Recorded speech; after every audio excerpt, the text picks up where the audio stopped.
We're taught that we need to, in some way, we need to focus more, we need to work hard, we need to push.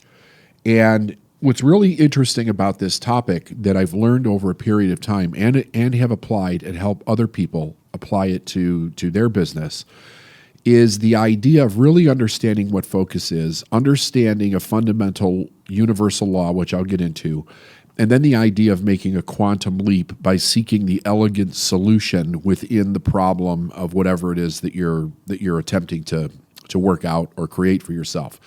So let's understand first what focus really is.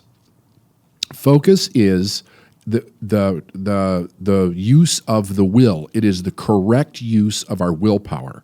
So a lot of times, a lot of people are raised with the idea that will is something that you force. It's not actually something that you force. It's our ability to focus on something for an extended period of time.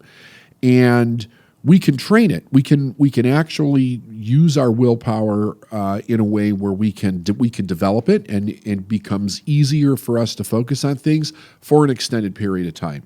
The idea of sustained focus allows us to solve problems, to stay in something for a period of time until we kind of have like a psychological breakthrough or a solution breakthrough, and we get what it is that we're looking for. However, there's something that I think that is very fascinating, worth considering for your life. And really, I would suggest that everybody try this, because it's kind of one of these things that happen that gives you a bit of a miraculous breakthrough. But I'm not going to say that it's easy for everybody to do. Sometimes there has to be a lot of personal development work that happens prior to this before you can get yourself to do it. And here's what it is.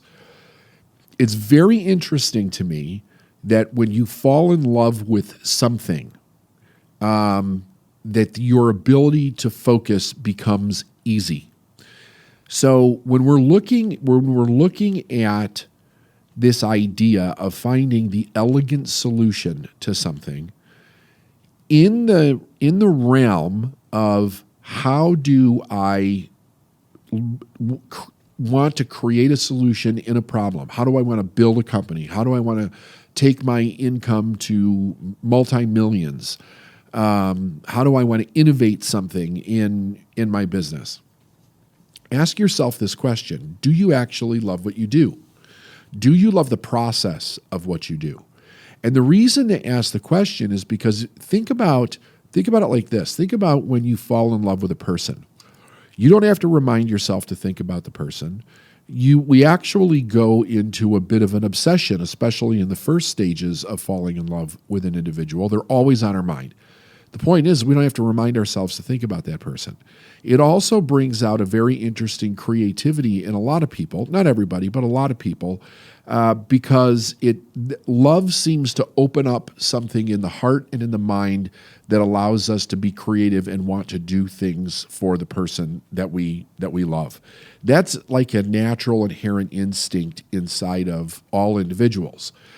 But where the difficulty in that comes in is if whatever your situation is, if you're finding out that you don't love the process of what it is that you're doing, to make the change into doing something that you do love, you may have to go through multiple steps. You may have to go through first finding what it is that you love to do, learning how you can earn an income from that, and then working through whatever you've set your life up to be now, so that you can handle those responsibilities and transition over into the thing that you love to do. But when you do the thing that you love to do, the solutions start to become easy. Now, what is the difference? Like if we're in love with something and we're in love with the process of what we're doing, why is it that the solutions start to become easy or easier? Well, the answer is that the solution's already here. So what's taking place is a psychological and emotional shift inside of ourself that changes our perception. So now we're looking at things differently. We're able to see more information inside of the thing that we're doing. If we're miserable when we're doing something, or just it's there's nothing inspiring about it, then we're kind of shut down emotionally around what we're doing. And because we're experiencing the emotion of whatever it is for you that would be the opposite of being in love with what you do. I mean, I hate to use the word hate here because that's kind of extreme. Not everybody actually hates what they're doing, but some form of mild dislike really gives you the same result. That emotion begins to take over the presence of your focus. So then what we see is how everything shows up hard for us, if that makes sense. The emotional state that we're in while we're doing something has a huge control over the way that we perceive what it is that we're doing and how we perceive how we're doing it and how we're getting feedback from it. And that's where we get into this difficulty. So whenever I see someone who is really struggling and they're pushing, they're trying to get to the solution by pushing themselves, I'm looking at a couple of things with the person. First question I'll ask that person is, what are you resisting?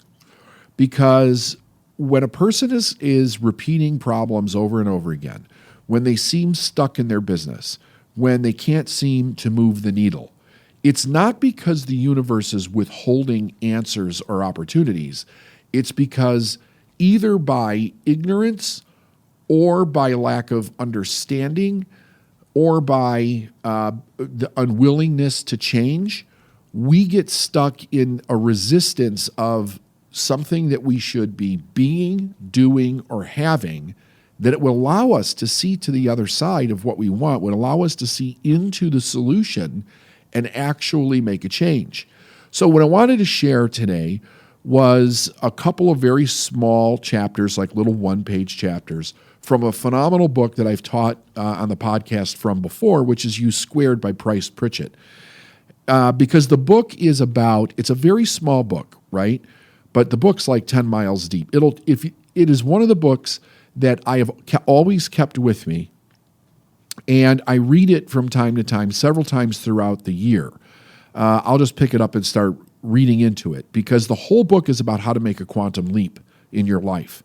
And it could be anywhere. It could be anywhere in your life. The fascinating thing about a quantum leap is that when you do it, it seems to defy normal logical sense. So that is like making a huge jump in your business, in your personal life, in your health, in opportunities that come to you. It defies logic, right? So when I first started doing this, it was interesting because the first time that I did this was way back when I was working on the dock. I made a quantum leap in my income. In 30 days, I tripled my income. I didn't know any of the things that I teach today, not anything.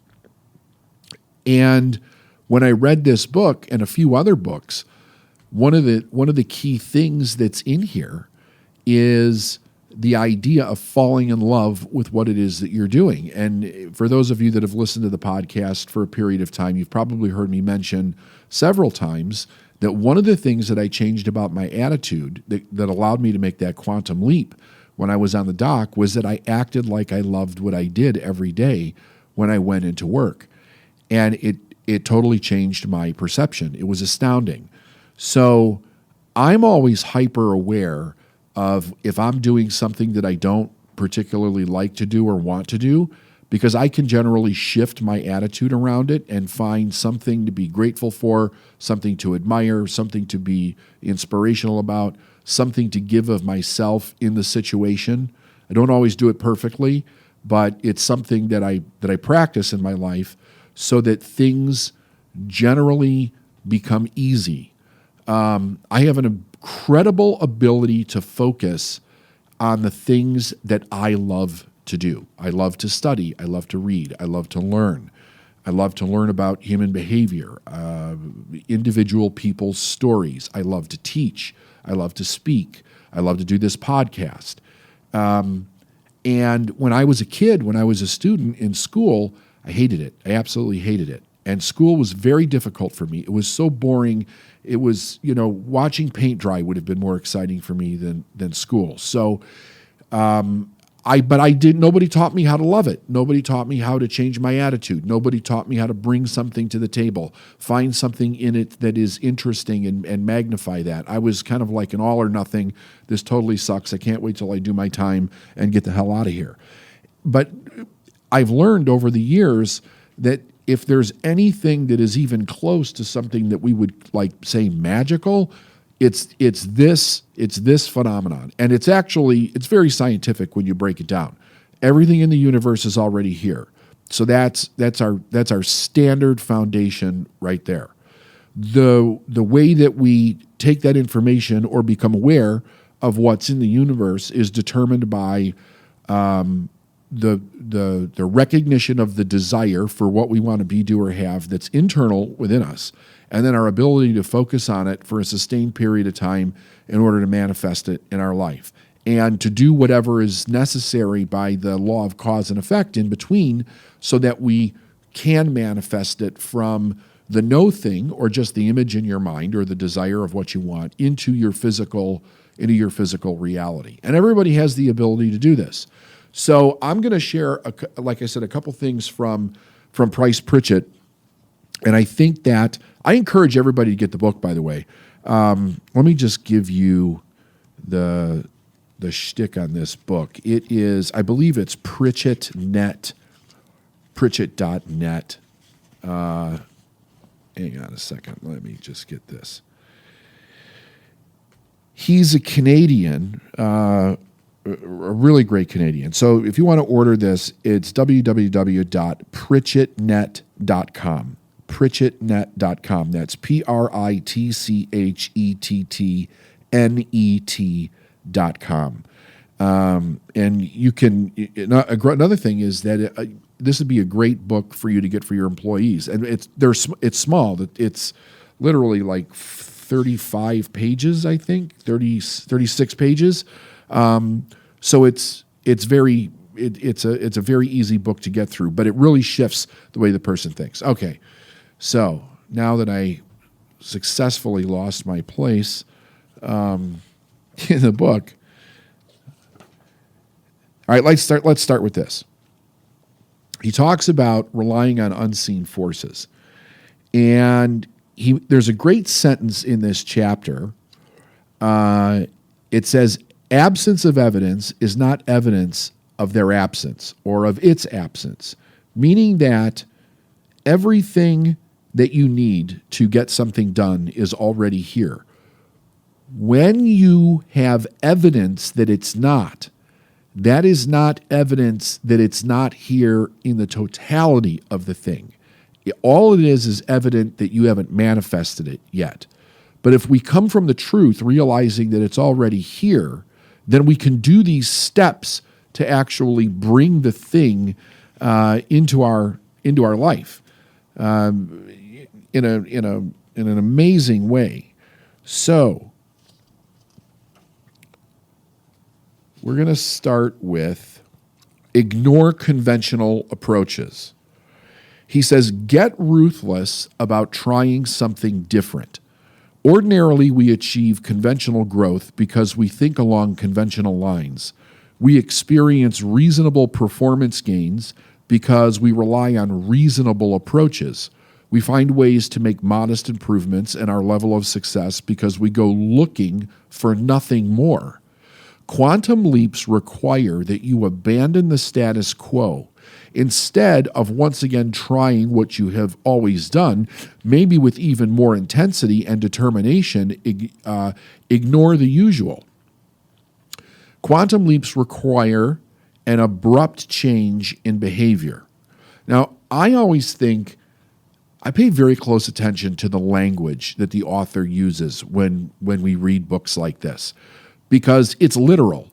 In most cases, it's very literal. So when he says it requires an abrupt change in behavior, that means that it's a significant change. It's fast. It's very much determining a different focus.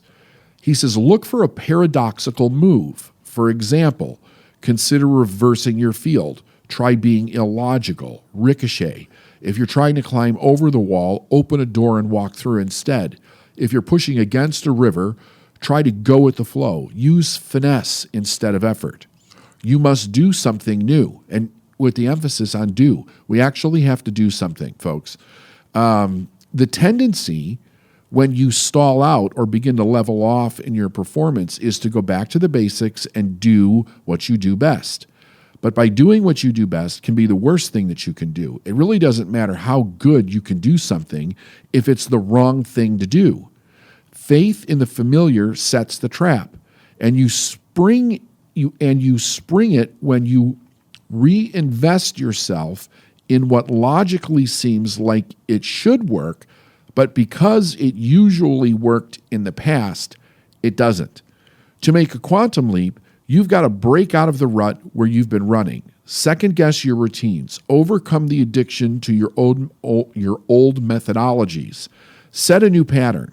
If the things that you're doing have quit working, stop doing them. Focus on what does work. If you'll just quit what you've been doing, instead of doggedly doing it harder, or at least create an opportunity or some space in what you're doing in order to do something else. Quantum leaps come when you seek the elegant solution. So look for an approach that is characterized by simplicity, precision, efficiency, and neatness. It won't be as complex or time-consuming as your present struggle. Overall, it will be less demanding of your energies and emotions, and it probably will not be familiar to you. Making a quantum leap calls for a fresh perspective, a deft move, a path of least resistance. There is a way that you can do more with less. So, where do we go from that? Well, let's look at this. Quit trying harder. Quantum leaps cannot be achieved through incremental steps or through more of the same. You have to shift gears. You have to follow a new pattern of thought and action. The rules of what works and what doesn't always change when you're trying to make a move from normal performance to a quantum leap. So stop thinking about it. Here's the way it goes. More of the same usually just gives you more of the same. Of course, if that's mainly what you're after, fine. Try a little harder, get a little bigger payoff. Try a lot harder, and you can expect a lot better results, right? Well, possibly, but it's definitely not a sure thing. Sooner or later, you're going to reach the point where you can't try harder. It may be that your spirit flags or that your physical and mental resources are stretched to the limit, and often well before you come to the set of circumstances that you reach the point of diminishing returns. Trying harder and harder starts producing less and less. Sometimes, in fact, intensifying your efforts produces nothing except bigger problems. So, one of the approaches one of the things that kind of directed my course of my life and my business and what I wanted to teach other people to do was the fact that I found myself, not only my life getting better when I decided to start to change myself, but I found myself making a series of quantum leaps for about a period of 7 years. And I was astounded by what was happening. In a 7-year period of time, my life changed so much from what it was. And really, the only thing that I did different was the 3 original attitudinal changes that I made, which was do my best every day, treat everybody with total respect, and love what I do. And I just kept doing those things. And more opportunities came my way. And I mean on a regular basis.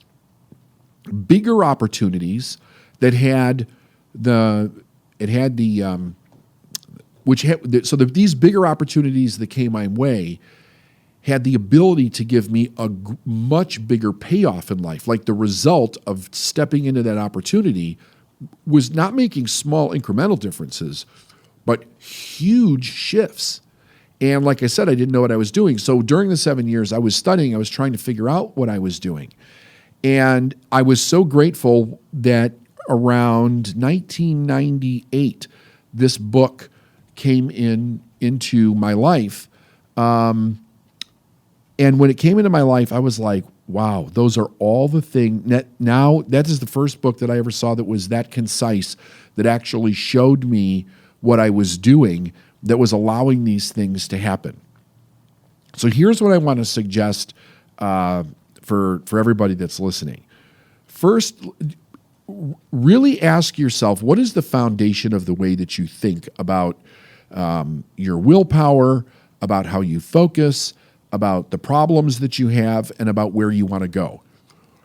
Ask yourself if you believe this. Do you believe that everything is already here and that it is accessible to you if you start to become conscious about the fact that it's here and that you have the ability to grow into being the person that can manifest it in your life? If you don't, that's okay. But now you know where to start. So that means that you need to start studying. You need to keep going back through my podcast, go through other people's, really start to learn about your own human potential. Because you have to build that belief up to the place where it's actually a benefit to you, where you can really say, I believe that this is true. I may not know how to get it, but I believe that everything is already here. All the knowledge is here. All the opportunity is here. And if I believe that, I can start to work on the second thing, which is adjusting my perspective in life so that I can start manifesting this in my life. Now, second thing, ask yourself this question. Is there anything going on inside of you right now that's negative?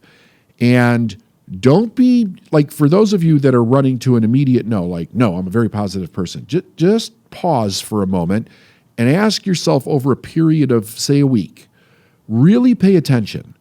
Are you really enthusiastic about what you're doing? Every area of your life now, okay? Are you really enthusiastic about it? Do you have any anger about it, resentment, guilt, shame, unhappiness, anything that's negative? Is any of that going on? Because if there is, that will cause this problem that I'm going to explain next to happen.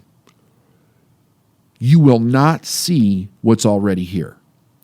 So the thing that you say that you desire, it will not come into your perception. It will not come into your view. It's already here. It's already in your life. But it won't come into your view if you're thinking from a negative perspective.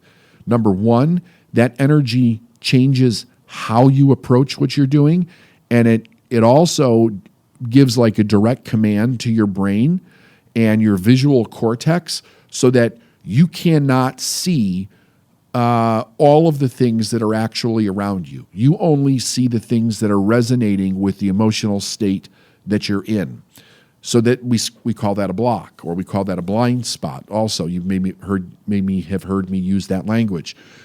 It's very important, right, to just sit back and ask yourself these two questions, because number one, if you believe it, now you have another reason that to change your attitude, so to speak, and ask yourself either, how can I love what I'm already doing? And I do believe this.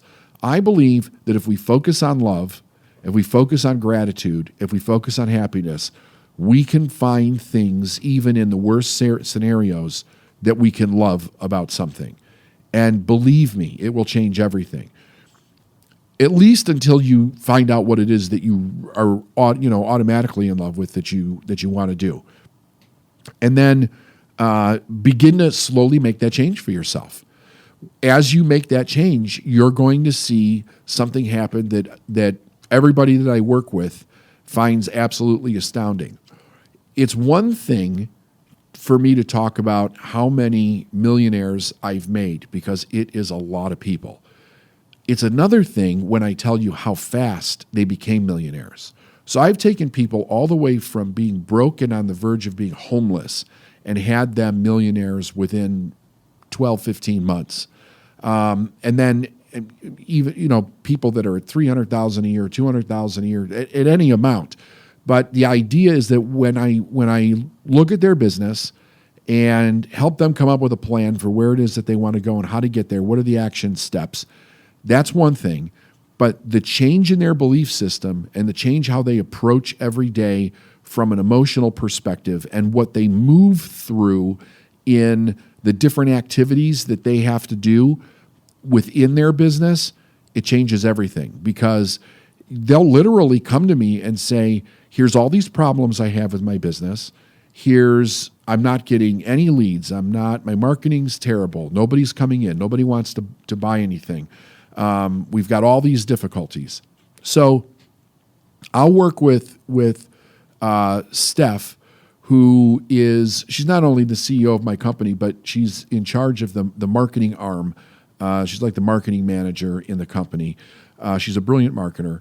And we'll look at what they're doing and see, are there any tweaks that need to be made from a strategic approach? And sometimes there are. Sometimes they're big tweaks. Sometimes they're little tweaks. But usually it has nothing to do with those tweaks that cause this change to happen so fast. Yes, the tweaks have to be there. Yes, we have to be doing something from a cause and effect basis that allows us to get a result. But here's the thing. Everybody gets this result fast that I work with. Every single person that does exactly what we show them to do and they do the internal work, they get the results fast. So there's no reason that everybody that's listening to this, I don't care where in the world you are, that you can't apply this and you can't start to get those results in your life in an amazing, very, very fast way. You don't even need to buy anything to do it. What you need to do is to look at where you are in your life and start applying these principles, and you're going to see that it starts to change. Now, one last thing that I'll add to this, because here's a place where we can get hung up with it. Frustration and fear. Frustration and fear will kill you. Everything will come to a frickin' halt if you get stuck in frustration and fear.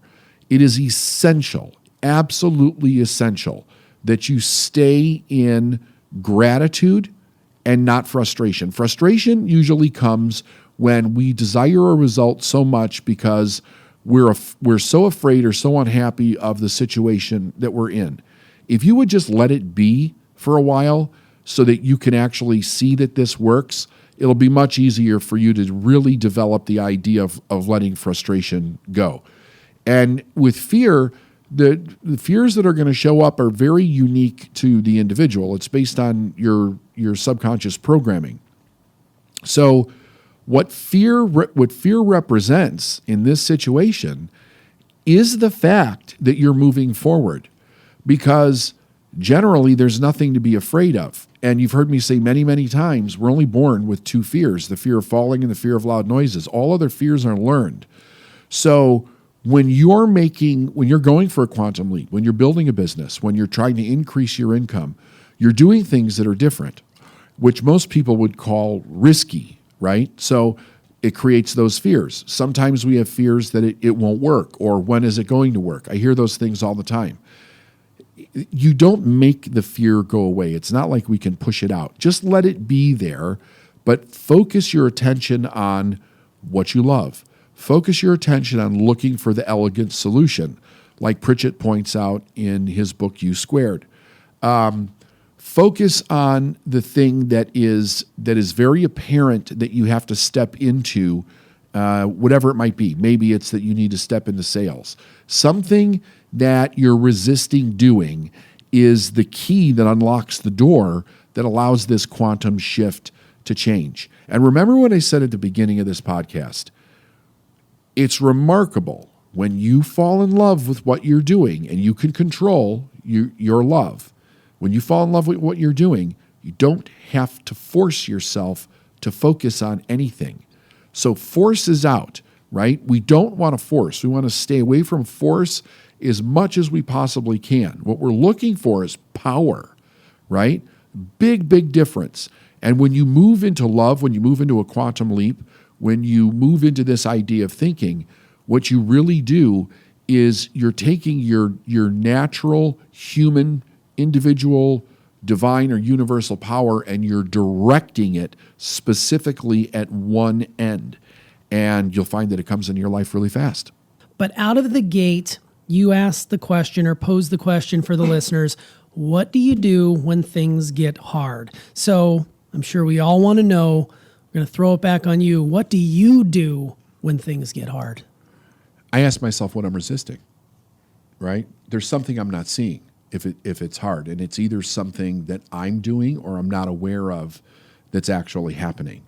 And then I look for what is the cause, what's actually going on, and it's always there. Where the solution sometimes can get a little difficult is when it involves other people. So, like in business, I can often see problems that we'll be having in business, and I know that, like, I think to myself, damn it, if I could just do this, I could solve this problem. But it doesn't solve the problem for the company. It would just allow us to get an immediate result, right? So from a leadership perspective, I can't do that. I have to lead the company in a way where we get the result as a team, not as an individual. Does that make sense? Yeah, totally. I was just thinking about that. Yeah, because there's more than one person involved here. I mean, yeah, you are the figurehead, you are the leader, you are the one who is moving the company forward, but it takes an entire team to be able to get you there. So you're saying, in effect, that in order for me to do what I need to do, I have these people around me that are going to help me do it. I could do it in a short term, but for the long-term goal, it's more about a collective. Yeah, it is. And the thing is that, so let's say, I don't know what the problem might be. There's always a ton of problems, but with any basic problem that you're having over and over again with a company, one of the things that has to be addressed is that there's a belief issue going on with the team. Company-wide. Yeah. And part of being a leader is figuring out how do we get the entire company to shift their belief around this so that we can get the result, because it's all that's causing it is the belief.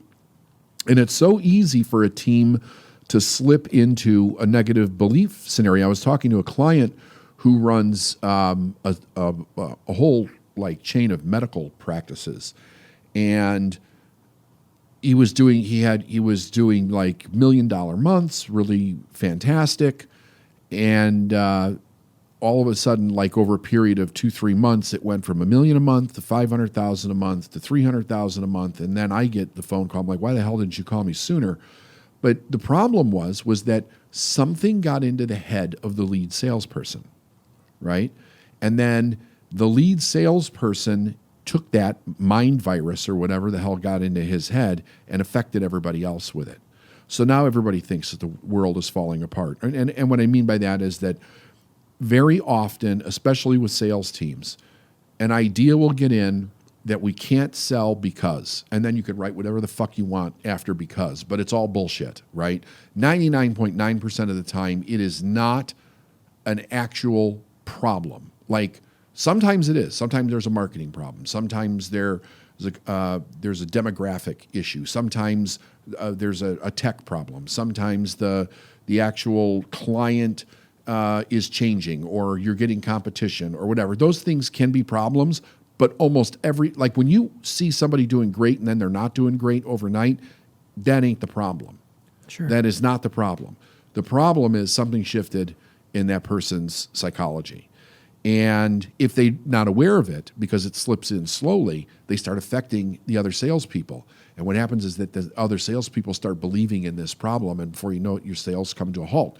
And if you approach them, they'll get defensive, right? Because they don't see that they're actually believing in something else because they believe it, so it's real to them. They can point to something in their reality and say, "No, David, this is what's actually going on." And then my job is to look at it and say, "Is that true or is that not true?" Because if it's not true, now I got to figure out how do we get them to shift their belief system so that we can break through this. And that's where actually quantum leaps are really good, because when you're not making quantum leaps in your business, in your life, you tend to stay level, right? Sure. Everything kind of levels out. As it levels out, that becomes the norm. And then to say, so you want to take a company. Let's say we earn $5 million a year. Let's earn $15 million a year. Oh, Jesus Christ! How the hell are we going to do? Like, we're barely getting five. How are we? We're struggling for Story. struggling for 5 minutes. Like, as long as that becomes the reality, you're not going to get to 15. So it's like, wait, stop for a minute. There's millions of companies out there that earn $15 million a year. Why can't your company earn $15 million a year? Oh, but we'll need this, and we'll need that. We'll have to change this. It's going to cost money. We don't have the capital. It's like, and it's all bullshit. It's a mind thing.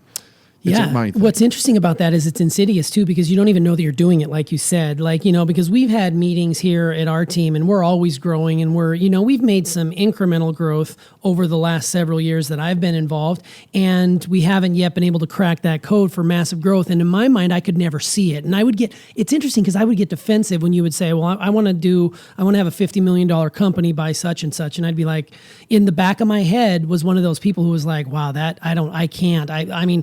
I'm not the person I need to be, blah, blah, blah, this and that. I was making up these excuses, but what I wasn't doing was I wasn't talking to you. I wasn't talking to Steph. So I was basically projecting or emitting these vibes. And then we had, meetings last year and I saw it for the first time. I'm like, oh shit, I see where this is going now. Now I get it. And since then, you talked about focus.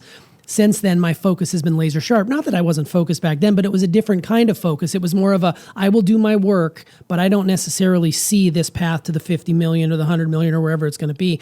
But now after you guys laid it out and the leadership team laid it out for me, I'm like, holy shit. Yeah. And the thing is, it was here the whole time.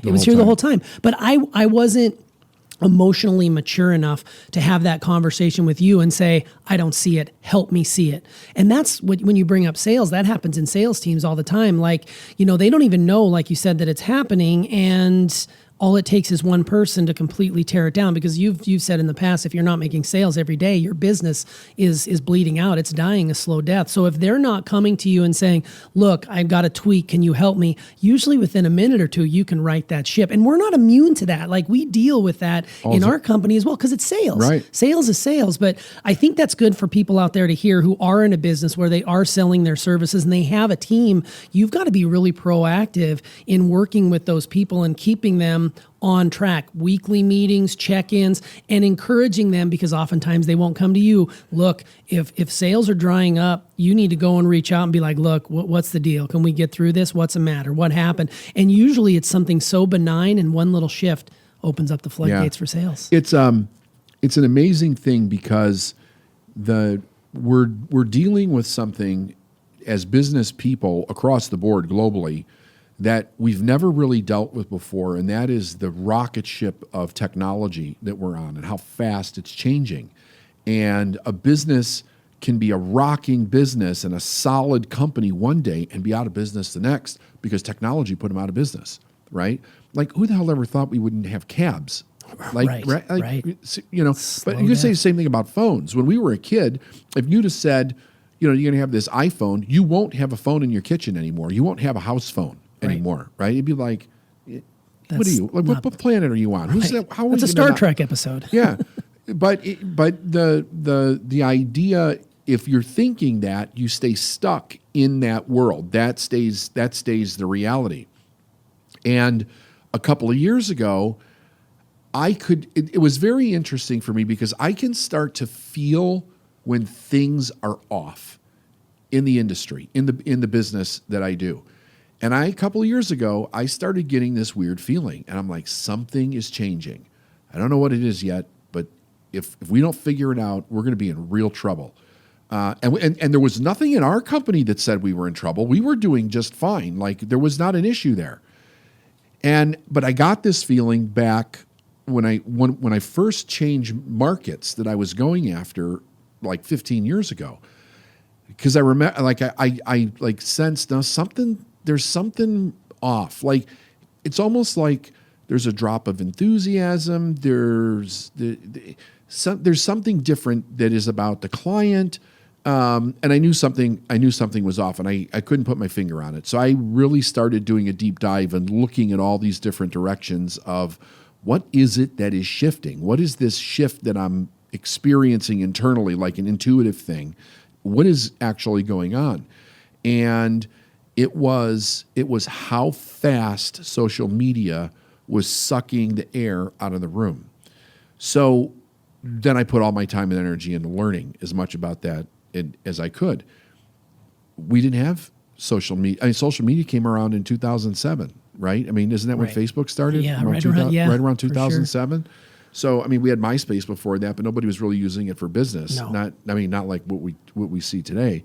But over, from 2007 to, so this started for me 2 years ago, which would have been 10 years. In that 10-year period of time, it went from something that was just fun to do, kind of like a silly obsession, posting your whole life so the whole world can see it, to, oh no, this is actually a tool that business is going to use to get your client before you can reach them.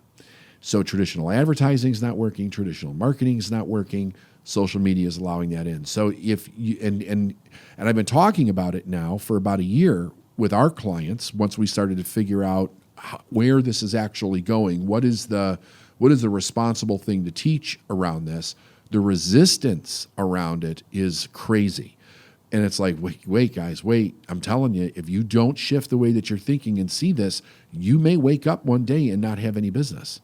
Right. Because people are going to figure out a way to use social media to get your business before you can get to the client.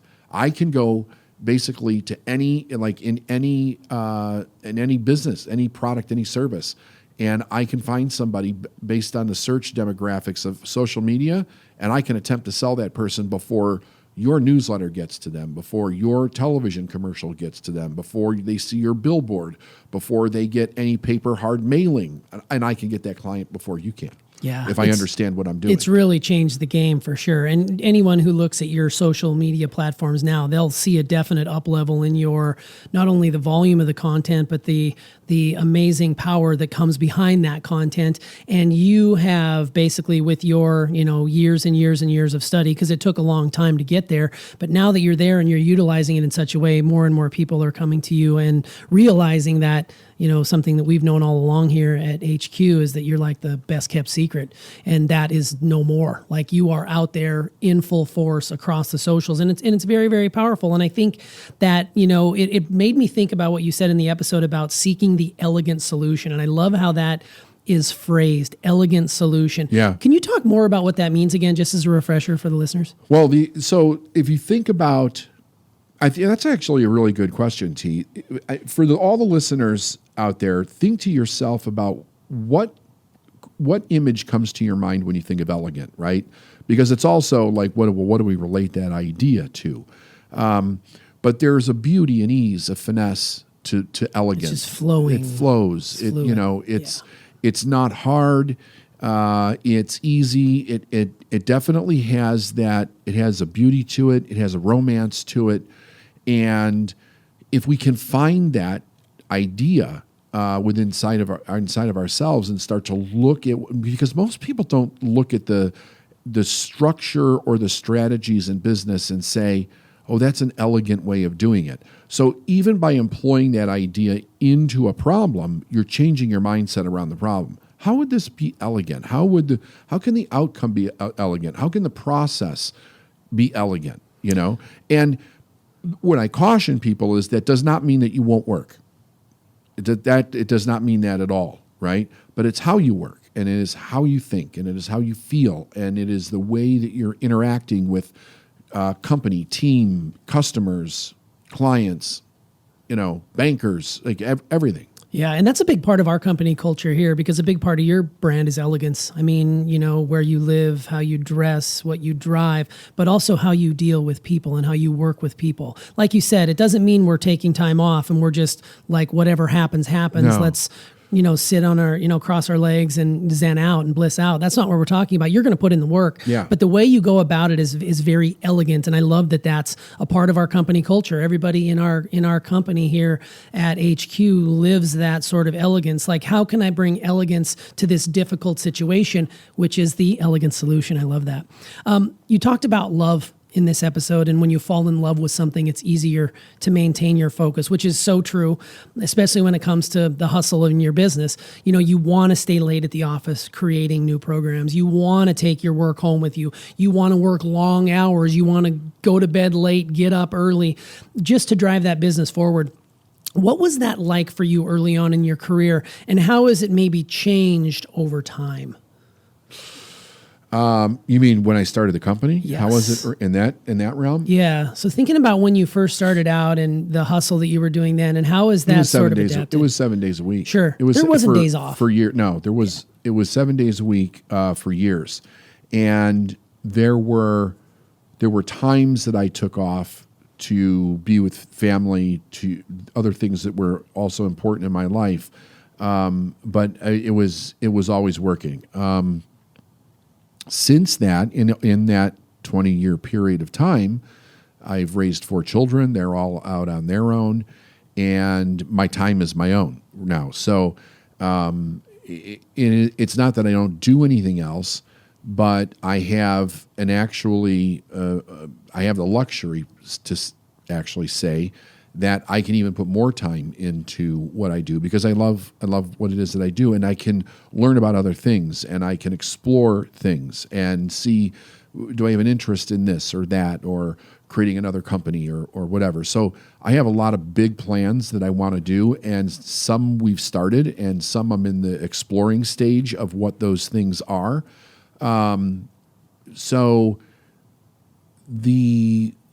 other thing is that, you know, we have a team of individuals, and when I first started, it was just me. I had to do everything, right? So everything that we currently do outside of, say, the video and the podcast, all the people that we have that did it, I did that in the beginning. Now, it was much smaller, but I did all of those things because was just me. Yeah, and now you've got specialists that can take that off of your plate. Oh, so people you can that are way focus. better than me. Yeah, Like and you can focus on, you know, things like you're the only guy I know that can, you know, sit down and watch something on Netflix and create just this different way of looking at it. So you're always studying, even in those moments where most people would consider downtime, like.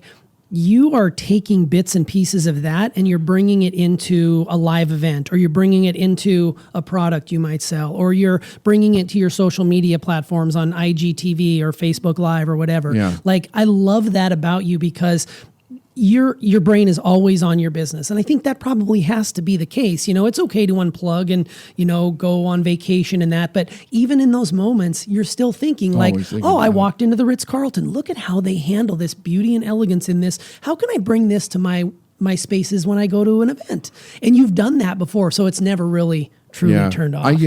I also think, and actually I find this extremely fun. I mean, probably people that don't.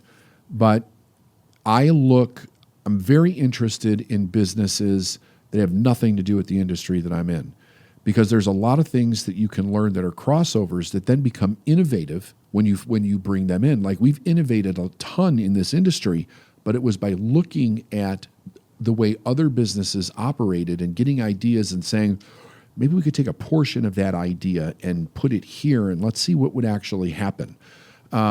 So a lot of the things that we've created over the years have come from ideas that I found by studying other businesses and other entrepreneurs and other people that had nothing to do with my industry. Yeah, and it keeps you relevant, and it keeps you ahead of the curve. I mean, you see what other people are doing in that industry, and you bring it into this one, and you've been doing it for decades, and you know, we're all the benefactors of being at the benefit of you doing that. Well, we're like this has always happened, but it happens now faster and every day. Like, we're in the rip-off evolution where somebody creates something, somebody steals it the next day, and they're doing it and using it and calling it their own and all of that. So it's more important than ever that you're on the edge of consistently staying ahead of that, or you get buried by it. Yeah, or else those people will, you know, start being victims and claim that somebody ripped their stuff off and wallow. By that time, 20 more people have taken something else, and now you're even further behind. So, yeah, get up and get moving. You brought back another one of your favorite texts, U Squared by Price Pritchett, which you talked about actually on an inside the episode for number 80, How to Break Through Resistance. So, which if you're looking for an extended study on this topic, I'd encourage all of our listeners to go back and listen to episode 80, How to Break Through Resistance, because it's a very nice complement to this particular episode here. But you shared one of my favorite memorable quotes from that book, absence of evidence is not evidence of its absence. Can you explain the impact that quote had on you personally and how it should be interpreted by anybody who picks up that book? Yeah, so it really has to do, I mean, it's another way of explaining the law of polarity, which is that there's an opposite side to everything. So when we have a problem, or let's say when we're aware that we don't have something that we need, that thing is already here. And most people don't know that, and they don't know how much of their decisions are being controlled by what they don't believe that they have or that they can get. Or that it's here for them.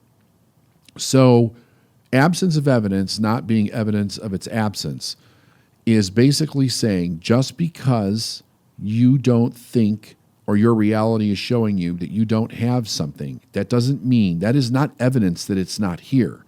It's only evidence that you can't see it right now. So then, because you handle those problems very differently, right? If I don't think something's here, I immediately go out and either I say I can't do it because the thing's not here, or I try to find it. If you understand it from a universal law perspective, the law of polarity, you know that it needs to be an internal shift, because it is why is my mind not perceiving this thing? So then I have to retune myself to be able to perceive it. And if I can perceive it, I'll see it because it's actually already here. It's already here.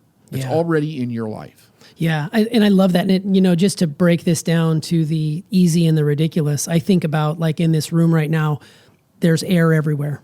I can't see it. I can't see the air, but I know it's here because I'm still talking. I'm still breathing. Right. I'm still living.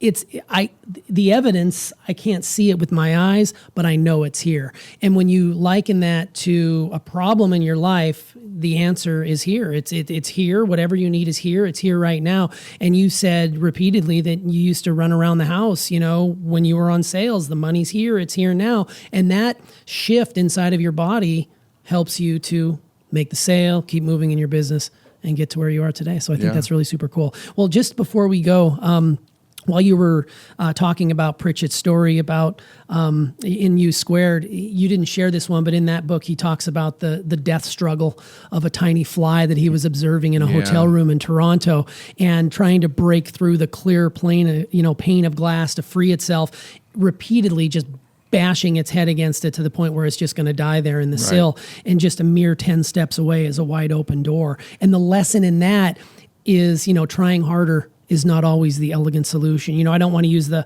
work smarter, not harder, but really that's what comes to mind for me, is that when you're looking for the elegant solution, it doesn't mean, necessarily try harder, because you can force things in a different direction, right? Yeah. And the fly is relying completely on its vision to try to go through the window. It can't perceive the window. It just sees past it. Why can't it get to that place where it can't perceive the door that's 10 steps away either? It's not seeing that. It's so focused on the idea of I need to get to what I see that it doesn't see the way to get there. Is that where you need to trust your intuition? Like, is that where intuition or that tingly spidey sense feeling comes in? You can only see what you can see, but if you kind of take a step back and breathe and trust your intuition, it may skirt you out that window to freedom? Yeah, it can. It can. Everybody's intuitive, but not everybody's worked on it to the point where they can trust it really well. So the practical application of that is going back to asking yourself, what are you resisting? Right? If in some way you feel like the fly that is banging its head up against the window and you're not making any progress, you're resisting something. And it's causing you not to see what's already around you that is the way to get that thing done or to create that thing in your life. Yeah. Well, this has been amazing, and we would encourage everyone to go out and get U Squared. It was funny. I was doing a quick search while you were in this episode, and I told you that we had purchased this book back in 2008 when we had first met you. So it's been a good, almost 12 years since I picked up that book, and it is short, but it is mighty and powerful. So definitely go get U Squared, make it a study, and you'll definitely come out a much better and more enlightened person. So yeah, definitely. Yeah. And the question is, why are you not rich? Here's the reasons. There's no other reasons than this. One can be ignorance, that a person does not know that there is wealth for them in the world. That's one. Number two, a person does know there's wealth in the world. They know there's wealth in the world, but they don't necessarily believe it's for them or that they can do what's necessary in order to do it. Number three, they just don't want it. They don't want it. And in many cases, they're actually too lazy to discipline themselves to do the things that are necessary. And I have to tell you that from a doing standpoint, it's not all that difficult. But what I want to focus on today most is the idea that you have a right to be rich. I struggled with this myself. It was actually part of my journey. And I had questions in my mind because I had conflicts. And conflicts were the way that I was being raised about work and people and how society worked. Probably about 90% of the information that I got in that area from the time I was born until I was an adult was wrong. It was all based in fear and lack. And then I had a religious upbringing. I was raised Catholic, and there were tremendous conflicts with God, with sex, with money, especially, and so that created a lot of conflict for me. And then there was kind of the political idea where, and I shouldn't just say political because I don't really want to blame politics on this. I don't think that it's necessarily a political agenda.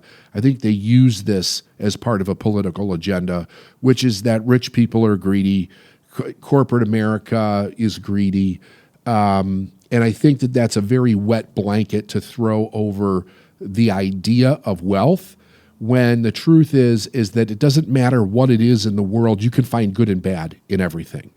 But we're pretty much raised with this idea with all these conflicts, and then you've got somebody plants this one in your mind, you better be safe than sorry through your life. So you pick a lane that is relatively safe, generally something that's familiar, generally something that is within the realm of what you think you can be, do, and have in life, and very few people ever break it. Now, the truth is more and more people are breaking it every year. We have more millionaires now than we've ever had in history. There's two big reasons for that.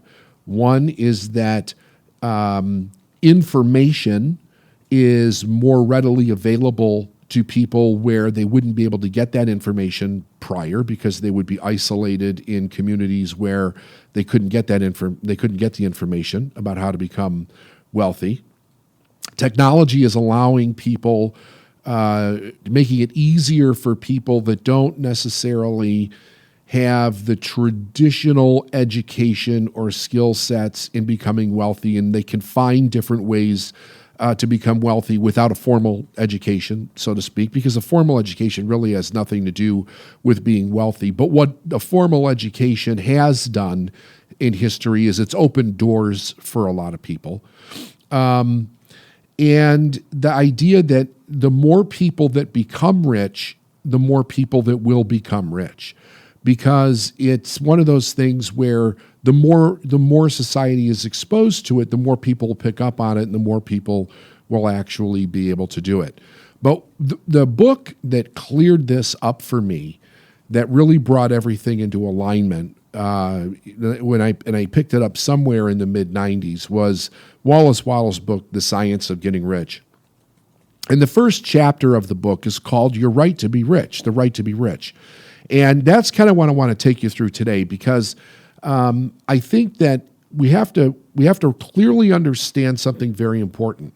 Though we do have a right to be rich, we can't come at it from a place of entitlement, and we definitely can't come at it from a place of that somebody's going to give this to us.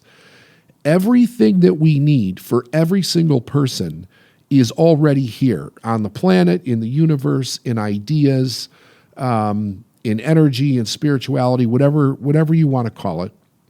But we have to develop the awareness and the skill sets to go after it. And here's the other thing about being wealthy.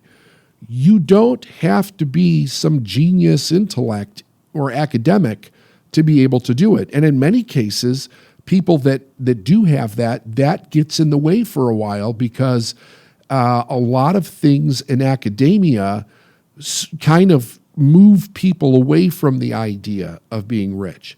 There's no right or wrong in being rich either. You take any human, being wealthy is like a magnifying glass, right? If you're a good person, it'll magnify your goodness in the world. If you're an asshole, it'll magnify your assholeness in the world, period. End of story. It's not that it changes people, it brings out and magnifies more of who they really are. Okay, so those are all, that last part there is it's a story. It's not true. It's a story very often used by people that don't have to make people that do have wrong. All right, so let's dig into this thing here. Waddle says, right in the very beginning, he challenges us. Whatever may be said in praise of poverty, the fact remains that it is not possible to live a really complete or successful life unless one is rich. Now, just stop right there for a moment, because this requires, like if you react to this, I mean, some people might go, oh, I agree with that. Some people might go, that's complete bullshit, or react in various different negative ways of disagreement around it. But the truth is that we have to really think about this statement, because number one, what we have to be very careful of doing is putting any kind of a definition on rich as far as amount of money that we have. He goes on to explain in this chapter why this is important. Because if we're not rich in every area of our life, then we're dealing with shortcomings. We're not getting everything that we need for the expansion of life. But rich does not mean having a lot of money. Wealth does not mean having a lot of money. Let me give you a new definition for this that I think that will benefit you for the rest of your life. Being wealthy or being rich is really based on your ability to manifest whatever amount of money you need, whenever you need it, for whatever it is that you need it for.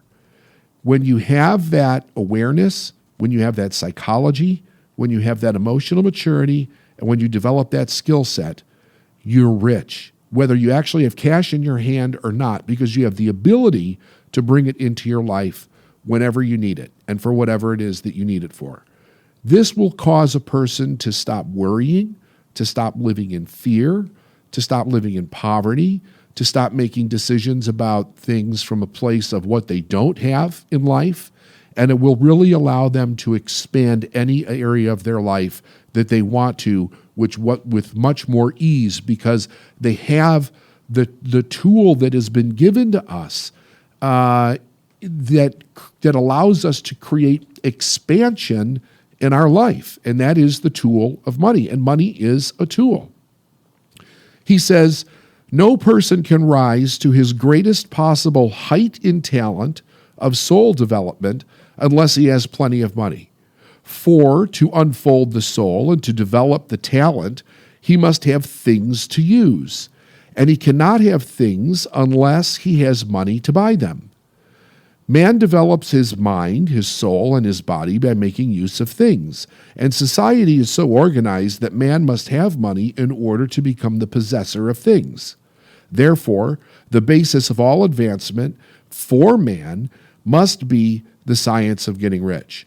Meaning that the first thing that has to happen, and why would we be going through this information now, is to help develop and create the awareness that Not only is it out there, this money, it's out there in abundance, and it's out there for you to use.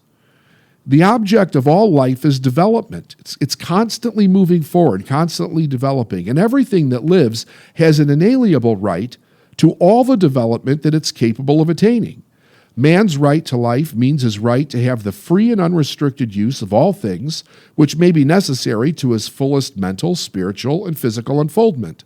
Or, in other words, his right to be rich. In this book, I shall not speak of riches in a figurative way. To be really rich does not mean to be satisfied or contented with a little.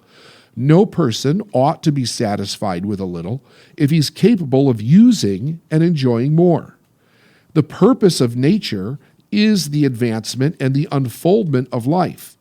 And every person should have, do I got a stick page here? I got it. All that can contribute to the power, elegance, and beauty and the richness of life. To be content with less is sinful. Now, why would that be sinful? It's sinful because it goes against the fundamental reason that we're here, which is to expand, to grow, to better ourselves, and to better humanity. The person who owns all he wants for the living of all the life if he is capable of living is rich. And no person who has not plenty of money can have all he wants. Life has advanced so far and become so complex that even the most ordinary man or woman requires a great amount of wealth in order to live in a manner that even approaches completeness. Every person naturally wants to become all that he is capable of becoming. This desire to realize innate possibilities is inherent in human nature. We cannot help wanting to be all that we can be. Success in life is becoming what you want to be only by making use of things, and you can have the free use of these things only as you become rich enough to buy them. To understand the science of getting rich is, therefore, the most essential of all knowledge. There's nothing wrong in wanting to get rich. The desire for riches is really the desire for a richer, fuller, and more abundant life. And the desire is praiseworthy. The person who does not desire to live more abundantly is abnormal. And so is the person who does not desire to have money enough to buy all that they want is also abnormal. Now, why is this abnormal? And are we saying something is wrong with the person? We're not saying something's wrong with the person. We're saying that there is some kind of value conflict going on in the person's mind where they've been taught at some level that making more money is wrong. One of the fundamental things about spirituality that screws this up for most people is that there's this idea that wanting things in life is not spiritual.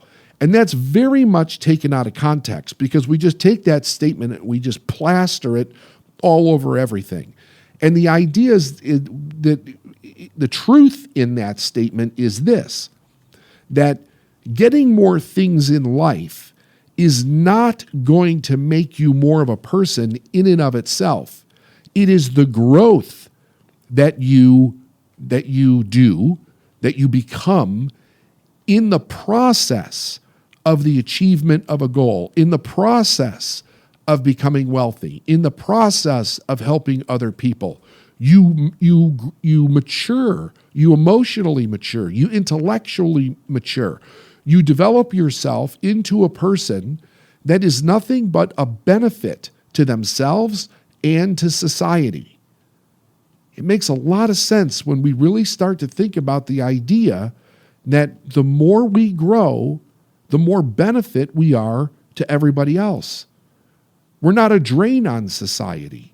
We're not taking from society. Okay? All right, let's go on. There are three motives for which we live. We live for the body, we live for the mind, and we live for the soul. No one of these is better or holier than the other. Each is desirable, and no one of the three, body, mind, or soul, can live fully if either of the others is cut short of a full life of expression. Now we have to remember, everything is spiritual. Nothing escapes it. If you come from the idea that the universe is all, or that God created all, then there's nothing that's not spiritual. Is there good and bad within that idea of spirituality as a whole? Well, I like to think of it like this. There's either things that are moving us into the idea of more life, or there are things that are taking us away from the idea of more life, which in this case means poverty, not having enough to develop yourself or take care of yourself or help anybody else. It is not right or noble to live only for the soul and deny the mind or the body, which a lot of people are taught. And it's wrong to live for the intellect and deny the body and the soul. That's just when we're focused on academic, or when we have attributed everything that we are, our self-esteem, our self-worth, to the idea that we're an academic person or an academic high achiever. We are all acquainted with the loathsome consequences of living for the body and denying both the mind and the soul. And we see that real life means the complete expression of all that man can give forth through the body, the mind, and the soul. They're congruent. They're in integrity. They're working together. No person is happy or satisfied unless his body is living fully in every function, and unless the same is true of his mind and his soul. Wherever there is unexpressed possibility or function not performed, there is unsatisfied desire. Now think about that. Wherever there is unexpressed possibility or function not performed, there is unsatisfied desire. That is something that is taking place inside of us. If we're not expressing the possibility of who we are and what we could be, there's unsatisfied desire. That leads to misery, poverty, suffering, illness, unhappiness, bad relationships, doing things that you don't like. He really gives us a really good crack open of awareness in this next sentence. He says, desire is the possibility seeking expression or function seeking performance. So there's a tremendous amount written about the idea that desire is a bad thing. It is not true. Desire is how God or the universe speaks with and through us to be more, to do more, and have more in the world, to become a whole, complete, living individual. People cannot live fully in body without good food, comfortable clothing, and warm shelter, and without freedom of excessive toil. Rest and recreation are also necessary to their physical life. A person cannot live fully in mind without books or information and time to study them, without opportunity for travel and observation, without intellectual companionship. To live fully in the mind, you must surround yourself with all of the objects of art and beauty that you're capable of using and appreciating. To live fully in the soul, man must have love, and love is denied by the expression of poverty. And people ask me frequently, well, why is that? Because we're here to give. We're here to build ourselves up and then give to our fellow man, which is an act of love. If we're in poverty, it's the less that we can give. Now, poverty is not a state of being, it's a state of mindset. It's a state of mindset, meaning that if I'm poverty in my mind, if I'm poverty in my intellect, if I'm poverty in my emotions, if I'm poverty in my skill set, I do not have much to give. And if it gets too bad, all I can do is take, because I'm needy at that point. And I have to get what other people have just so that I can be somewhat fulfilled at the level of survival in my own life. Man's highest happiness is found in the bestowal of benefits on those he loves. Love finds its most natural and spontaneous expression in giving. The person who has nothing to give cannot fill his place as a husband, a wife, a father, a mother, a citizen, or a person. Again, because all they can do is take at that point. It is in the use of material things that people find full life for their body, development for their mind, and they unfold their soul. It is therefore of supreme importance that you should be rich.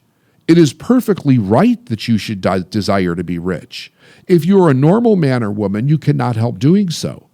It is perfectly right that you should give your best attention to the science of getting rich, for it is the noblest and most necessary of all studies. If you neglect this study, you're derelict in your duty to yourself, to God, and to humanity. For you can render God and humanity no greater service than to make the most of yourself. And to make the most of yourself, the only thing that we can do, right, is to work on ourselves, to develop ourselves, so that we're not needy upon society, so that we have the ability to give, so that we have the ability to contribute to the world. This is so very important. And it becomes very difficult if we have a conflict in our mind that says money is not okay or material things are not okay. As we develop ourselves to the point where we can create a product or a service, something of value that we can sell to or give to our fellow man, we're contributing to the life of those individuals. As they purchase those things from you, they contribute to your life with the exchange of money. As you then continue to grow, you might build a business, you may have employees, you may give to charity, you may be a philanthropist, you may do things with that money outside of your own family to then help other people reach the same level of development in their life. You may mentor, you may coach someone, you may inspire people, you may show them the same way down the road. The difficulty, well, I don't know that it's so much of a difficulty as it's a difficulty for most people to understand, is that the idea is that we don't become rich as an end destination. It's not about do everything that you can to be rich and everything is going to be okay. Like I said before, it is about the understanding, the awareness, the maturity, and understanding how the universe works in this process.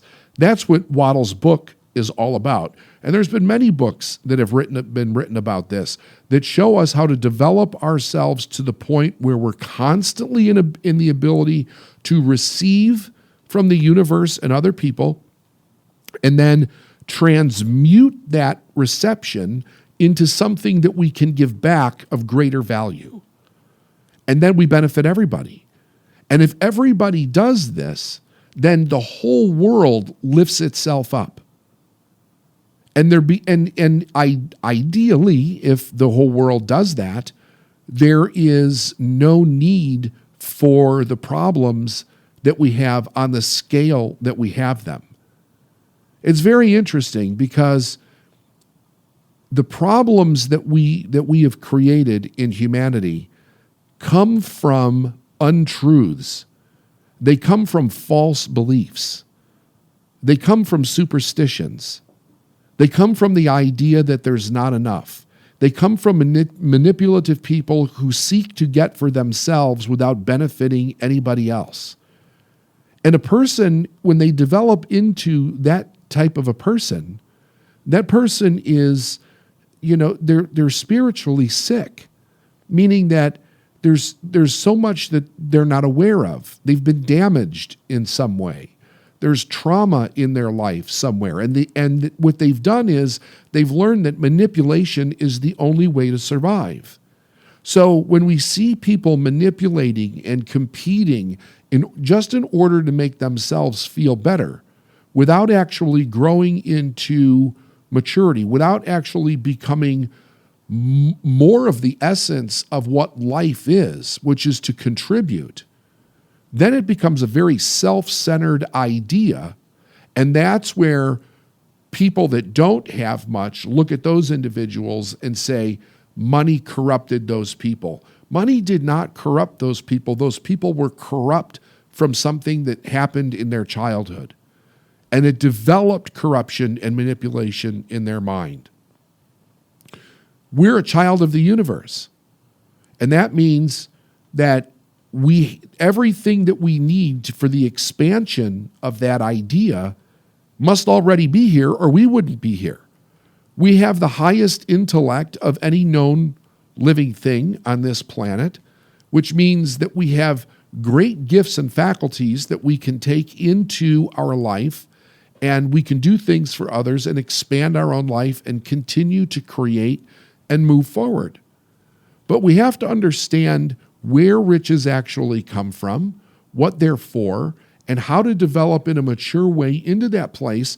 And one of the things that I see people struggle with along this journey is giving up the idea that there's not enough and reversing the programming in their mind of living in a way where there's not enough.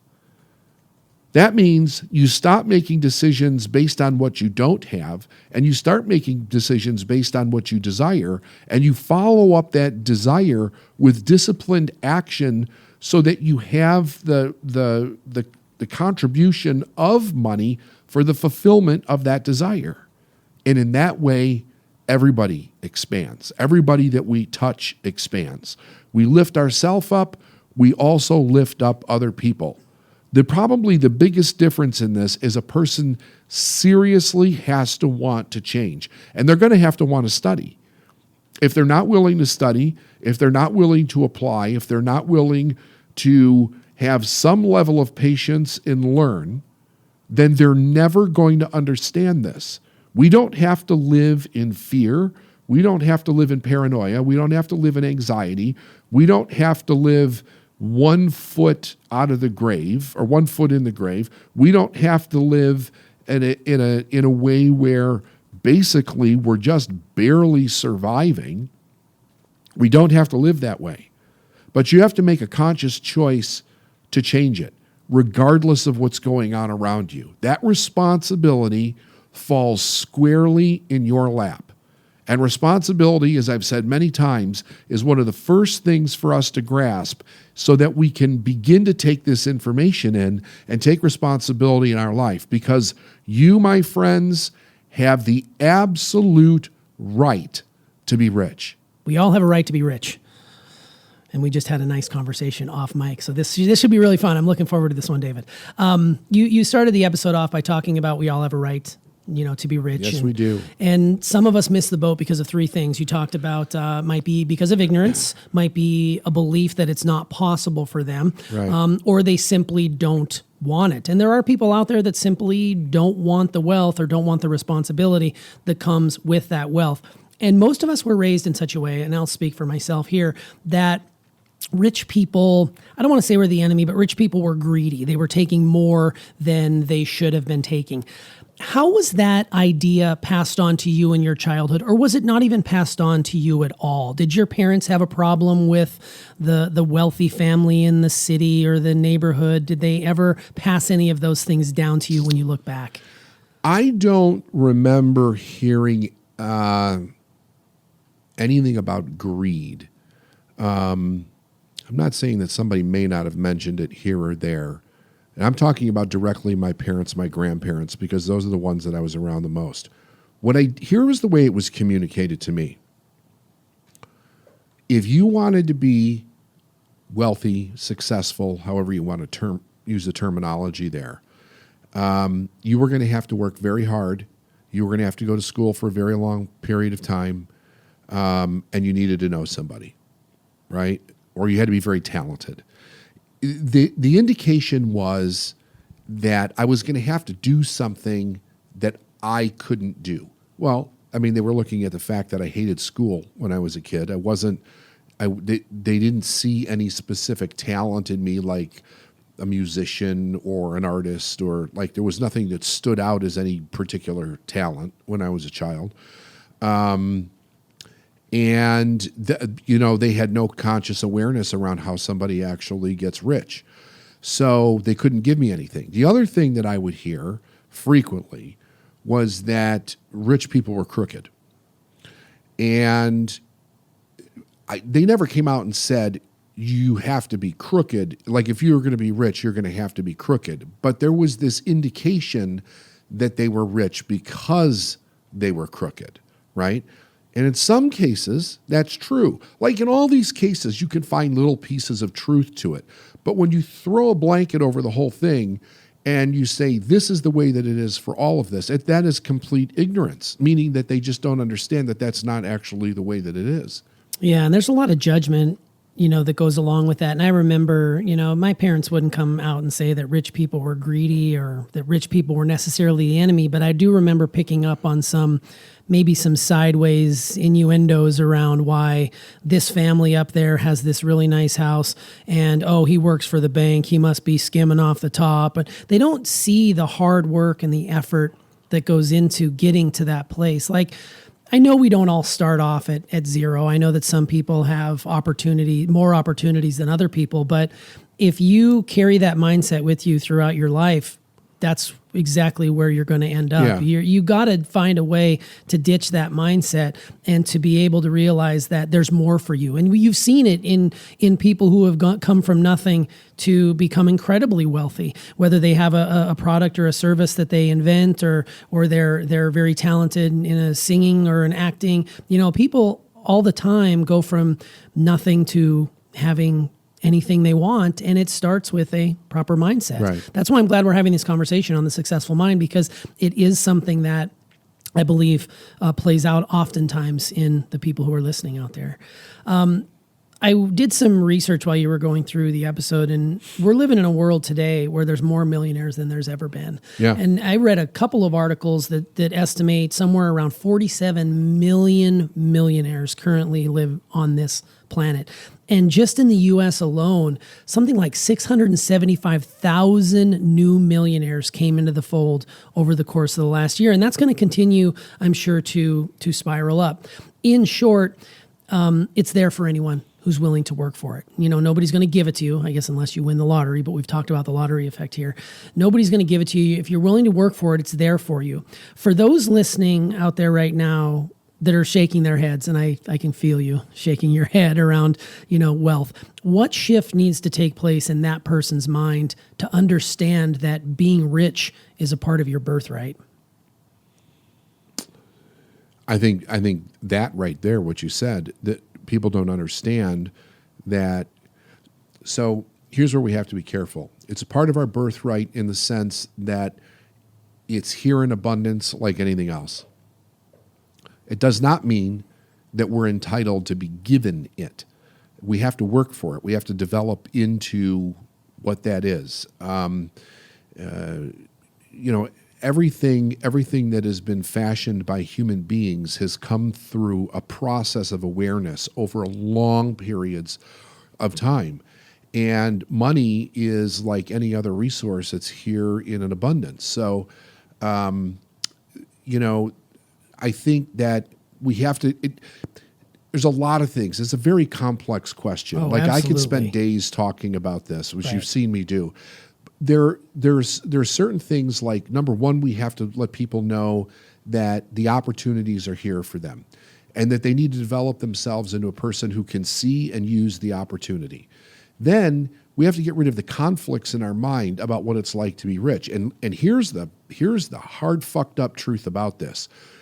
In general, and I'm not saying this is for every person on the planet, but it's for most of them, when you're not raised in that environment and you start to become wealthy, the people that turn on you first are the ones that are closest to you. Yeah, I would agree with that. I've seen it thousands of times. I've been studying now for 27 years, and I've been in business for 20. And I have watched this over and over and over and over again, probably with just about, I'm not going to say every client, but damn close. Damn close. Every client has had problems with their family as they went from not having much into real wealth in their life, like becoming millionaires, multimillionaires. Every time I work with somebody to help them get there, one of the things that we deal with is the pushback they get from people in their family. It starts in their closest inner circle and it begins to spread out. So you're talking, spouse, lover, life companion, whatever you want to call it, to friends, to extended family, in-laws, that type of thing, brothers, sisters, cousins, and it morphs out. And unless they have somebody in that family who is an entrepreneur, who understands it, who gets it, who's emotionally mature, financially mature, they get pushback on it.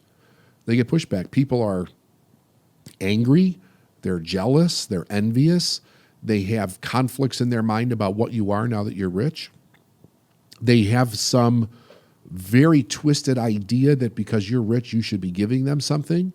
And it'd be one thing if they would come to you and say, fuck, dude, I'm really impressed by what you did. Would you show me? Could you teach me? Is there a book? Is there a class I could take? Like, I don't know how you did that, but I want in. What do I need to do to get into to live in that way? Great. Do what I did, and I'll show you how to do it, right? Oh, you did what? You had to pay what? It cost you what? I remember, so I'll tell you a story. I don't know if I've ever told this story before. Yes. Close family member. I'm not going to name names. Probably 12 years ago or so. Struggling. And was looking at me.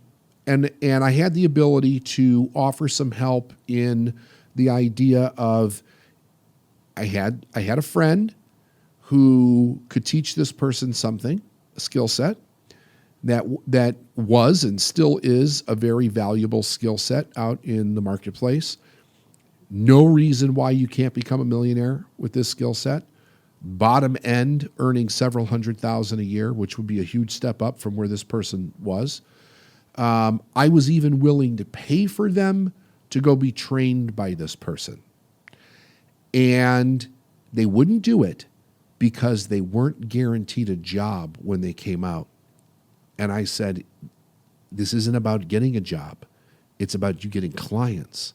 But when you do this, you can have clients for life all over the world. And you can earn, there's no end to how much money you can earn. They turned it down. Wow. They turned it down. It wasn't going to cost them a dime. I was going to foot the whole thing. So what stops a person in that moment? Well, think about what they said. There's no job, no security. There's no guarantee that I'm going to do all this, come out, and then have a job or have security. Couldn't get past it in their head. Yeah. I don't come from an entrepreneurial family either. Did you come from my dad? Your dad. My dad had several businesses. But my mom and dad got divorced when I was relatively young, so I wasn't around him that much. He lived in Arizona and I lived in Chicago. So I knew that he had these businesses on the chance that I would get to go. I mean, I was starting to be a teenager at the point, kind of doing my own thing, so I wasn't going out there to see him that much. So I wasn't really around what he was doing. I never got to learn all that much from his own entrepreneurial efforts in life. And he had some wins and he had some losses, but I didn't learn that much from it, So I think probably what was even worse than that was that I think my dad understood to be successful, you had to work hard and that you had to be willing to take risks. And my dad was I got my work ethic from my father. And I've never been risk averse. I mean, that seems to be in my DNA somehow. Like taking risks really doesn't bother me. But on the other hand, the message that I got about my father and his entrepreneurial attitude in life was that it was extremely irresponsible and that he was a pipe dreamer. So I never saw my father that way. I saw my dad as somebody who wanted to make something of himself and was using the time that he had here to go out and actually do something and at least try, which most people never do. But the message that I got from my mother and my grandmother was very negative around the whole idea. And I never bought into it. Yeah. I never. But I mean, this is my dad. They're saying this about my father, right? They didn't even have enough common sense to keep it behind closed doors, right? They were just trying to poison, anger, vindictiveness. Sure. They just try to poison your mind. Yeah, it's interesting that you bring up the family aspect because you're 100% accurate. The first people that'll turn on you is your family. First people. And instead of being there to lift you up and pick you up and come to you and say, wow, that's amazing. How did you do that? It's more of, oh, you're lucky. I still hear this to this day. And we've been in this industry for, the better part of a decade or more. And we still hear this to this day. And it's interesting because I remember having conversations with some of my cousins at a family reunion, and they're young, they're impressionable. They were, late high school, heading into college, some of them in college and getting ready to get out. And we were having a conversation around the work that we'd done with you, but we were doing it in almost a hush-hush quiet manner because we didn't want to open them up to what Steph and I had experienced for so many years after we left the teaching profession. Because my family is not entrepreneurial, like I stated. They're more workforce people. Right. You get a job, you work your 35 years, you retire and go from there. That I do not besmirch those people. That's great, good for you, but it wasn't necessarily for us. But it's really cool to see that those conversations we had where we were, sowing the seed to a better life, they're starting to become more entrepreneurial. And some of them had a job in the corporate world and realized, that's not my true desire. My true desire is this. And it was great to see a couple of them at one of your most recent events and to see that they're actually doing that. But they're still getting pushback from the family around them. Like, how could you give up this job to go and do this thing? How could you chase this dream when you can easily go get this job and have security? Yeah. And it's so crazy to me how, no one ever came up to us and said, good for you in a genuine way. It was more like a good for you, you fucker. Who do you think you are to be able to do this? You're just lucky. And it still kind of gets me a little bit. I'm more immune to it now, but it still kind of gets me in a way. Yeah. It's just so interesting to me. Well, they're people you care about, right? Yeah, right. You do care what they think. Yeah. And you hear about them as people, they're family. It's unfortunate, but it's true. So, like lift people up, like lift them up a little bit. Well, they don't need it. They're the enemy now. They got money. It's like lift people up or ask them, how did you go about doing that? That is so amazing that you were able to leave a career that had so much security and take a chance and bet on yourself and look at the fruits of your labor that are being bared because you had the guts to do that. I think we should do more of that sort of conversation than the behind the back, pipe dreamer, that other sort of thing. It's really fascinating. Back to the episode, you talked about being rich or having wealth does not mean having a lot of money, and I loved this. Being wealthy is based on your ability to manifest the amount of money you need when you need it, and that's it. I don't really have a question around that. I just love that that's what real wealth is. Well, so a lot of people look at being rich, and you can generally not rich people, but some rich people fall into this category too. But if you talk to the average person about being rich, what they're really, I don't care what they're talking about. They could be talking about buying yachts and planes and, whatever. But what they're really doing, if you really sit down and have a conversation, you'll find out that the idea that's actually going on in their mind is that they'll be able to buy whatever they want without any consequence, and that they'll never run out of money, and that they'll never have to worry about money. And that is... not only is it emotional immaturity, it's financial immaturity, because that's absolutely not true. Nobody is that wealthy. So the idea is that we're not trying to get rich as a destination, with the exception of, do you have a financial goal for a specific purpose? Then there is a destination that you're trying to hit. But here's the truth about money. I don't care how much you have. I don't care where you put it. It's never safe. That's true. That's it. And people are raised under this false idea that there's somewhere or something that they could do with their money that's safe. There isn't. It can disappear anywhere. Not only can it disappear as a matter of fact, like in the physical, but the value of it could change. Like we could crash. The world economy could crash. We damn near happened in 09, 07, 08, 09, whatever it was. And the money could be useless. But something else will be of value. What might be beans? Who knows, sure. Right? But it's a medium of trade in whatever way that it is. But I think that if you understand the concept and the skill set and the awareness behind how do I bring more, like let's say coasters are the currency, how do I bring more coasters into my life? Or how do I bring more dollars into my life? Or how do I bring, more of whatever is a value that I can use as a medium trade in my life? How do I do that? Because it's a skill set and it's an awareness. When you learn how to do that, nobody can take that from you. You're not going to forget how to do it.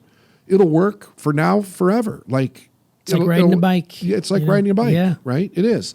So when you learn how to do that, and you can do it basically in any situation, meaning that you create your own economy. You're not subject to what the news says about the economy, what the government says about the economy, what Wall Street says about the economy. Look, I've done this for 20 years, right? So I've basically been through 2 recessions and 9/11 and a bunch of other funky things that have happened over the course of 20 years. And it's never affected me because I never bought into it to begin with. I always figured out how to keep going and earn money regardless of what the world was saying about the situation. And I watched people around me some people around me that were in business go out of business because they fell into the belief about the world is falling, the sky's coming down and that's it. I don't believe it. Yeah, it's a good way to look at things. Do you remember a moment or that moment where you, quote unquote, had made it and mastered the manifestation of money and what that experience was like for you? I do. Do you? Would you mind sharing that? Yeah, I do.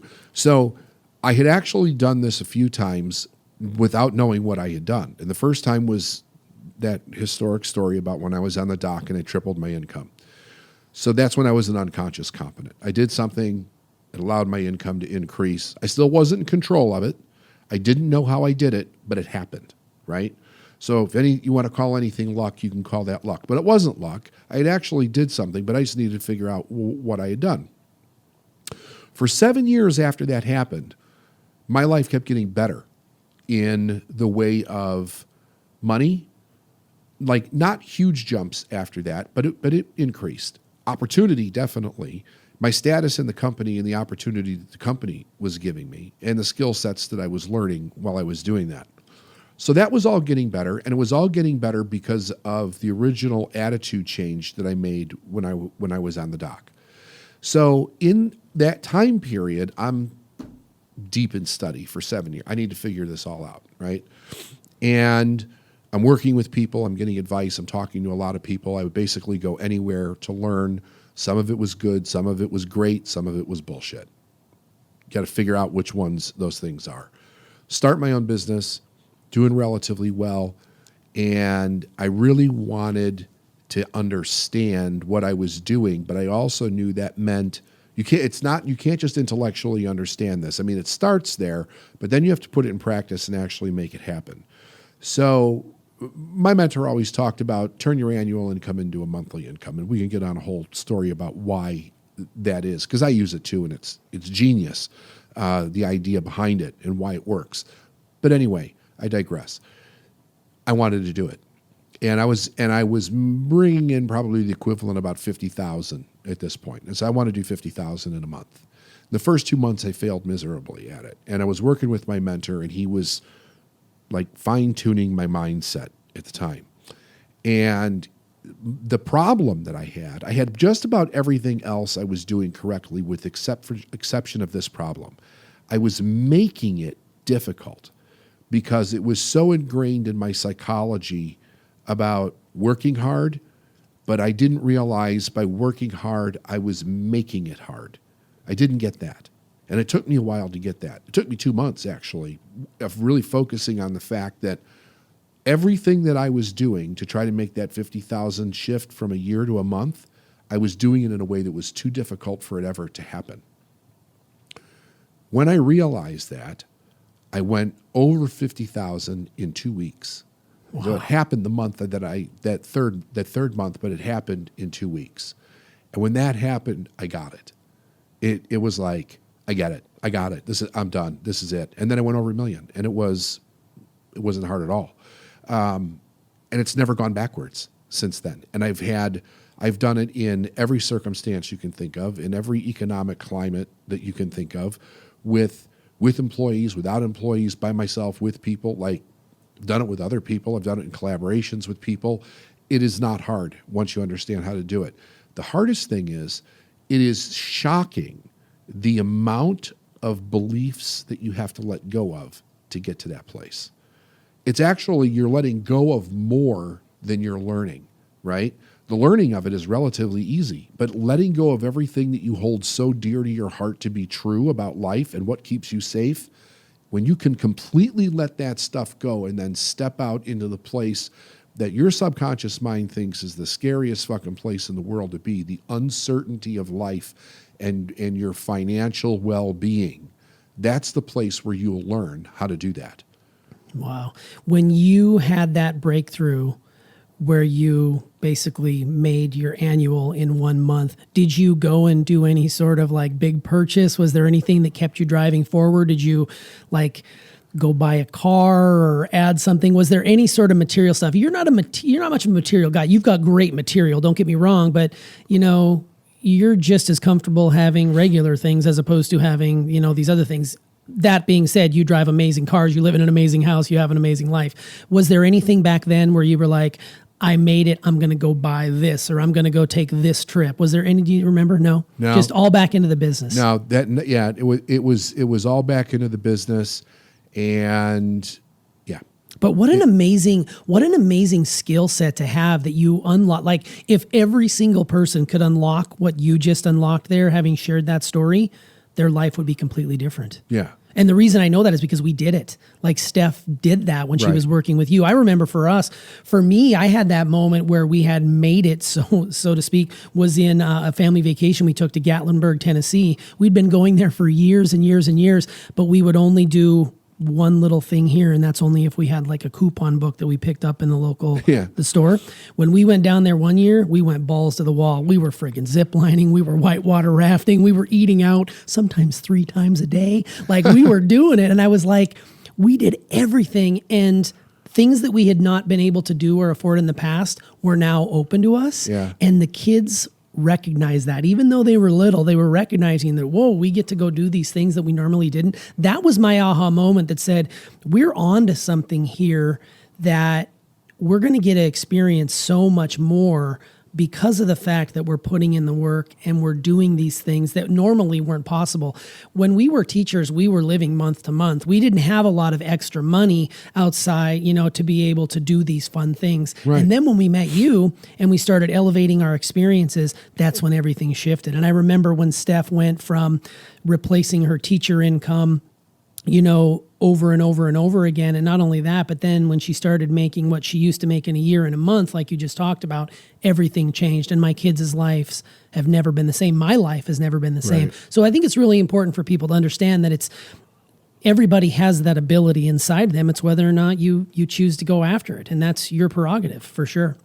That's great. I love the story. Thank you for sharing that. You did say in the episode that desire is the possibility-seeking expression or function-seeking performance. And desire is how the universe speaks with and through us to be, do, or have more in the world. Too often we suppress these desires based on past programming and not to want too much, or at least in my case, not to want too much. If a person wanted to break through that limiting belief, where do they start that, you know, there's never too much? They got to study. Just study. Yeah, they got to study. You have to get more information of more. You have to study more of truth to start to, because what happens when you first start doing this, T, is there's so many contradictions in your mind. Your mind starts kicking up. But what about this? And what about that? And what about this? And what about that? All the different things you've been hearing all your life start coming up into your consciousness, and you don't have answers for them. You're like, I don't know. And then it's like, am I being conned? Am I being scammed? Is this a joke? Is this like, when's the other going to shoe going to fall type thing, drop? Right? Yeah. So you have to really study to expand your consciousness around this so that it makes sense, because it becomes very difficult to build a belief to do this if it doesn't make sense. And you're never going to do it until you either leverage somebody else's belief or you build your own. Yeah, that's great. And you did end this episode by saying that start making decisions based on what you desire rather than what you don't have. That's and right. I love that. And I think it's the perfect way to close out this episode. And I would love to have those people who are listening to this particular Inside the Episode reach out to us with maybe where their limiting belief might be. I think the first thing to do is own it. Like, yeah, you guys really pissed me off in this episode because you're talking about being wealthy. And I was always taught that it's not okay to be wealthy. Ding, ding, there's your limiting belief. Share that with us. And maybe we could, on a future episode, talk a little bit about, what we can do to help those people. Because I know that you're out there. Yeah, absolutely. Because I used to be one of them. So it was a very interesting weekend. I didn't even know that my favorite fighter was fighting. That'll show you how in touch I am with everything that's going on out in the world. But I happened to be watching the news and I saw that Conor McGregor was fighting. What was it? Saturday night. And so I got the pay-per-view of it. I actually would have I would have bought a ticket. Had I known early enough, I would have bought a ticket and I'd have flown to Vegas to go see the fight. I really love Conor, what he stands for and what he's done with his career. And so I wanted to see this fight, and I was talking to some people about the fight before he was fighting because I don't really follow this stuff, right? But I do kind of watch what he's doing a little bit. But because he's been off for 15 months, nobody even told me, or I wasn't even aware that he had booked this fight. So he was fighting this guy, Cowboy. And this guy's got an outstanding record of, knockouts, this Cowboy dude. For everybody that's listening to this right now that knows what the hell is actually going on, you're going to love my lingo because I don't know what the fuck's going on. But I do understand what's been going on with Conor and with his career because I've been following it and watching it kind of closely. But I still didn't know that he was fighting, so that'll tell you how close I'm actually watching it. Blah, blah. Anyway, so here's my rendition of this because I actually think this is quite interesting.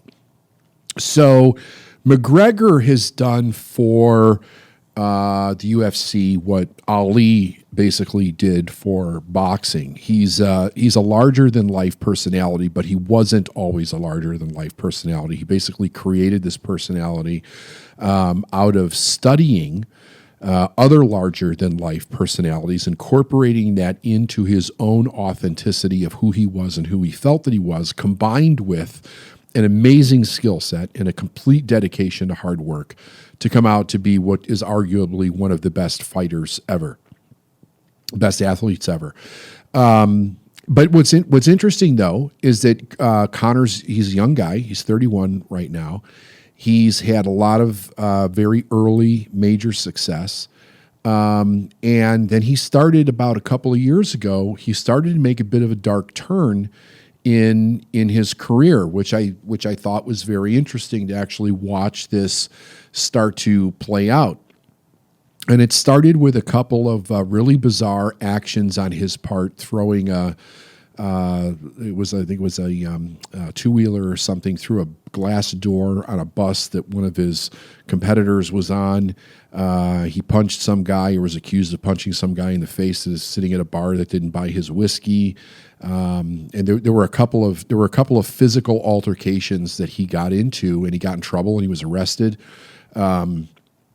And he was going down a dark road, and he was getting some flack from Dana White, from the UFC, and a lot of commentators, and people were like, this guy he's like a meteoric rise to fame and success, and a real picture of what dedication and cultivation of his persona and everything that he stands for can be.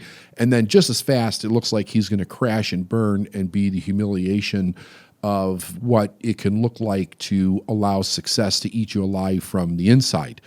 And the reason that I'm talking about this on the podcast is from the perspective of something that I talk about quite a bit in the work that we do, which is this program that we do called Date with Your Dark Side. And basically what Date with Your Dark Side is it's a seminar that I do. It's a controlled seminar. It's one of our high-end seminars where we actually walk a group of individuals down a road to confront what the dark side of their personality is before they find out what it is in a terrible way, like what was happening with Conor with these fights and these altercations that he was getting into. And here's the theory behind this, and it's not. I didn't come up with this theory. I think a combination of Freud and Jung came up with this theory back in the day. They called it the shadow side of our personality, and what it was is it's a mixture of the beliefs and the patterns and the roles that we take on in our childhood that may have allowed us to survive something that wasn't all that great. But it's never changed, and we take it into our adult life, and it begins to consume us from the inside out, but we don't know that it's happening, and we start picking up negative patterns of behavior that are being triggered by external circumstances that we find ourselves in as we're moving through our life. And this could happen for somebody who's not traditionally successful, but it can also happen for people that are going after massive success in their life. We see it happen with rock stars all the time. We see it happen with movie stars. We see it happen with models, celebrities of all kinds, where they get involved in drugs and alcohol and, all kinds of nefarious behavior that ends up either destroying them, taking them all the way down, and then they have to dig their way out and turn their career around, but they go through a real dark period first. Or totally just destroying them altogether, and they either die or they overdose or they commit suicide, or we never hear from them again. Like it can have real bad things. For the average person, this can look like divorce, losing their business, losing their house, losing your job, losing your kids. It can end up in suicide. It can end up in complete addiction. It can go down some really dark paths. But here's what I know about Connor, and one of the reasons why I admire him. I can't tell you I know how this happened because I don't know. I don't know the inner workings of actually what went on. But what I do know is that some people got into his life. One of them was my first coach, Tony Robbins, who had a positive influence on Connor turning his mindset around.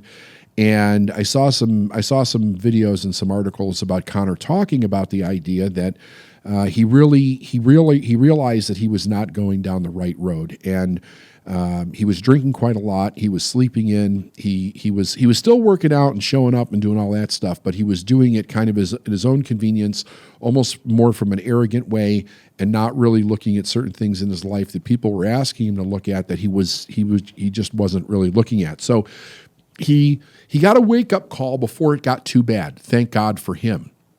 And he started working with the right people to begin to turn it around, find out what was actually going on inside of himself, and really see, look, if I keep going down this road, everything that I've worked for, I'm going to lose. And he would probably end up losing his girlfriend. He would probably end up losing his kids. The propensity there for alcoholism is there. And the only reason I say that is because he was saying that he was drinking, quite a lot. So that was becoming an outlet for him that's not a very constructive outlet for any person to go down that road. Once in a while is one thing, have a party or whatever, but when you're doing it on a regular basis, it can become quite dangerous. So he recognizes this. He starts surrounding himself with the right people. I know just at some level, Tony Robbins got in his life. I don't know how extensive that was. I heard that Tony went to his house, did some work with him personally. He was there for the fight. He actually got to come out into the ring, into the octagon Saturday night. And it was interesting because the first person Connor hugged was Dee Devlin, his girlfriend. The second person he hugged was Tony Robbins. So that says quite a bit, I think, as to that was a thank you to Tony for whatever he did to help get his head right in the right place. And I've worked with Tony, so I know the amazing work that he does with individuals. And the reason that I wanted to talk about this was because I think it's a very good example of it doesn't matter how successful you become, the tendency to go off the rails is there for each and every one of us if we're really not careful. So I know that Connor didn't, he came from a part of Ireland where there wasn't much opportunity. Before he was fighting, he was a plumber. He was working 12 hours a day. He was raised in an environment that kind of defined who he was going to be before he defined it himself. And he pulled himself out of that. He followed this desire. He found something that he was good at, which was, ultimate fighting. He disciplined himself in the fighting arts. He started to become very proficient at the different arts and become very good at it. And he was studying other players and he was studying how to win. He started studying the greats at how to, because there's more to this game than just the physical skill set. He'll be one of the first people to tell you that it's mostly psychological. And Conor plays the psychological game better than anybody out there right now. I mean, he's probably surpassed Ali's ability to play the psychological game with the opponents. Part of beating the opponent is to psychologically get in their head what we call shit talking. Is actually a strategy, and it's a very well-known strategy between sports teams. If you can get in the head of your opponent before you get in the ring or before you get on the field or before you get on the ice or whatever it is, you've got a much better chance of actually beating that person. And the thing is that psychology is in everything. His ability to get a psychological hold on himself when he saw himself going down a dark road is so very important to his success, because overcoming that, let me tell you this. I admire anybody that has the strength to look at their own dark side and be like, what the fuck? What the fuck am I doing with myself? And have the balls to fucking stand up to themselves and say, this needs to change, and then reach out and ask for help to figure out how to change it. There is so much pride that you take from doing something like that, because you have to overcome the deep shadows of shame and guilt inside of yourself, self-humiliation, maybe being humiliated by other people. I mean, we all know what the press does to drag people through the dirt the first time that they fuck up. They're Conor's friend when he's winning. And when he's knocking guys out, they're all his friend. And the second that he does something, you'll watch so many of them turn on the guy, and maybe rightfully so. I'm not sit here going to argue the merits of whether that's good or bad. I don't condone what he did, but from the outside. And Brandon and I will talk about this a little bit, because he's very well versed in sports when I actually am not. I am a very, very part-time observer when it comes to these things. But I know the psychology behind it very well, because I've worked with a number of people over the years. So the one of the things that'll be interesting to hear from Brandon when we do Inside the Episode will be, to what level does this psychology infiltrate the shit talking, and then the idea behind when the media gets involved, how much of it is staged versus how much of it is real? Brandon, he'll know the answer to that for sure. But it's something that I always wonder. Like when I first saw Conor throw the two-wheeler through the bus window or whatever, and I was thinking to myself, is this a publicity stunt? Like, this is right up Conor's alley to cause this contention with this guy before he even fights him, to get publicity and all this stuff. Like, all of that stuff does go on behind the scenes, but you never really know, is it real? Was it planned? Was it planned and then it went bad? Was it not supposed to happen that way? Like, what really went down? And then there was the guy that videotaped him, punching the guy in the face in the bar or whatever, which that one you could pretty much tell definitely was not planned.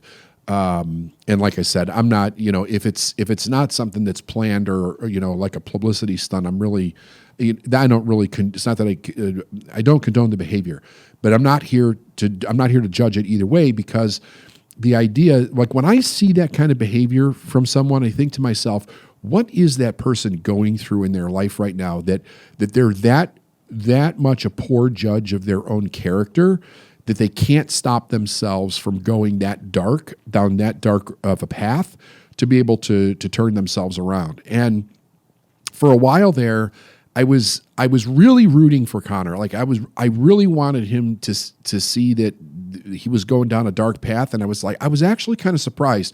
I thought he had his psychology together a little bit better than that. And again, like, I don't know what precipitated the turnaround, but I was really, really happy to find out that he began to turn it around. And I mean, he's been gone. We haven't seen him in the ring for like 15 months now. So to see him come out and take Cowboy out in 40 seconds, was astounding to see where he upped his level of skill set to. He's also one of the very few professional people that you'll hear talk about The Secret. Was fundamental in his mindset.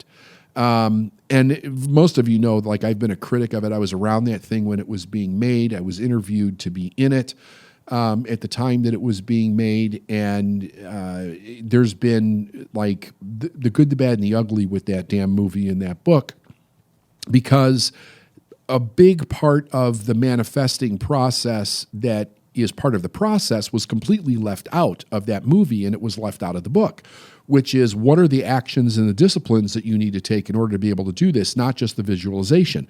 But his sister, from what I understand anyway, gave him a copy of the book and the movie when he was like 15 years old. And he wasn't really interested in it at first, and then he started looking at it, and he inherently saw the truth in it as far as the visualization, and he believed, whatever I can visualize in my mind, I can create in my life. So he started practicing that, and I've heard him talk about that several times, how he would practice visualizing getting the right parking space, or he would visualize certain things that were going to happen in his life. And the more he did it, the better he got at it. He was drawing a direct correlation to his ability to visualize and then manifest what it was that he wanted in his life. So then he started visualizing the outcomes of these events and fighting these individuals and exactly how it was going to go, punch for punch, kick for kick, wrestling for wrestling, like every move. And it was working, and he was winning, and it was allowing him to up his game. And he would talk about it, and I know people would kind of criticize him for it. And I would think to myself, those people have no idea what this guy's doing. What he's doing is so far above and beyond what most people are doing, because he's playing to win at a completely different level. So I want to bring that into this topic here. And like I said, I can't wait to get into do the inside the episode with BT, because he's just going to eat this shit up with me. He's going to eat me up and spit me out on this one, folks, because he's a champ at this. Like, every time I need to know something about sports, he's my go-to guy. I didn't even know what an undercard was. When we were texting the night of the fight, and he says, well, who's on the undercard? I'm like, what the fuck is an undercard? I had to look it up, and then I'm like, oh shit, you're really dumb. You didn't even know what that was. So I'm getting there. So for all you sports fans, just bear with me on this. I'll get up to speed one of these days. But what I thought was really kind of neat about this was that when I saw him come out and fight this time, and I've seen all of his fights, Connor's. There was a different guy that showed up to this fight. Very, very different guy. The first thing that I noticed was that he didn't have as much of his bravado swagger when he was coming down the hall, when they were introducing him, and when he was moving from his locker room into the arena. I know that he had toned that down. I noticed that he had toned it down a little bit. He toned it down at the weigh-in a little bit, and I thought, well, this is kind of interesting. It made me a little nervous, if I'm going to be completely honest, because I was like, is his confidence shaken, or is there something else going on here? But then I saw some of the other things that he was doing with Cowboy, and I thought, no, his confidence hasn't gone anywhere. But I didn't really grasp at that point to the level of what he did.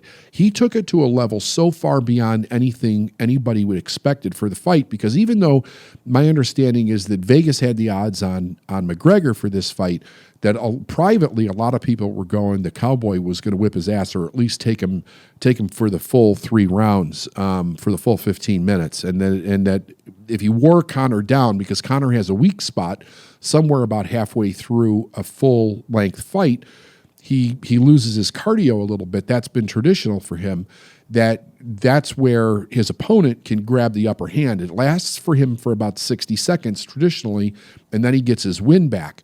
But I know that he's been playing with that for years, trying to overcome that, and he's still, well, I don't know if he whooped it because he only fought 40 seconds for this fight.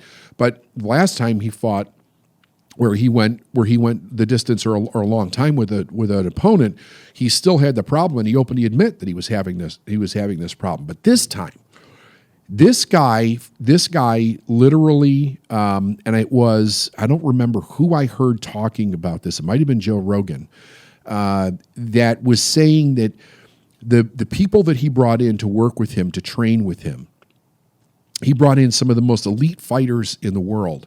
And he was literally studying from the aspect of how could he gain the upper hand on his opponent no matter what the opponent did, no matter what hold the opponent had, no matter how the opponent tacked him, if he hit him, if he kicked him. Like basically, how could he overcome being in a down situation? And that's kind of what he did in this fight, because Conor came out with the first punch. He'd used that southpaw. He threw a massive left at Cowboy. Cowboy ducked. He completely missed the punch. There was no connect there whatsoever. And then they got locked up really quick. And Conor immediately came out. What won the fight was him taking this shoulder and jamming it into his face 3 times really hard, breaking his nose, swelling up his eye. The Cowboy's bleeding all over the place. And then he does a roundhouse to the side of the head, takes him down, comes up with that flying V knee, and then he pounds him into submission. It's over. It was like over in 40 seconds. It's done. But Rogan even admitted when he was commentating the fight that he had never seen that move before. He never saw somebody take him out with his collarbone, like 3 blasts right to the nose, breaks the guy's nose, shattered his nose. The Cowboy had to go to the hospital after the fight, my understanding, and takes this guy out. And it was, so then I'm doing a research after the fight's over because I was really impressed with what he did. And then find out to the extent that he's training. He's not just training. So think about this, and this would be with any sports team. We all know that teams study other teams, fighters study other fighters. But when you're studying them and when you're training, what are they really training for? Are they really training to completely destroy the guy out of the gate, or are they training to match movement for movement? Are they training to figure out a way to go the distance with the guy, to find an opening, to get ahead, that type of thing? Conor was studying and training to dominate immediately out of the gate. How do I get this person in a position and literally destroy them? No foothold, not allowing the guy to get any traction whatsoever, and take him out as fast as he possibly can. And what I love about that mindset is that is the ultimate idea of playing to win and not coming from the place of playing not to lose. And I think that a problem with a lot of athletes, with a lot of business owners, with a lot of people in general, is that the strategy that they study to win is actually a strategy of how to play not to lose. It's not a strategy of how do I win? How do I dominate the situation, crush it so intensely that I beat the competition, I win, I go for the big payday, I go for the big win right away. Not because there's another aspect to this thing. He didn't just win. He didn't just dominate. He didn't just crush the opponent, but he left no cookie trails. He left none, meaning that there's nothing there for his next opponent to study to find out what he's learned in the last 15 months other than that shoulder smash to the nose bridge to crush the guy's nose. We have no idea what Conor would have done had he grappled with this guy for any period of time and what he's learned and how far he's advanced in the next 15 months. So anybody that's studying him, that's going to fight him down the road, they have no idea what they're studying for. They don't know what he's learned. They don't know how far he's advanced in the last 15 months. They have no idea what they're getting in the ring with. All they know is what Conor's strong points were, 2 years ago, 3 years ago. That's all they know. And the part about that's very dangerous is that they can get stuck in there thinking, well, Conor, he was known for a long time as just the guy with the deadly left hook, the guy with the deadly left hand, the dangerous southpaw. That's what he was kind of known as. But the truth is that he's upped the game so much in so many different levels, and my understanding is that he's upped the game to like a catastrophic way of dominating the situation in all the places where he was once weak or falling behind, that anybody who gets in the ring with him, it's going to be extremely dangerous for them to fall into any kind of assumption as to what Conor is going to do. You're going to need a fighter that can get in there that's very fluid and is able to adapt to whatever he has the ability to throw at them. And then still, they're not going to have any idea what he's prepared to do in any given situation because there's nothing there to study. It's like a brand new fighter coming in the ring, but a guy that's got 10 years of experience, but there's nothing there to figure out what the hell he's going to do.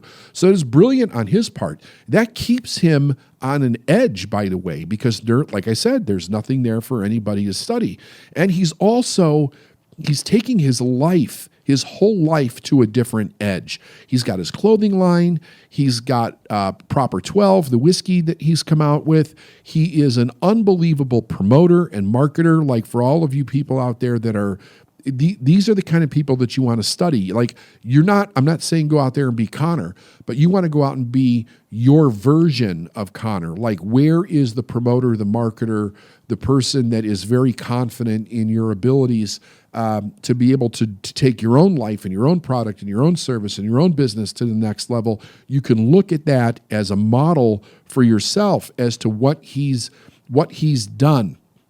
The other thing that I always like to point out with these people, and I used to say it about rock stars and singers all the time, like if you watch like a Celine Dion or you watch any kind of amazing musician or singer or that kind of performance, when they're really in it giving their best, they don't always have the most gracious expression on their face. It almost sometimes looks like they're in pain.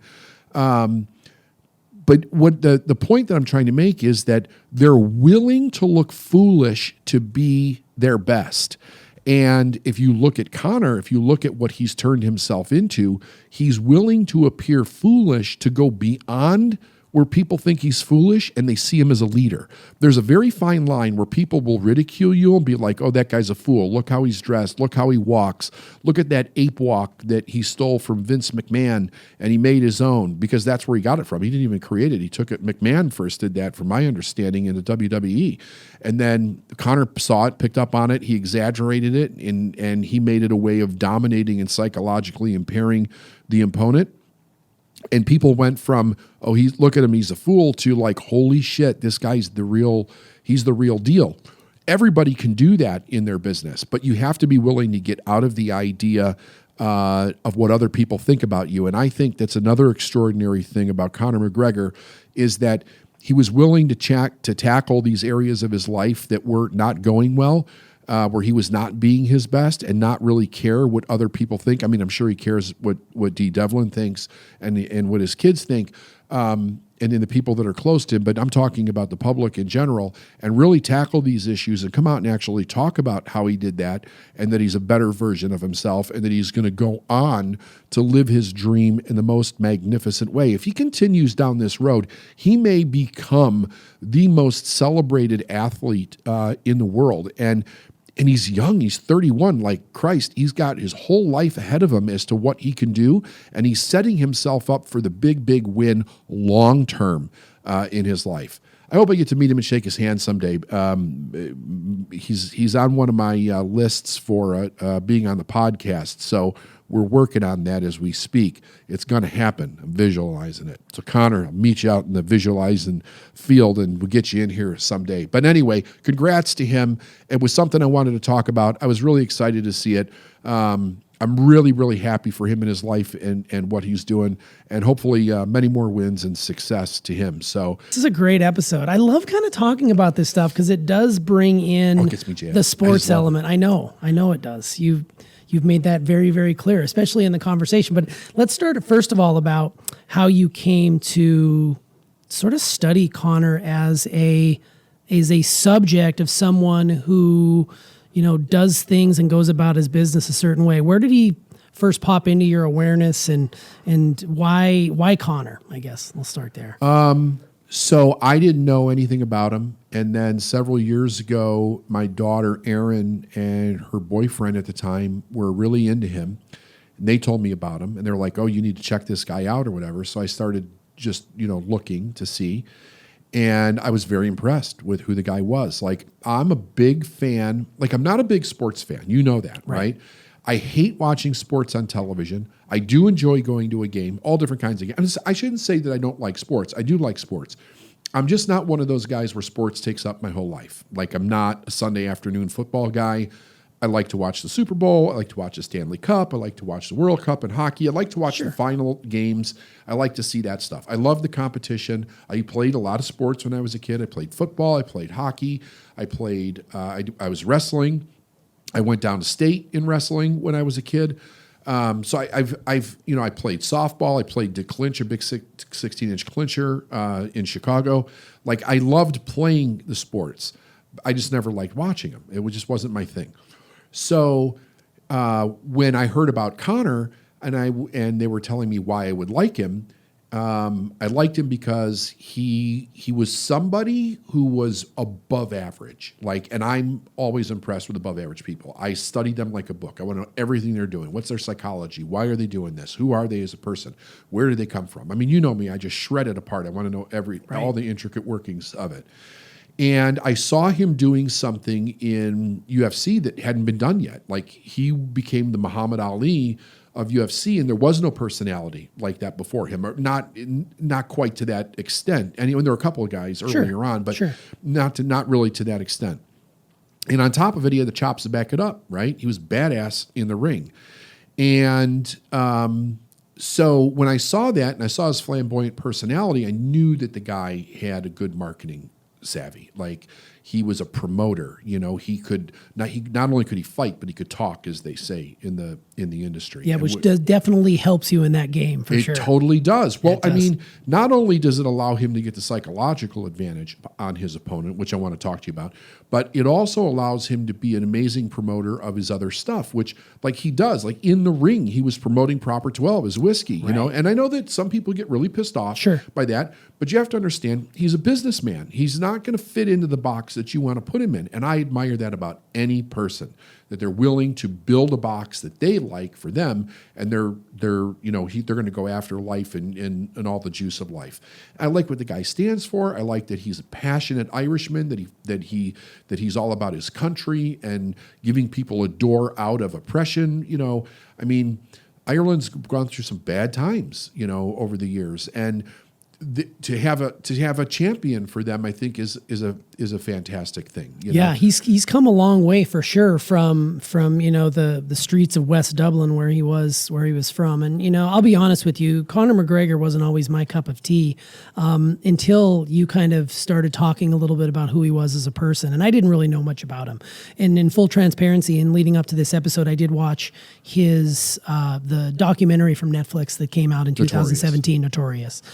And it was really interesting to see. It doesn't talk a lot about his early life, but you could tell that he was shaped early on by this idea that he wanted something bigger for himself. So he was really all about, I'm just going to work. I'm going to work hard, and no one's going to deny me this. And he's really big in visualization. He's really big in mindset, and he does talk a very good game. And I think that's what oftentimes would be triggering for me, because with that bravado and with that, like ego that these guys have to lead with, it's very counterintuitive to how I live my life, because I see a part of myself. I want that, but I don't have the balls to go out and get it. He does that. And that story, like his story that's still being written right now, is one of tenacity.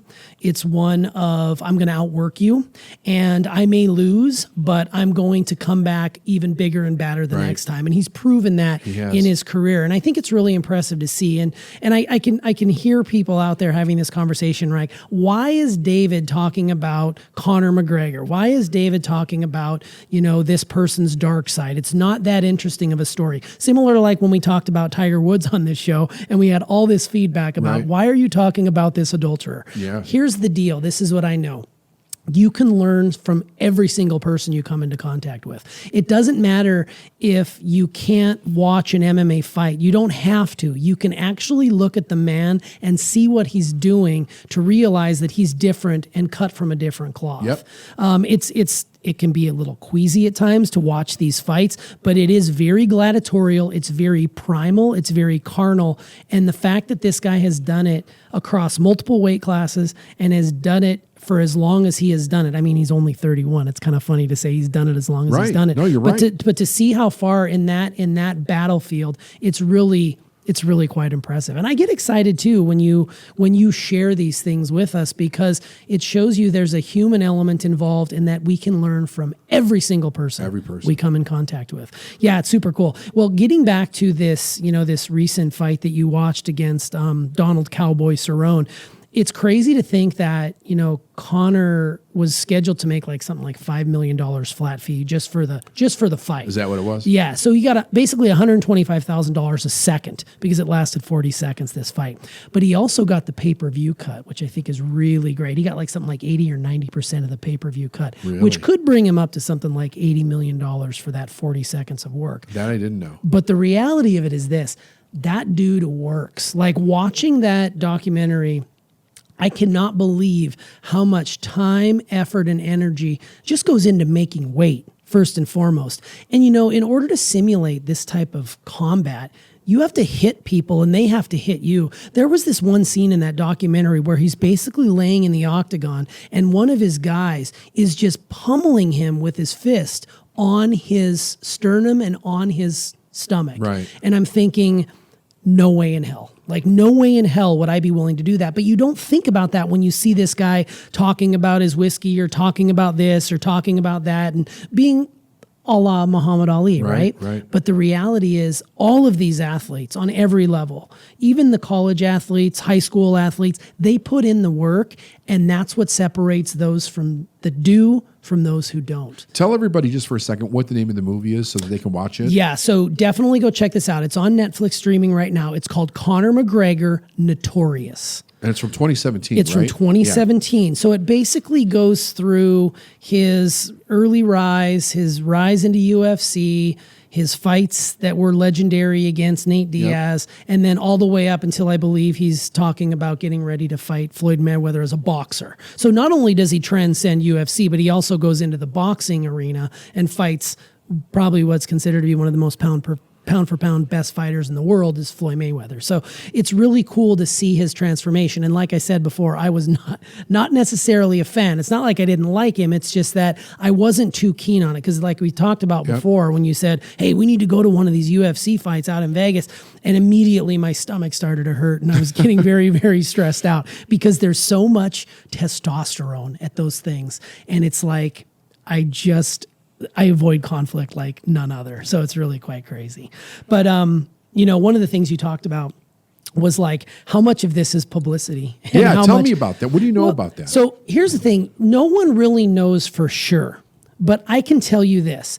These guys are on a razor's edge when it comes to finding and getting inside of people's heads, right? Yep. So, and they're all about family and they're all about team.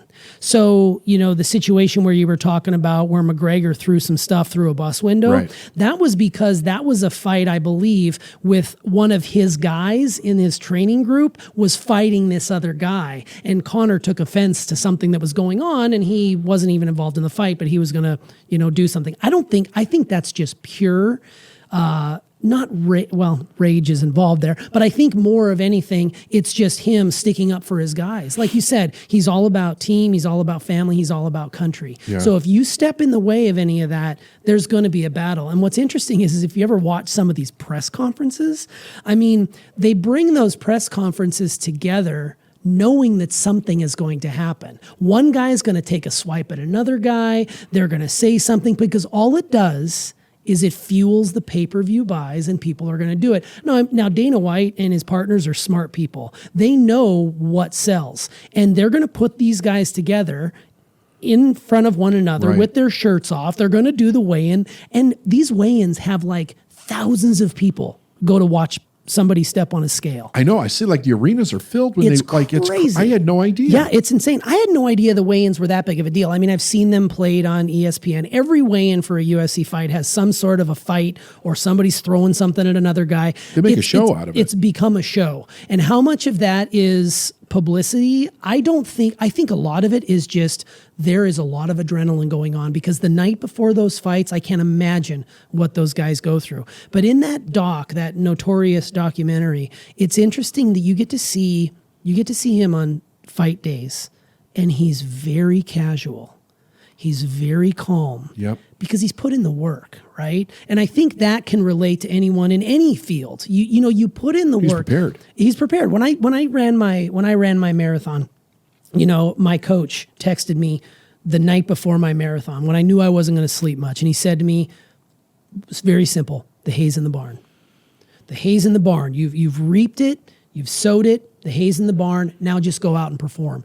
If you do that enough, you're going to be able to walk. You basically visualize it, you walk through it, and you do it." Now, he's not going to win every fight. He didn't win every fight, but he's come back stronger from his defeats and from his losses. But how calm that guy is leading into it, I can't even imagine what it takes to go into a situation like that. Did I hear it right that he's the only UFC fighter to hold 2 belts at the same time in 2 different weight classes? I'm not sure about that, but I do know that he does go weights. He's welter, he's done flyweight, he's done welterweight, he's done lightweight. I mean, he bounces up, and that is not easy. Like, you need to add 20 pounds. You need to lose 7-8 pounds. Like, these guys, it's not healthy. It can't be healthy, the way they emaciate themselves. And there's not an ounce of fat on the guy. There's so not. He is building and losing muscle. He is. At that kind of weight. It's amazing. The man's body is something to behold. Like, there is not a shred of body fat on that guy's body. It's crazy. And all of those guys are like that for the most part. You want to talk about athletes. Those UFC guys are athletes to the core. I mean, just watching them train in various martial arts and various wrestling tactics and jiu-jitsu and all these other things, it's really amazing to see what they do. It's more than just punching another guy in the nose or breaking some guy's jaw. Right. Like, these guys, there's all sorts of ways that these guys can win their match, and that's what it boils down to. But it's really cool to see how you relate this to business world or mindset, because it really is a mindset, right? I mean, you have to go into it a certain way, expecting good things to happen to you. And we're not talking about getting in an octagon here, but if we're talking about the octagon of life, what problem are you facing right now that you're struggling with that needs your attention? Because if you work the problem and you put in the work, you're going to figure it out. Right. He doesn't get outworked. I think that's the one thing that I love about athletes in general. They're going to outwork you. I was having a conversation the other day with Steph, like, if you put in the time and the effort and you build that muscle, you're going to get better no matter what. Totally. If I would have put in more work around mindset and growing businesses when I was 18 and not waiting until I was 38, that's 20 years of time where I could have been honing my skill, exactly. Right? I think a lot of people sometimes sit there and think that these athletes are entitled. They didn't work to get there. They just were born with it. I mean, there are people that are born with natural ability. I get that. But there's also people that are born. Cultivate it. Yeah, you have to cultivate it, and it has to be done in the right environment. And we've talked about this on our Transformation Facebook group. We've talked about this for year after year. It's an inside job. You got to put in the work. And I think Conor McGregor has proven that he's put in the work. It was interesting. Joe Rogan was saying that if he really does move up to this 170 weight class, which is what he fought at this last fight, that the guys that he needs to fight at 170 are true. Like, the way he said it, it made me think that Cowboy really wasn't like considered a 170 fighter. I think he was talking about shorter, stockier guys at 170, and he said that he would think that he wonders if Conor can actually hold that and really fight and perform at that weight, which I thought was interesting, because he also said that he thought that if this fight went on, the Cowboy would get him at the end. Well, and you're gonna see that. I think that's one of the knocks on him, is that he comes out with a flourish and he expects to knock you out early. And the longer that fight goes on, the more trouble he gets into, because even though he puts in the work, his stamina is not what other fighters are. I was watching him fight Nate Diaz the first time around, and it didn't look like it was going to go very long. long, and Nate Diaz weathered the storm.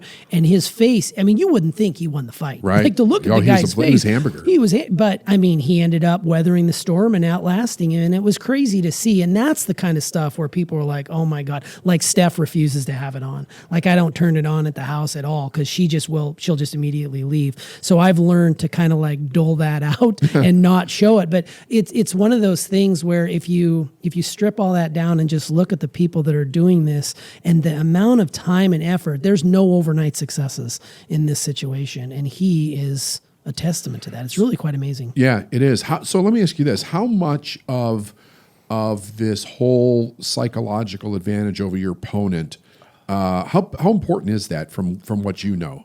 So, here's the thing. Like, I played at, high school sports. I didn't do anything in college. So I'm probably not the, answer here, but I will say this. If you can get inside of a person's head and get them thinking about what you're doing, you've already won. Like, you need to be so focused on your game plan and focused on what it is that you're doing. This is where that outside noise influence comes from. This is where I like bring it back into the business world. Like, if you are one of those people that pays attention to everybody else around you but doesn't pay attention to yourself, you've lost. You might as well go get a job. Yeah. Like, you might as well go somewhere else and start over, because the truth of the matter is that it's an inside job, and you have to focus on you. You do you. Now, when sports, a big advantage, and people that are the most triggering are the people that are constantly in other people's ears and are constantly jawing. They're doing that not only to get inside that person's head, but it gives them an edge. It gets them playing with the edge. That's why it drives me crazy, like the underdog, right? Like, everybody will try to find that chip that they can carry on their shoulder. And they may eventually make it to the pinnacle of their sport and they'll make it to the Hall of Fame, but they will always talk about how there was this many people drafted ahead of them. Like Michael Jordan, even the greatest basketball player of all time, he wasn't drafted first overall, right? So there was somebody who was taken ahead of him, and it drove him to greatness, because you can always look and say, that guy was taken ahead of me. And you carry that chip, even if you are the best. So everybody's looking for an edge. So is it warranted? Absolutely, because I think some people need that to get there. And people do it in business too. They carry these. Trump did it to win the presidency. Absolutely. He got it in everybody's head. Yes. He fucking would label someone and then drive that nail all the way home. And, and they crumbled. Leave no prisoners. Yeah. You have to be, it's going to be very interesting as this year progresses, because we are in an election cycle. It'll be interesting to see how that plays out as the year goes on, because it's going to get dirty, and you had better have thick skin if you're going to go up against him. I'm not saying he's right. I'm not saying he's wrong. I'm going to stay neutral here, but I will tell you what he does is fascinating, because when he triggers you, when our president triggers you, stop for a moment and think about why that is. Why is that so triggering? Exactly. And you can't just say, oh, it's just because he's an asshole. No. What is it about you that you're not able to see, or what is it that you wish you had that he has, right? Like, what is that I keep saying the word bravado. What is that, like, bravado that he brings to the stage? It's an unshakable self-confidence. And that's what it is. And people are scared to death of self-confidence. Yeah. And I too. That's why when I see somebody jawing on a football field or on a basketball court, or even Conor McGregor early in his career being, like wearing feather boas and walking around like he's the shit. Why is that triggering to me? Because I don't have the self-confidence inside of myself to be able to go out and do that. I think he's confident, and he's confident in himself. He's confident in his ability. And if he goes about his business the right way, there's nothing that can stop him. Being that these guys are in professional sports, how come we don't see more of that? More like of like a Conor or an Ali, people that take it to a real art form. That's a good question. I think a lot of it boils down to, you get fat and happy. You get high off your own supply. Like most of these guys come from nothing. And this is, again, I'm not a professional athlete, but a lot of these guys come from nothing, and they have nothing, and they've gone their whole life, really working towards making it. And once they make it, that's enough for them. The true greats, I believe, are the people that transcend that. And not only it's not good enough for them, but they're not going to stop until they become the best of the best. Does everybody get there? No. There's not enough room on that pedestal for everybody to be considered the greatest of all time. Right. But everybody who makes it into the Hall of Fame, for example, they have done something that no one else had done. They put in the time, they put in the effort. They didn't get to a place where they're like, oh, you know what? I'm not going to do that extra mile today, or I'm not going to do those extra pull-ups today, or I'm not going to lift after I've just gone through a 3-hour practice today. Those are the people, like, I am convinced that you can outwork people. Whether you're in sports, whether you're in business, you can outwork people and you can hustle. You know, like Gary Vee always talks about, you can work hard on your craft all the time, which explains why you don't sit around on a Sunday watching football like most people. Right. You're studying people. You're looking at trends. You're looking at way things grow in business. That's the difference that's what separates you from other people. And I think that with the entitlement piece, I think a lot of people, they get to a place where they're comfortable and that's where they flatline. And their comfortable is still leaps and bounds ahead of where I ended up my sports career. Yeah. But it's not going to take them to the next level. You hear people talk about the next level a lot. That's what they mean by that. Well, you know, one of the things that we always hear, people are always saying, when can I stop? You know, when do I get off the roller coaster or whatever? And it's like, you know, they're not going to make it because they're just looking for when do I stop striving? When do I stop working and take some time off? If that's the mindset that you're coming in with, you better go find a job because you're just not cut out to. I mean, here's the thing. If you're going to be an entrepreneur, something inside of you wants to win. Even if it's your own personal life, you want to win. You want to do great, you know? There is no end. There is no, if you go into anything with the end destination in mind, you're going to fail. Right. You're going to fail because, I mean, it's good to have a plan. It's good to have a goal and you're shooting for it. But that goal, it's sort of like the dangling carrot on the end of the stick that keeps the mule moving forward, right? You want it just far enough in front of you that you don't get it because oftentimes, and I've seen this happen even with me, when I get to a goal, I just start immediately pulling back and I regress actually further back from where I wanted the goal to be. Like, oh, this mythical goal that I put in front of me. Oh, I made it. Now what?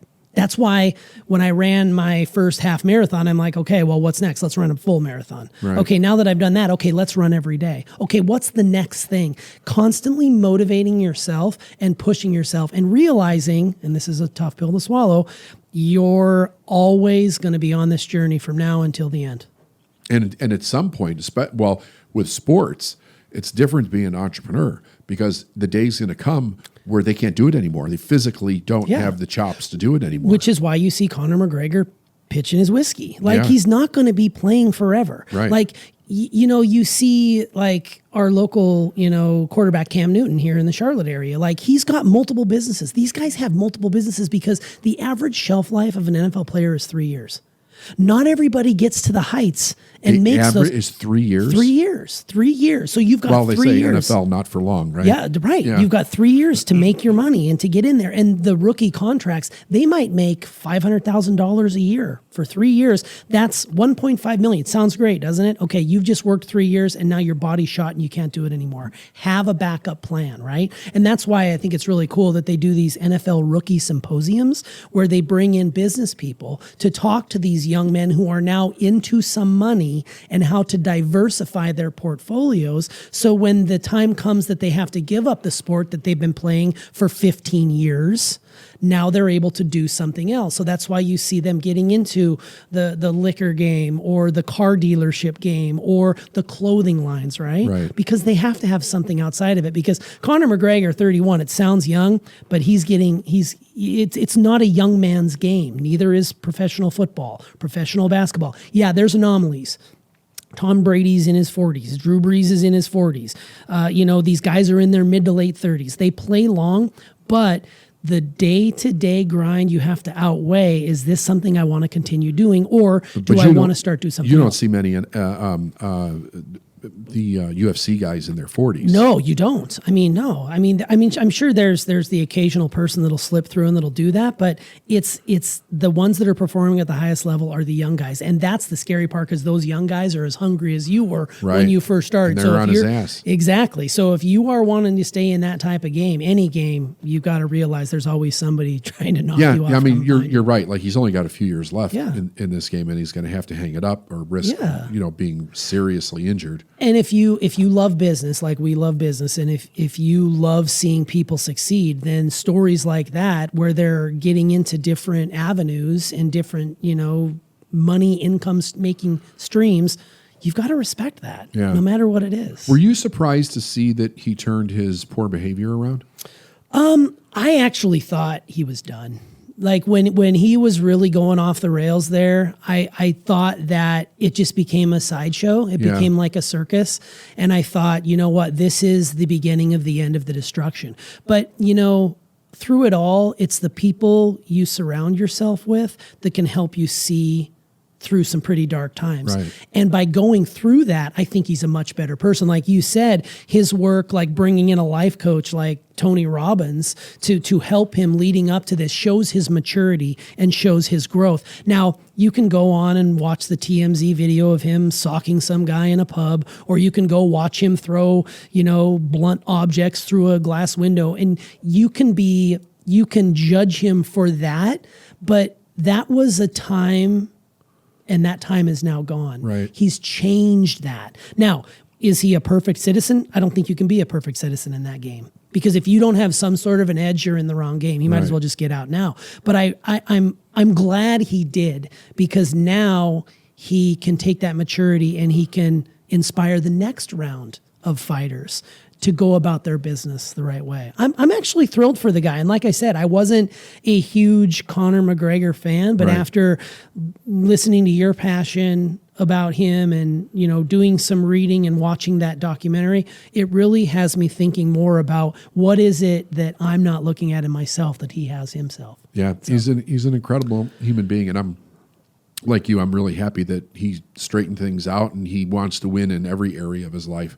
Yeah. And he's not going to destroy it, because there's nothing worse than when somebody, they achieve a really high level of success and the dark side kicks in and they end up destroying it. And then they're like the laughing stock of, because that's all people remember them. And what have you done for me lately? It's the last thing you did. And that's the legacy. Like, it's so crazy. You could have a professional sports career of 10, 15, 20 years.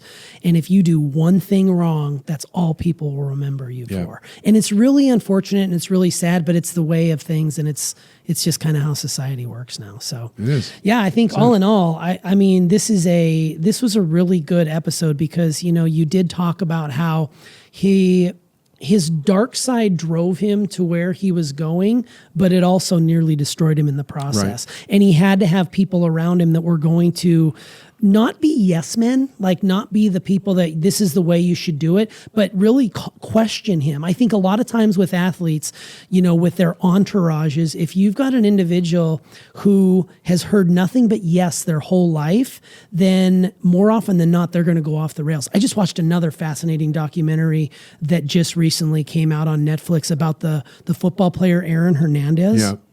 If you get a chance to watch that, because there was an individual who, had he made a few other decisions, he'd probably still be playing in the NFL right now. But because he started running with the wrong crowd, he started, doing some things that were out of character, and then he was afraid for his life. So he brought in people in his inner circle that were kind of thug-ish. Yeah. It ended him. It ended with him and eventually going to prison. I don't want to spoil anything there, but it's really fascinating to see that you can't have yes men always around you. You need to have someone to question. We've learned in our company that conflict breeds creativity. Right. And the more we can be in conflicting with one another, the more we're going to grow as a company. I think that is true in sports as well. You can't just surround yourself with yes people, because you're destined for some mighty fall there. And It's unfortunate. So, Yeah, but no, this was really cool. I mean, I would encourage everybody to go back and listen to this episode. I'm telling you what, the next time he fights, I'm going to go. and you can come or you can stay, but I think you should. I'm gonna go. I'll I think go we should with get all you. the guys together. Here's what we'll do. We'll go to Vegas. You guys go to the fight. I'll stay up in the suite, and then when we're done, we'll go out. Because it's just that feeling I get in my stomach. Like, okay, these guys just watched other guys beat the shit out of each other, and now they're going to take me out. And I don't have. If I get some boxing lessons, I'll go out. Okay, and do it. is the idea that what a person is experiencing in their life, a lot of literature says it's just an illusion. Even when they're in fear too, like the whole idea of false evidence appearing real, the acronym for fear. There's this contention out there that what a person is experiencing in their life from a spiritual perspective. I should say, definitely from a spiritual perspective. A lot of teachers say it's just an illusion, that life is an illusion.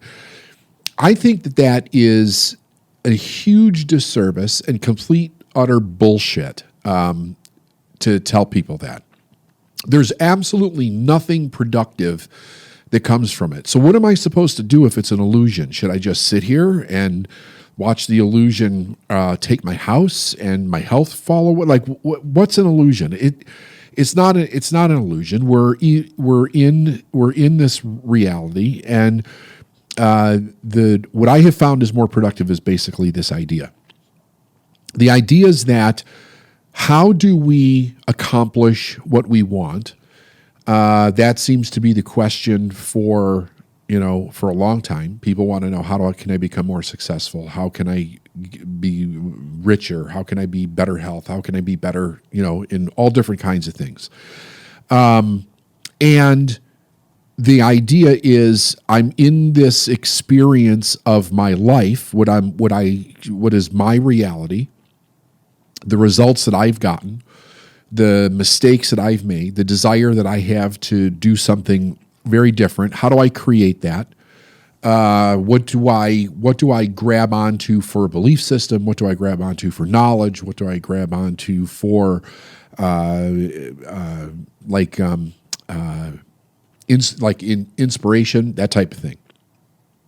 And the idea is that there is a truth out there that encompasses more than just what we experience. So that's what I want to do today, is I want to break this down for people so that it's actually something beneficial that they can work with that will help them.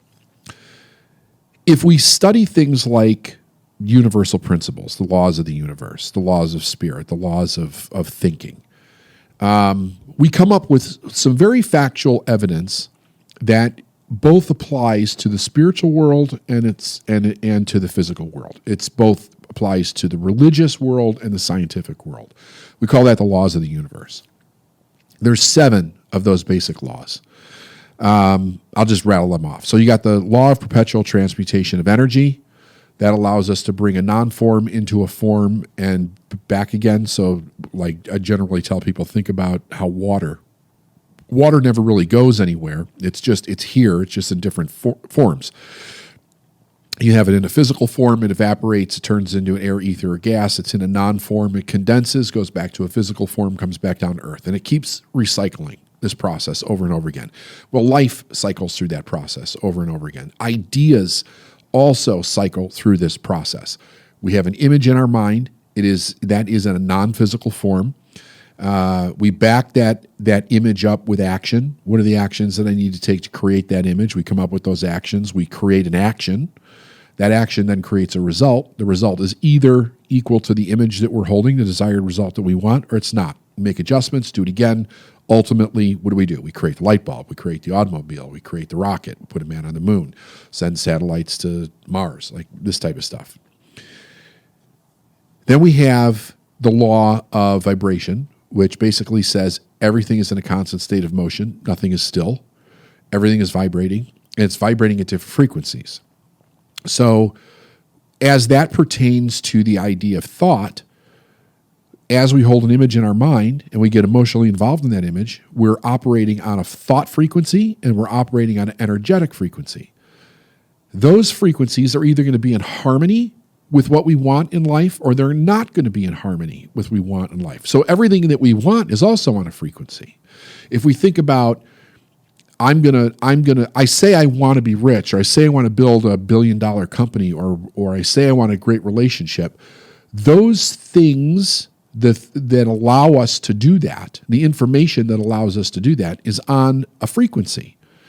And we want to get our thoughts in harmony with the ideas that will come into our life that are on that frequency. Very much like a radio station, right? So if I think negative thoughts in my mind, I'm programming my mind to notice negative things. I will see negative things in my reality, and I will act on those negative things as the only idea that's in my reality, because I don't know how to follow truth versus my reality.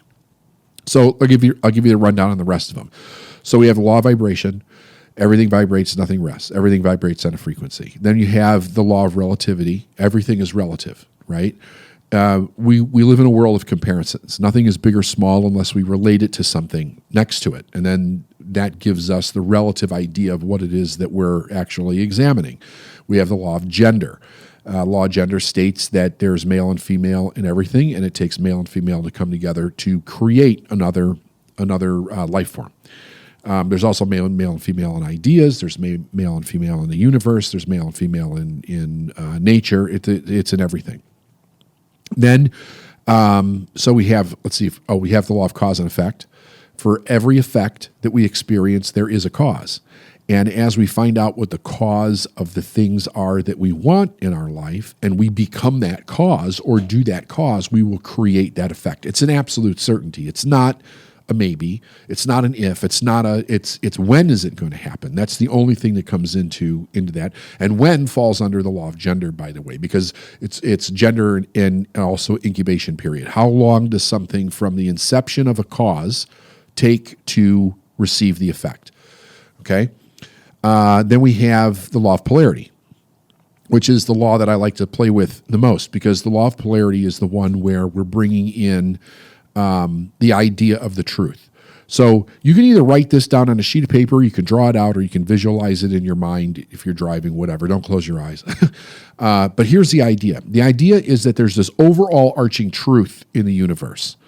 And whenever we're experiencing something in our life, what we're experiencing is real. It's totally real. It's our reality, but it's only a snapshot in time, based on what our mind can see and comprehend and give meaning to in a moment.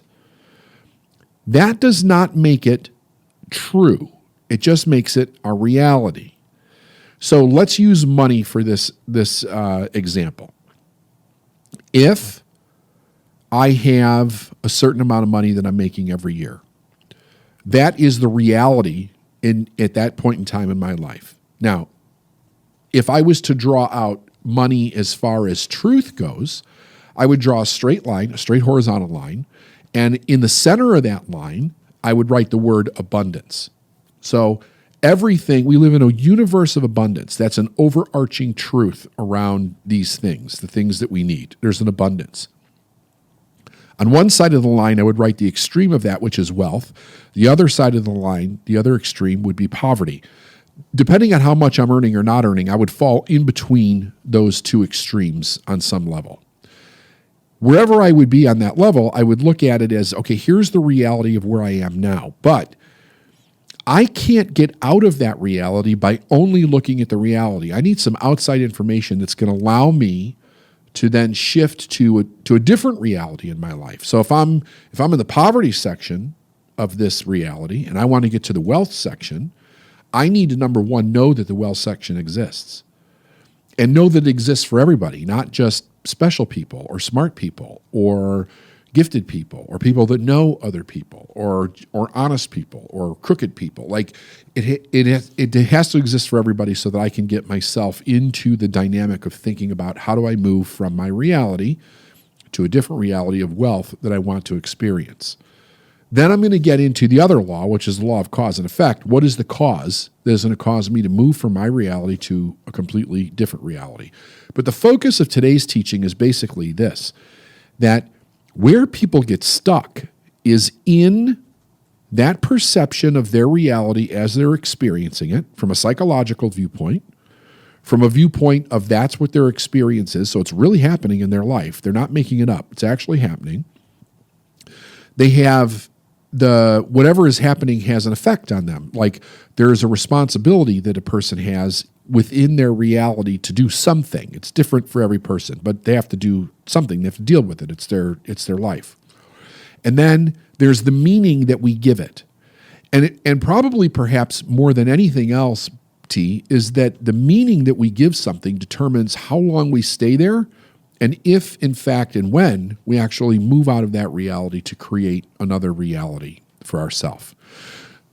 When we're looking at this little sliver in time that we call our reality, the understanding that we need to begin to move us out of that reality is to understand that that is just a reality that we're experiencing in the moment. It is not the overarching truth of the whole situation. So how do we get there? Like, let's talk about how do we get to this truth? However you look at it, whether you look at it as God, a higher power, the universe, energy, whatever you want to call it, there is something beyond our own intelligence. There's an intelligence in the universe. So you call it whatever you want. I call it God. You call it whatever you want. That intelligence brings in a truth about everything, an overarching truth. It is within that truth. So let's back up a little bit. That truth, we would say, is created completely, or as a whole, W-H-O-L-E. Everything is created complete. So the mind, the human mind, has an intellect. And the intellect gives us the ability to see fractions or to see parts of things. Our mistake that we make is that we make the part the whole, and it's not. It's just a part. But when the part becomes the whole territory, when it becomes the whole of something, we get into believing the only information that we can believe at that time is the information that the part, that little piece of reality that we're experiencing, is communicating to us. And that's a very dangerous thing, because then we make decisions based on just that information and we can't move out of it. We stay right there. We can slide back and forth within the slight parameters of that reality, but it becomes very difficult for us to bust out on any major level. We have to be willing to understand what is the whole of this, not just my reality, but what is the whole truth? What is all of the information that I need in order to break out of this scenario in my life so I can totally create something new? And also understand that when, prior to age of 7, our mind is programmed like the hard drive of a computer pretty much. That is the information we're generally drawing on when we're looking at a reality. So we have a situation that happens in our life, whatever it is, whatever circumstance a person finds themselves in, whatever result they find themselves getting in their life. And they look at that situation, and the information that they're drawing on is the information that taught them how to think about the circumstances in their life prior to the age of 7, when we didn't have the ability to reject anything. Now, occasionally, we'll bring other information in, but it's information that kind of lets us move laterally, so to speak. We don't make big jumps. We make we'll stair step out of our ignorance a little bit. But most people don't make huge jumps in their life, especially not in short periods of time. There may be a big difference between where they were born and how they were born and where they ended up, but it didn't happen fast, and it happened over a long period of time. It was an incremental process. So they got a little piece of information. They had to get comfortable with that information. They acted on that information. They got a little bit different result. It may have been good or bad. They adjusted to it. Then they acted a little bit more, and it was a process over a period of time. But then you have other people that come into the world, and they're in one reality in their life, and you watch them over a short period of time. They move mountains. Like, extraordinary success in a relatively short period of time. And I say relative because we're comparing it to how fast have I achieved success? Have I achieved success? How long have I been thinking about it? I'm watching other people do the same thing. It's all comparable to something. And then we use that to bring some kind of meaning to, well, usually it's whether or not we're good or not, how good we are at being whatever it is that we want to be. The idea would be that we back off of that a little bit. And we back off of it and we allow a fuller, more stable, complete truth to come into our life before we actually make a different decision. Because now I can make a much more educated decision because I'm going to bring in more and more and more of the truth. And the truth is that the extremes of everything exist, and we fall generally somewhere in the middle of those extremes. But the idea is that where we fall, where we see ourselves in that reality, that we don't use the reality to define who we are. If we use the reality to define who we are, then it's almost like saying, well, I need my reality to shift before I can make any kind of shift. And that's absolutely not true. It starts the other way around because I'm the cause, the reality I'm finding myself in is the effect. So if I want to change the effect, I need to change the cause, which is me. If I'm going to change the cause, I have to have more information to work with than just what I'm experiencing in this little bit of reality that I'm actually living in. Next problem that shows up is that people become extremely attached to all the different things that are in their reality.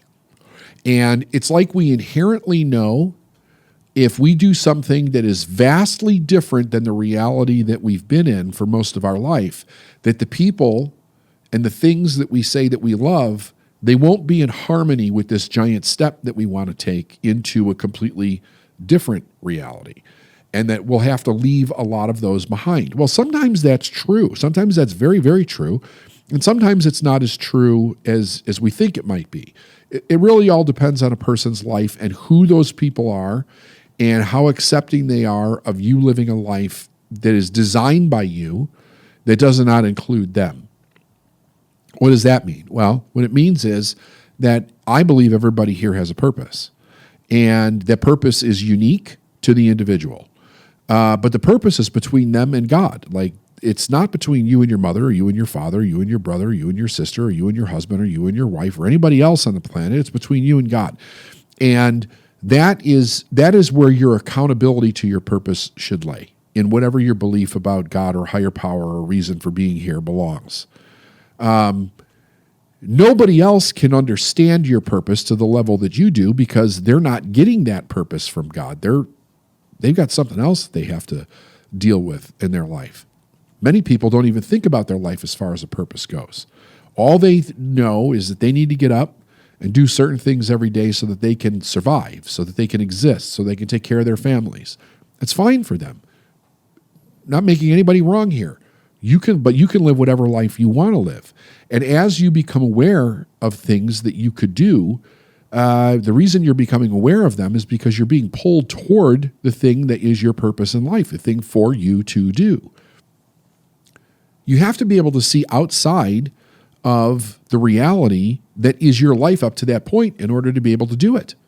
Something has to come in that says you have the ability, you're good enough, you could, in order for you to be able to move. If that information doesn't come in, then the only thing that we can pull from is the reality in the past. And the only thing that can happen out of that is we stay the same, or we beat ourselves up with shame and guilt, making ourselves wrong for even wanting to do something that would move ourselves forward. So let's step back just a little bit here. Everybody has to realize what you're experiencing. I don't care how good it is. I don't care how bad it is. I don't care how mediocre it is. It doesn't matter where on the scale you are. It is only your reality. It is not the entire truth. I don't know that it's possible for somebody to experience the entire truth simultaneously. We can only take in so much as human beings. And we can take in quite a bit in comparison to a lot of different things. But the idea is that we're really looking at, here's my reality. I'm not my reality. I'm in my reality. Very important distinction to make, because we have to be able to really think about, if I want to go somewhere, I can't be where I am and go somewhere different. I just can't do that. There's no way. I can't think the same way. I can't be the same way. I can't study the same things. I have to bring in different information and become something different to be able to move. So, in order for that in order for that to be true, there must be something else there. You wouldn't have a desire for something else if there wasn't something else there.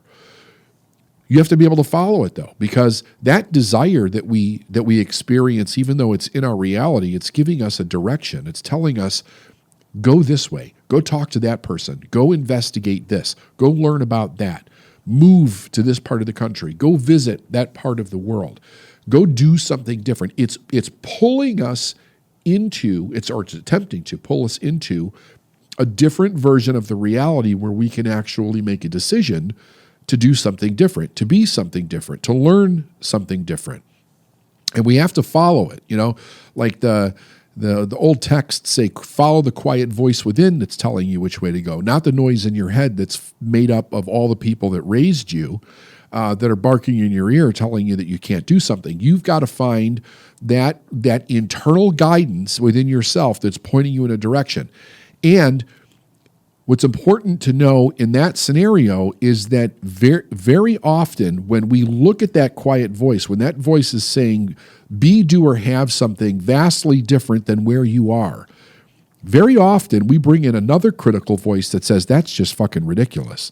Like, you can't do that from where you are. Who do you think you are?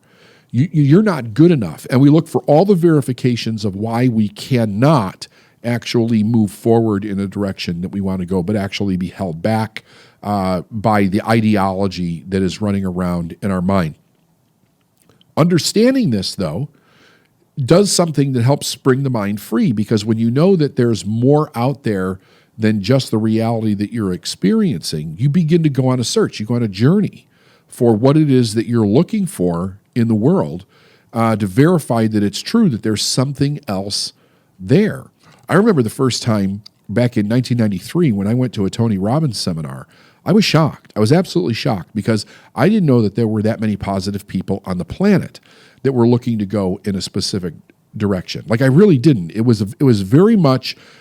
It was a very bizarre experience because, number one, it was a culture shock. Number two, my soul was like screaming, yes, this is an amazing place. Look at all these people that want to go do something different with their life. And then there was the other part of me that was going, you don't belong here. These people aren't for you. This is not the place that you're supposed to be. But fortunately, I followed where my soul was pulling me, which was go in this direction. This is completely new. And find out as much about this as you possibly can. And then that was the direction that I actually went down. But it's interesting because prior to going, I was stuck in my reality of how do I get there? And I never let that stop me. I was in that reality. Where am I going to come up with the money for this? How am I going to come up with a plane ticket to get there? How am I going to pay for the hotel? How am I going to pay for my food? I didn't have any of that stuff at the time. But I didn't let my reality stop me. I started thinking beyond my reality as to what was possible, and I stepped into doing things that I never thought that I would do before in order to become resourceful to find the necessary things that I needed to move from one reality to another. And really, the truth was, it was just a decision. It was a decision to go do something that my heart was calling me to do, regardless of what other people thought that were around me.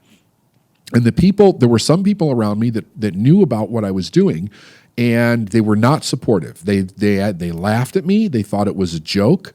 They thought I was being conned, and they were very sympathetic with me in a way, like, oh, silly David, look what he's doing now, right? When the truth was that, yeah, I was searching in a lot of different directions and I was running up against a lot of brick walls, but I was not content for the reality that I was living in to be the ultimate reality of my life. I inherently knew, instinctively knew there was another truth, and I needed to go on a journey in order to find that truth or find somebody that could explain it to me. I think we all know that inherently. But it takes courage to step outside of the reality that we're in, to step into another version of that so that you could hear something completely different that'll give you more options to move out of the reality that you stay stuck in. Because the truth is that most people stay stuck in that damn reality or something close to it all their life. They don't actually get out. And I'll just leave everybody with this part here. Understand, no matter what your situation or circumstances in your life, there is a bigger truth than what you're experiencing. But you have to get in touch with that truth. either through finding somebody that can explain it to you or finding it on your own. Know that it exists. And here's the other thing. It exists in the same time, in the same place that you're in right now, but it's a different version of the reality that you're in. I know that that's hard to comprehend, but once you start doing it, you find that everything is connected, right? It's one thing connects you to another, but you have to start making the decision to step out into a different reality to begin with. And that's where we're fighting our fear. That's where we're fighting our insecurity. That's where we're fighting what other people think we should do or what we shouldn't do. And we're having the courage to say, I'm taking my life in my own hands. I am going to explore this for myself. But what I guarantee for people is that if you start to understand the concept, listen to this 1,000 times. If you start to understand this concept, that there's more to what exists around you right now than the reality that you're experiencing, and it's ready for you to step into it. The moment you start to become aware of it, and we become aware of it by our heart is pulling us in a different direction, then what we have to do is see it and begin to step into it. And it starts with a decision. Reality shifts from one reality to another in the form of opportunity. Opportunity will show up almost like the Einstein-Rosen bridge, like a wormhole, and it'll allow you to move from one place to another very, very quickly. But only when you make a decision to step into the opportunity fully. You have to be willing to do that. And the opportunity always meets you at one step above where you are now. That means that it will challenge what's a challenge for you already. And as you overcome that challenge, you will step into that different reality. And the great thing about it is that everybody has the ability to do that. They just have to be willing to chase that or to face that challenge. And when we do that, then we literally change the success that we're having in any area of our life. And it can be done instantaneously. And it can be done right now. If you're listening to this, there's things in your life that you're not seeing as opportunities. You're seeing them as things that you can't do when actually they're the bridge that'll take you from one reality to the next. That's the way it is. Like I said, listen to this thing 100 times. Listen to it 1,000 times. You'll start to see things that you never saw before, and it'll allow you to move from one place to the other. I'm ready. I know you are. I know you are. So in this episode, we revisited the 7 laws of the universe, which, for the benefit of our longtime listeners, and maybe as well for those people who are just new to the podcast, how does having a basic understanding of these laws help give a person the edge in creating lasting change in their lives? So that's a really great question. The laws are a way for us it's a foundation for how to think, it's what it really is. It's interesting because those laws show up in the laws of physics, they show up in the laws of religion. They're called different things, but they show up in both places. And really, all it is understanding that when we incorporate those laws into how we think, we expand ourselves to be able to experience the truth, not just a small reality. Because normally we go, I don't have enough money. The law says, when you bring the laws in, the laws is like, you do have enough money. There's plenty of money here on the planet. You just have to bring it into your reality, right? Then you might say, okay, well, you're cutting a fine line there. No, not really. Not really. It's very, very different. I don't have it is an absolute, right? Sure. If I don't have it, I ain't buying it. And that's the way we're raised. You don't have it, you don't buy it. So you stay there. Or you have to work for 20 years before you can friggin' get it. Yes, there's something to be said for the discipline of that. I get that. That's not where I'm coming from. Where I'm coming from is, what about people that do get things when they didn't have it? Where the hell did it come from?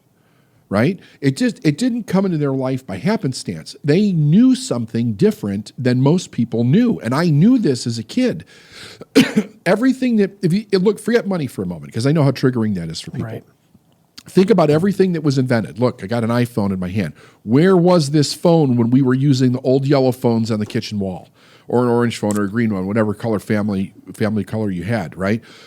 It was in somebody's mind. Sure. It showed up. This phone first showed up in Star Trek, right? This is advanced. This is beyond science fiction because we had flip phones in Star Trek. Right, It was that's right. Beam me up, Scotty, right? It was the figment of somebody's imagination. But if you can bring it into your imagination, it has to exist in the universe somewhere. That's how everything that's formed by man's hands was formed. First, it was an image in the mind, and then it was an image in the hand, right? Now let's get back to money. If I say I don't have money and I make decisions off of that premise, it becomes an absolute, and then my future becomes limited based on that idea. If I say I may not have the money in my hand, but I look at the universal laws, which says the money has to be here because it's abundant, now I can make a different decision. Where can I get the money in order to do this thing that I want to be, do, or have? Very different. If I'm raised with the idea that I'm not smart enough, I did terrible in school, which was true. I did. I sucked in school. I'm raised with the idea that I'm not smart enough. I wasn't disciplined. I was a daydreamer. Like I could just keep going down the line of all the things that were told to me by other people about my life, right? If that becomes the absolute, then I stay a truck driver. I stay a dock worker. I stay working at a petroleum company because I don't have the faculties to be able to move me further down the road. I don't have them. It's not part of my conscious awareness. But if I understand the law of perpetual law of transmutation of energy, if I understand the law of cause and effect, and I start thinking based on those laws, perpetual transmutation of energy says if I can have an image in my mind, doesn't matter what the image is, if I can build it, if I can build an image in my mind, I can hold it in my hand based on the law of cause and effect. The only thing I have to understand is what is the cause to get this effect? And I can do the cause. Because if I can think it, I can do it. You're never going to be able to think something that you can't do.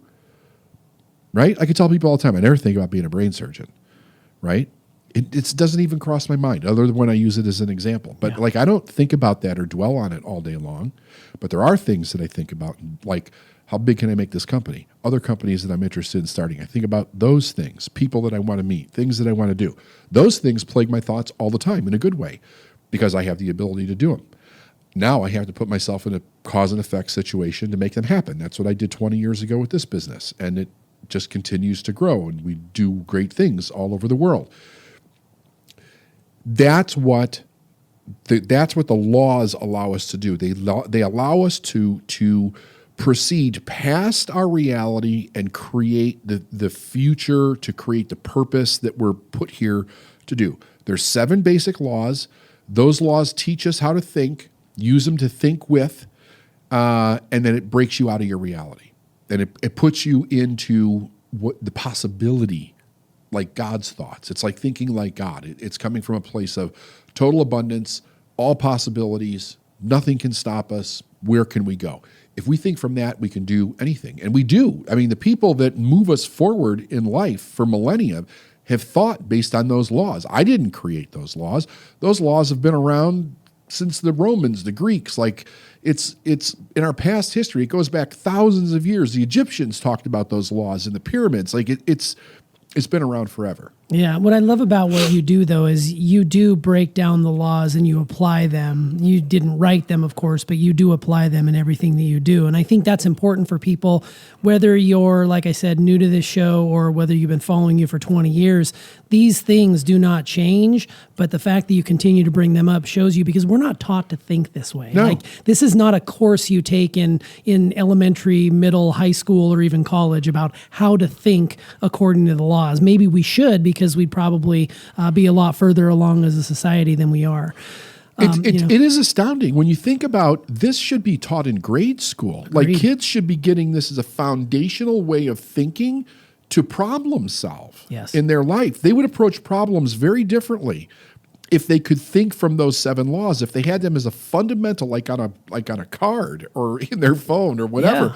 Yeah. But here's this problem the teacher asked me to solve. Well, let me use these laws to figure out how I can move my mind into a different place of perceiving another outcome. Yeah, it's so very true. And I can attest to this as well because, I've got 2 daughters who, one is, 18, soon to be 19, and another one who is 16, who've grown up in this world over the course of the last decade. So much of their formative years, if you'll call them that, have been around the laws of the universe. Yeah. And to hear the language with which they approach and attack problems is much different than I did back when I was their age, right? Absolutely. So the fact that they've grown up in this, they're able to take it and do things a lot differently. And I think that's really the power of you putting the message out there, us reinforcing it in the home, and then them taking it and being like, okay, you know, if I have to hear this can be as good as you want it to be or as bad as you don't want it to be one more time in my house, I'm going to throw something at you. But that's the language we use, and therefore that's the language they use. I love the idea of teaching something like this to young people so that they're able to do it. Yeah, and here's the other thing. So what's cool about that is that your kids were young when they started hearing this message. Yes. Pretty close to the age before they had the ability to reject it. So it was part of their reality growing up.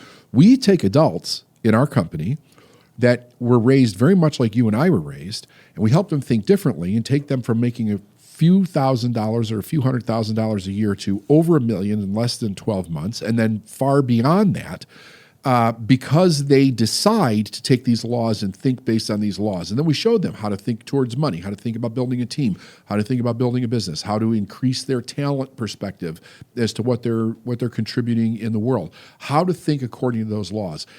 So those are really the only switches that these individuals make. Is it completely changes the perception of their reality, allows them to think what we used to call outside the box, which is now outside of my reality, so that I can step into a completely different reality, because that reality is already here.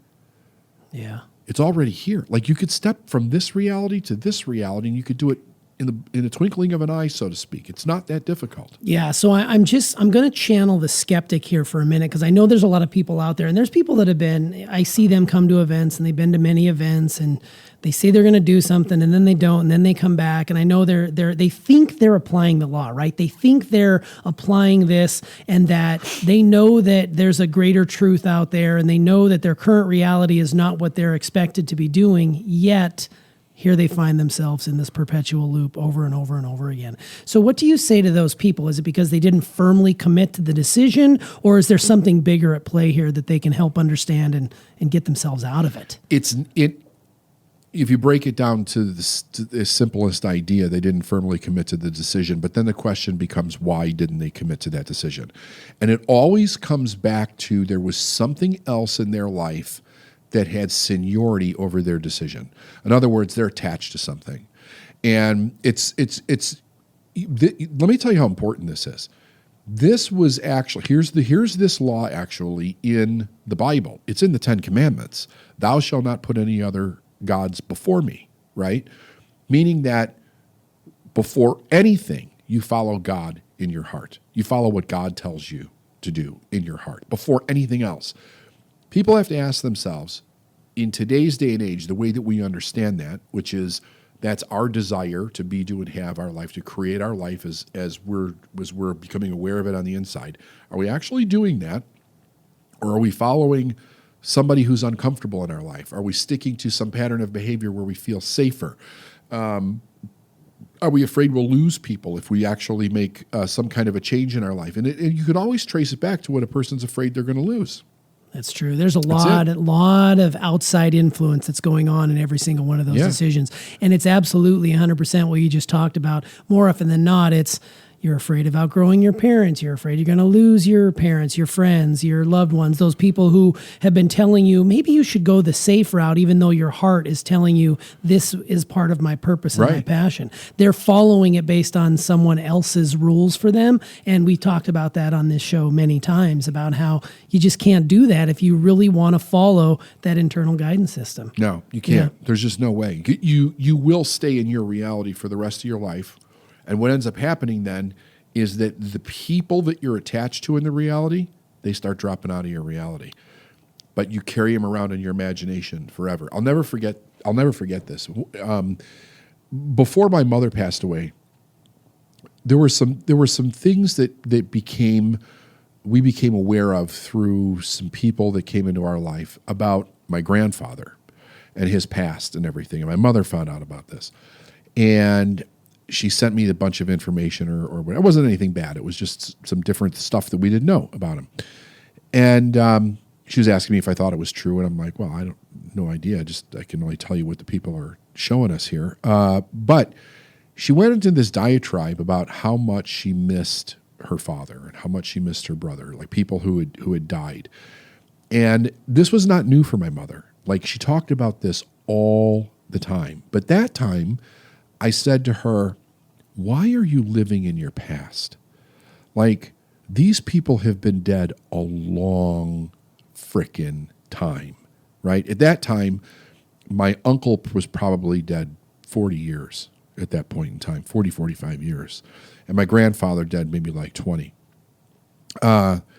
And she was constantly living in this imaginative past that she created for herself. And she got really defensive when I said that. She didn't like hearing it. But she had made the present and the future wrong, and she had romanticized the past. And those people, like, they weren't perfect people. I mean, I knew both of them. I was very young when my uncle died, so I didn't know him that well. But I grew up half my life with my grandfather. I knew the man very, very well. And these were not perfect individuals, right? But my mom had romanticized them to the point where they were perfect. And she had demonized the present and the future so much that she just backed away from it and couldn't deal with it. And she was living in this imaginatory past. And then everything that was attached to it, like she would buy, this is back when VHS tapes were around, she would buy the movies from that era and the programs that were on TV from that era, and like everything was about that era. So she lived in it. Like it was like a mental illness. It was really not a good thing. But I also understood that for whatever reason, it became too painful to move forward and too painful to let go in order so she could move forward. And a couple times that she did try to move forward, she got hurt moving forward. So then she attached, that became the reality for her in that moment. And then she ended up staying right where she was. And I see so many people do this. Yeah, the romanticizing of the good old days. And then when you really stop and think about it, and you look vintage, back, yeah, and they weren't that good and they weren't great, No. But yet you might as well commit suicide right now. What's the purpose of going on any further if it was so much better then? Yeah, right? the more people like look back, the more they sacrifice what's happening right now. And we tell ourselves these stories about how great things were now back then, and then we start to believe them. But if we actually take a moment and think about it, there was a lot of shit that's going on then, just like there's a lot of shit that's going on now. You might as well just stay in the now and realize that's the only thing you're guaranteed is right here, right now. Yeah. And that's a message to myself as much to the listeners out there who have a hard time staying present, because it's part of my work. It's part of my work to stay in this place of focusing on the present and not really dwelling so much on the past. I've got great memories from my past, but I romanticize it oftentimes too much. So when we come off of a holiday break or when we come off of some milestone event, there's an intense sadness that I feel because I lost it. I missed that time. Instead of focusing on, God, the time I'm in right now is amazing, I'm always thinking about what's back there. Or even worse, what's coming, because you don't know what's coming either, right? You can predict as much as you want. But I think that's really important when you start to talk about the reality of a situation versus the truth of a situation. And I love how you wax poetic about the good old days, because I think that's where a lot of people probably listening to this go. Yeah, I think so too. Absolutely. You did use money as an example when talking about a person's current reality and what the bigger truth is. And you did say in the episode, we live in a universe of abundance, which is an overarching theme here. You talked about one side being poverty, and then on the other side, you've got wealth. And the reality of the situation places you somewhere on that line. And you said that people get stuck in their perception of their reality and how that affects the meaning that they assign to it. Can you say a little bit more about that poverty to wealth and where we fall on the line and how our perception might be one thing, but really the truth is something completely different? Well, here's the thing. Our perception is factual. I'm not discounting that for any individual. If anything, we need to deal with it from the responsibility of our own life type situation, but we don't have to get emotionally involved in it. It doesn't need to become the story that's the totality of our, of our life. Our reality has facts, and that's what a person's looking at. They're looking at the facts, but the facts don't tell the whole story. It tells a moment in time. That's it. And in a lot of cases, those facts are telling you what happened 6-8 weeks ago. Also, it's also an indication of past behavior. We used to say, like for kids with a report card, it would be really cool to give a kid a blank report card when they start school and tell them fill in their own grades that they expect to have at the end of the semester, right? Because when you get a kid's report card, you're seeing what they did over the last 6 weeks, not where they are now, right? It's a past history record is what it is. And that's what most people are living in, what they did yesterday, the result of what they did yesterday. But it becomes the totality of it, or if it becomes the totality in their mind from information in which to draw from, and they're afraid of the future, they stay stuck. They literally put up a wall. They can't move forward. Like you just said a minute ago, one of the things that you do is the future's unknown. Well, that might be scary, right? Sure. It's scary if we project images into it that's scary. If we say, here's the future that I intend to create, and I have the understanding of how to deal with problems as they show up, what's scary about that? Here's one thing we know. It's all, and Freud talked about this.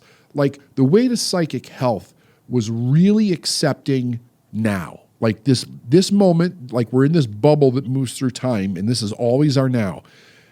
You have to accept what's happening here. That doesn't mean you have to accept it and it stays that way, but you have to accept it to understand what it means in the moment.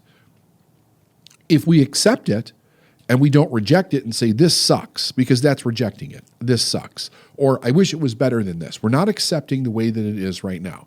Just sit in it right now and don't bring any judgment to it and just look at it for what it is and then say, okay, I either like this or don't like it. I want to create something different moving forward.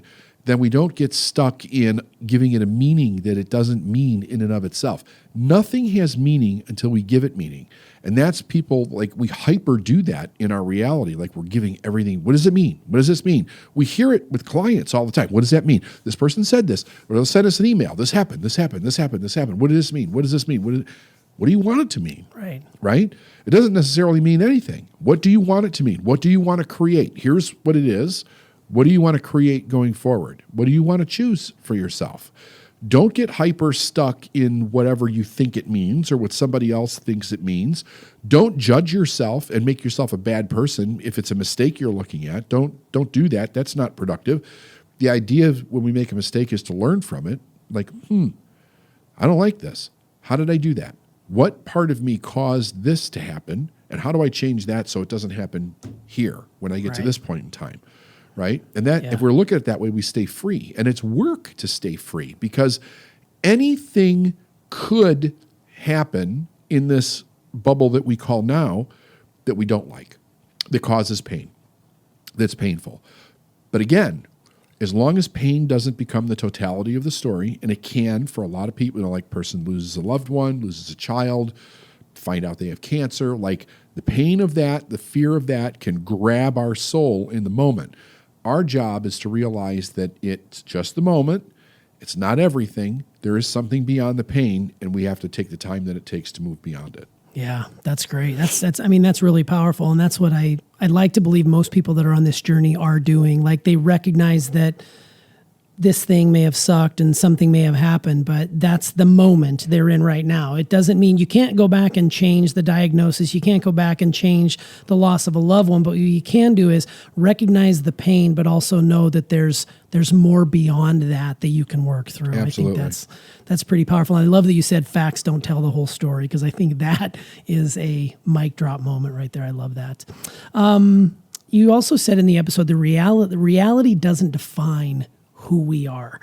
We are the cause. The reality is the effect. What you are experiencing is only your reality and not the entire truth. I'm not my reality. I'm in my reality. I loved that. Can you talk a little bit more about that? Like, I'm not my reality, but I'm in it. Like, what is that? Where does that come from? Well, if I say I am my reality, then what I do is I make the error of identifying myself with what I'm experiencing. And if I do that, I become one with that thing. So if I just fuck something up and I identify myself as a fuck up, I have to be very careful, because if that becomes an absolute in my mind, what if I fuck up again and I fuck up again and I fuck up again? Before you know it, I'm saying I'm a fuck up. Everybody around me who's witnessing this is saying I'm a fuck up. I become a fuck up in my mind, and I keep creating fucked up things in my reality. Sure. Right? Your reality is the effect of what you did, not who you are. Who you are, you have to look at in the same truth that you would look at anything else, right? You could say you're a child of the universe, a child of God, child of spirit, child of intellect or intelligence, whatever you want to say you are the child of, but that's what it is. And in that is all possibility. It's all potential. Like you can become anything, right?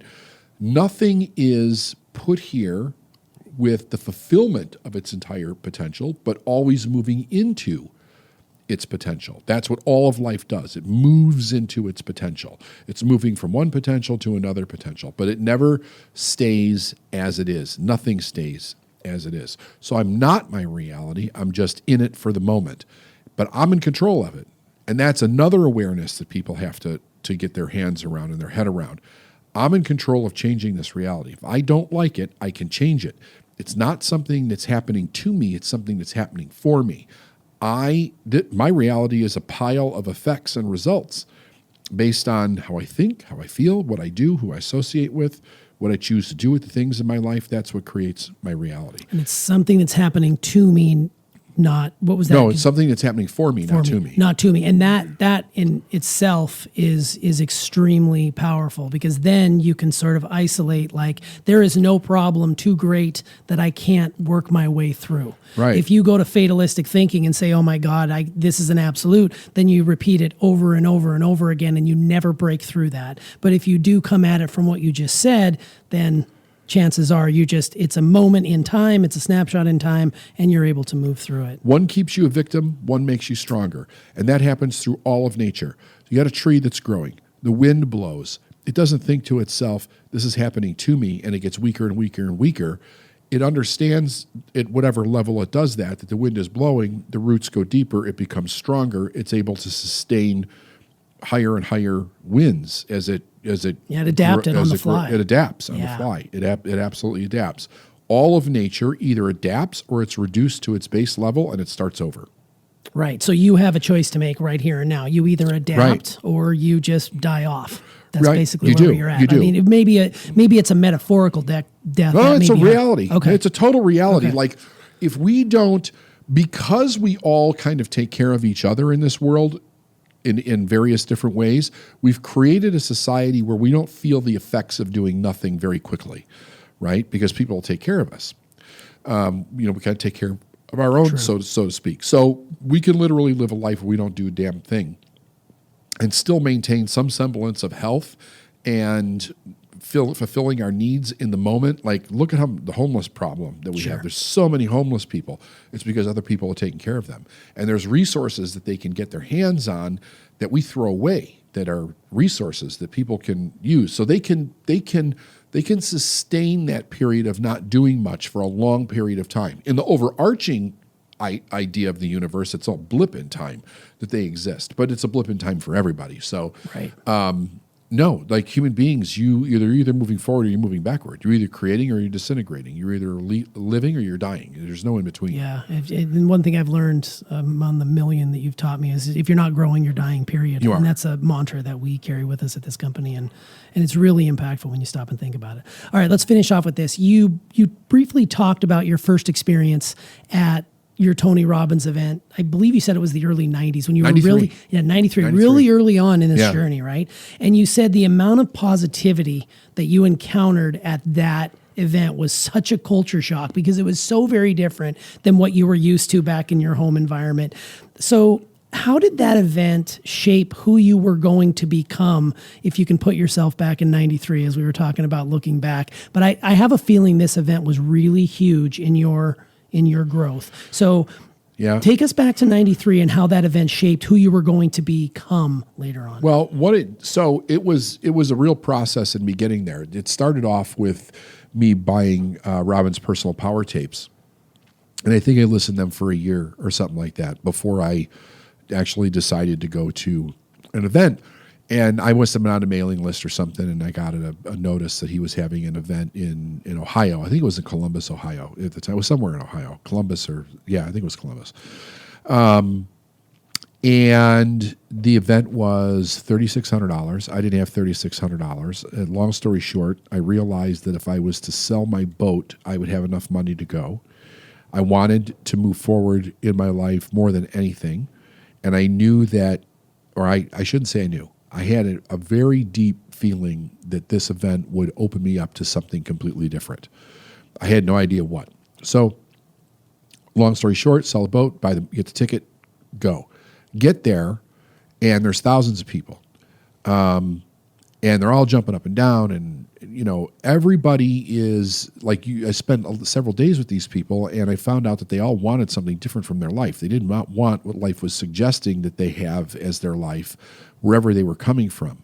They wanted something more. I was shocked at how many of them there were, and how enthusiastic they were about this newfound I could move forward in my life idea type thing. So much so that it made me very uncomfortable. Like I've already said, I felt very much like out of my skin, like I don't belong with these people. But the other side of myself was like, this is exactly where you need to be. The way it shaped me, I think, was twofold. One was I saw Robbins do the magic that he does up on stage. And I thought to myself, it would be really cool to do that someday. Not him, but my own version of it. I kind of cast that aside as fast as I thought it. It was just a brief experience of many experiences I had that week while I was there. But what I did know was that all of these people were going in a much different direction than I was going or anybody that I knew. So I was like, the only way for me to stay in this energy and this positivity and find out new things is to be around these people. So I started going to everything that I could get enough money to go to. And then, so that's why I say, like, Robbins was my first coach. And then several years later, I found Proctor, and I ended up working with him.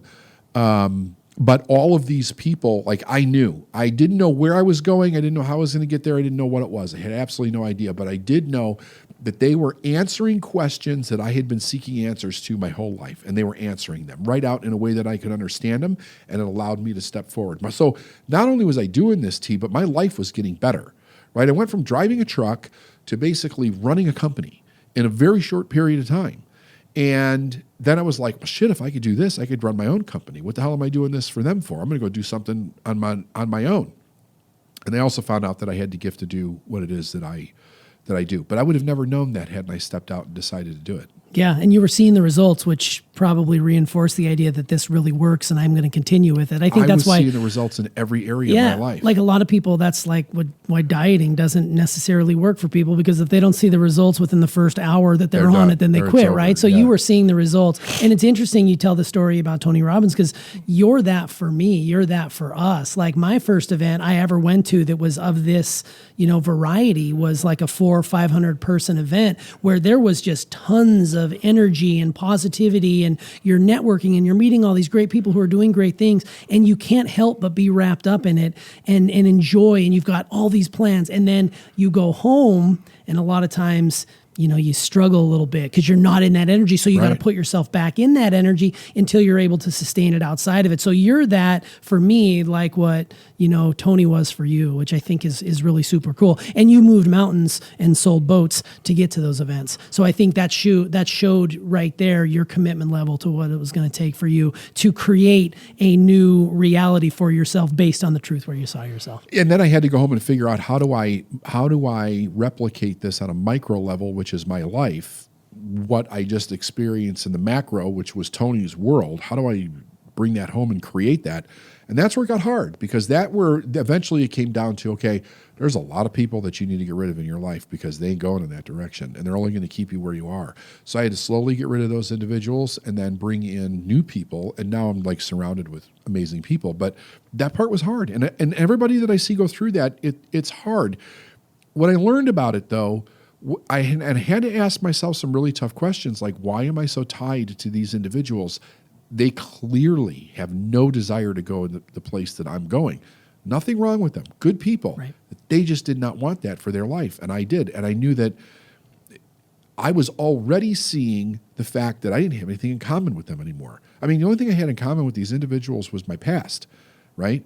My high school days, growing up, family, like all the things from my past, nothing futuristically. They were not going in the same direction. And a lot of them were going down some pretty dark roads that I didn't want to go down. Like, even if I didn't go down this road with Tony, I didn't want to go down that road, right? I didn't want to go down the road of drugs and alcohol in my life.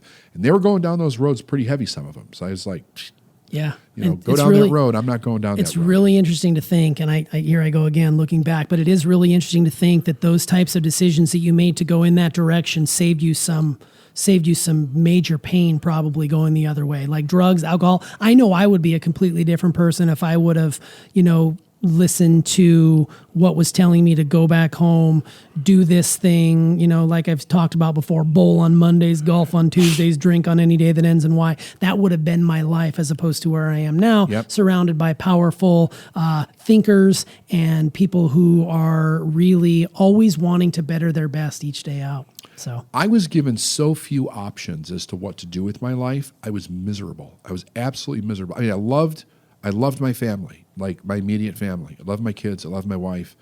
But even what I did with them was limited to what my experience in life was. I needed a completely different perspective. I needed to see this truth that we've been talking about more and more and more, and that it was available for me, and that I could pass it on to my kids and create that extraordinary family and the things that we could do, and like all of that. I needed to experience that, and I wasn't going to do it in the environment that I created for myself up to that point. Yeah. When I first started to study this with my mentor many, many years ago, I was actually very surprised at what I learned around this. And I just wanted to impart that a little bit for all of you. I think that it's a really great concept, because if you actually sit down and you think about what is love, it's very difficult to isolate it into just one small thing. One of the things that's kind of interesting to know about it is in the English language, we do not have very many words that describe different kinds of love, and other languages actually have a lot more words to describe different kinds of love. But I want to talk, basically about what it is, what it isn't, and how do we know if it's healthy? Because I think one of the biggest misnomers is that if you are in a relationship with another person and it's not a good relationship for whatever reason, it's dysfunctional, or maybe they're slightly toxic or something, it's very easy for people to throw things out there like, well, that's not love. And it's like, okay, well, if we start to go down that road, then basically what we find is almost nobody is actually capable of love at that point, because we're all slightly dysfunctional. Nobody's perfect. And I would say that would mean that we're moving from an action of love to an action of not love every day. And what does that even mean? Where do we take that? What do we do with it? It seems like a very complicated thing. And for a long time, it was very complicated in my mind. I didn't understand it. I had a lot, not a lot, but various different people telling me what love was and what love wasn't. And I still hear this a lot today. Podcasts, coaches, therapists, love specialists, so to speak. But if you break it down to the essence of what it is, it's really what it is it's harmony. And with the human being, it's basically harmony on 3 levels. So let's think about when we're in love. Let's start with if we're in love with another person. We are intellectually in harmony, or we resonate with them. We emotionally resonate with them, and then we physically resonate with that person. So we get it on all 3 levels, and we could also throw spiritually in there too. So that was what I was basically given as kind of a direction to begin to look at what love is, because we all understand the emotion of love. Like when we fall in love with a person, like what the hell is that? It's so intoxicating. It's so powerful. You're drawn to someone. It's one of the most amazing feelings ever. And I think that we all have the ability to experience that feeling in a really great way, especially if you can go back, like if you can remember the first time you fell in love with someone, before you had, any bad experiences, before maybe you got a little jaded, before you were guarded, when you were emotionally open, and that one person walked into your life and it was like, bam, you're hit like with a truck. It's amazing. It is definitely very much like a drug. I mean, it totally releases all those chemicals, all those feel-good chemicals in your body.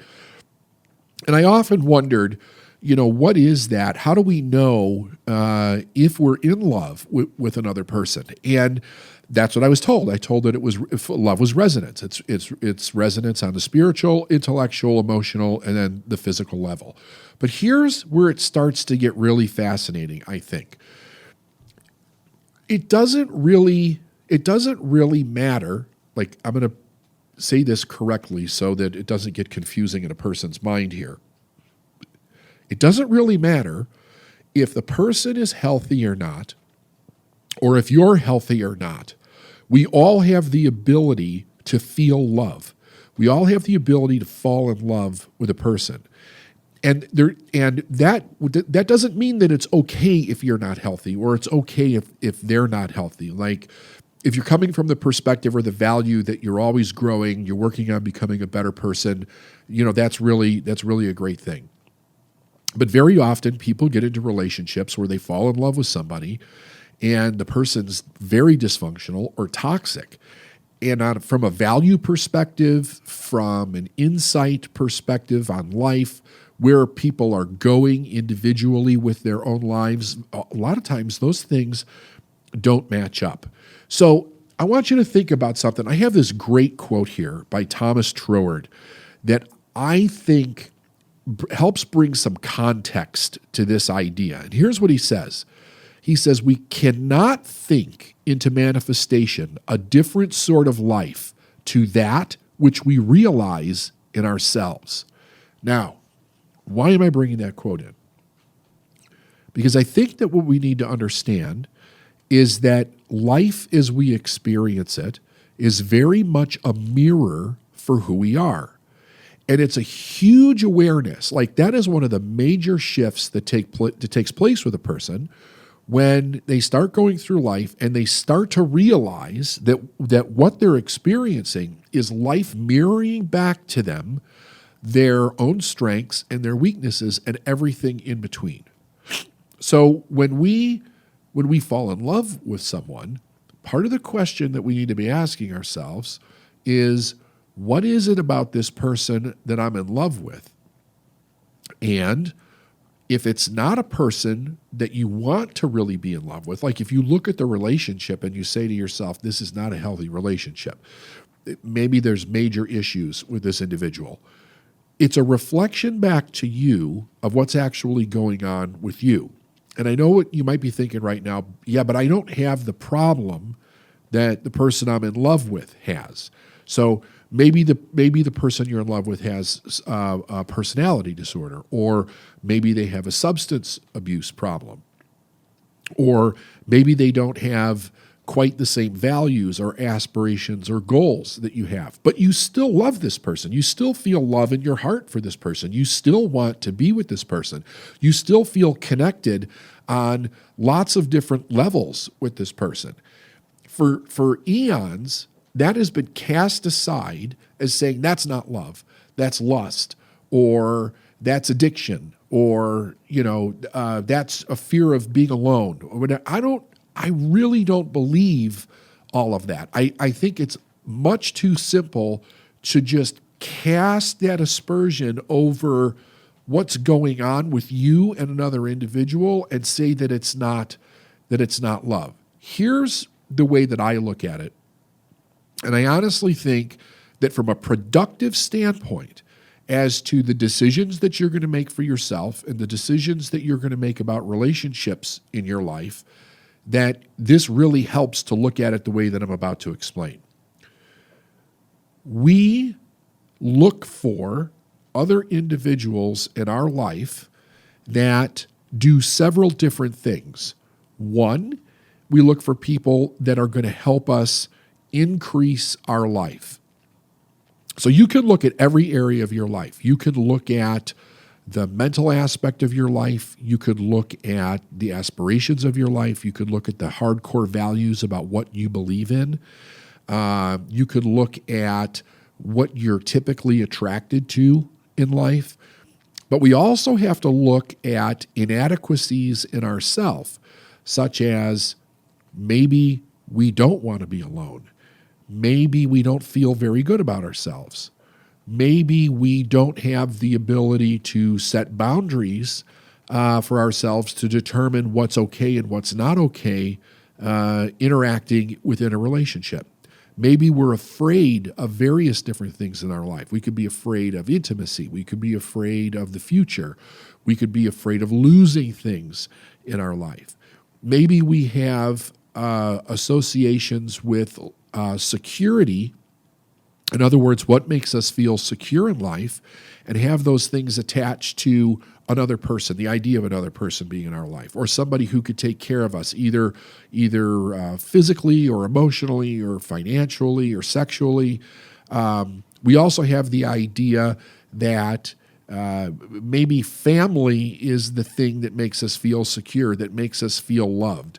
So if we're, and you could just go on with different insecurities that a person has, maybe where they're intellectually or emotionally not quite as mature as they should be for going into some kind of a long-term relationship.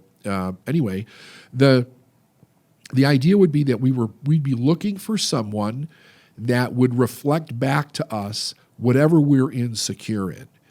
And what happens is that the subconscious mind is always telling the conscious mind what to perceive. So it's not going to perceive the things so much that it doesn't want. What it's going to perceive is what it sees in another person that makes you feel secure, that makes you feel loved, that makes you feel okay about yourself. When it's coming from that place, the problem that we have is that we will overlook inadequacies in another person and we won't see them for what they are. Instead of just seeing them for what they are and saying, is this something I want in my life or not? We actually look at them we actually don't look at them, and we only see the things that we want to see so that it can cause that feeling of love and security inside of ourselves. So when we look at it from this perspective, then what Troward said starts to become very interesting. So let me read that to you again. He says, we cannot think into manifestation a different sort of life than which we realize in ourselves. So if you look at relationships, your own or those of other individuals, and you think to yourself, why am I always attracting a crazy person in my life? Why am I always attracting a sick person into my life? Why am I always attracting a broke person into my life? Why do I pick people that are, like for women, why am I always picking the bad boys, but they treat me like assholes? For guys, why are you always picking the person that you would like to refer to as a bitch and won't get off your case, instead of people that you're really in harmony with and you can communicate really well? So think about those two ideas, right? If you're attracting to somebody that you're constantly referring to as a bitch, or you're constantly referring to as an asshole, or you're constantly referring to as a jerk, what is it inside of yourself that is causing you not to see that up front in a relationship, but to only see what it is that you want? Because what's fascinating is that when we meet people, especially in a romantic light, most people try to put their best foot forward. They try to show the good side of themselves. I believe that as we become emotionally mature, one of the things that we have the ability to do is to determine how much love we're actually going to allow to fall into with another person. When we fall head over heels in love with somebody and we really don't know that person, we're just seeing the outer shell that they're actually presenting, which I totally agree can be unbelievably convincing. It's almost like we've thrown all consciousness, all reason, all rationality to the wind. And it temporarily makes us kind of crazy because those feelings, all of those chemicals pumping through our system, distorts the truth of what's actually being presented to us. And we don't look at these little things, these little pieces of transparency that show up with a person that should be causing questions in our mind. I mean, let's face it, most of the little pieces of information, if we're really thinking about it, if we were looking at a person, let's say if we were helping somebody who was getting into a relationship, and you could sit objectively back and you could look at each individual, there would be things that you would see that would cause questions in your mind if you were emotionally mature and you were a really thinking person, that you wouldn't be so easy to bury or to overlook because you were filled with the emotion of love, pumping through your system.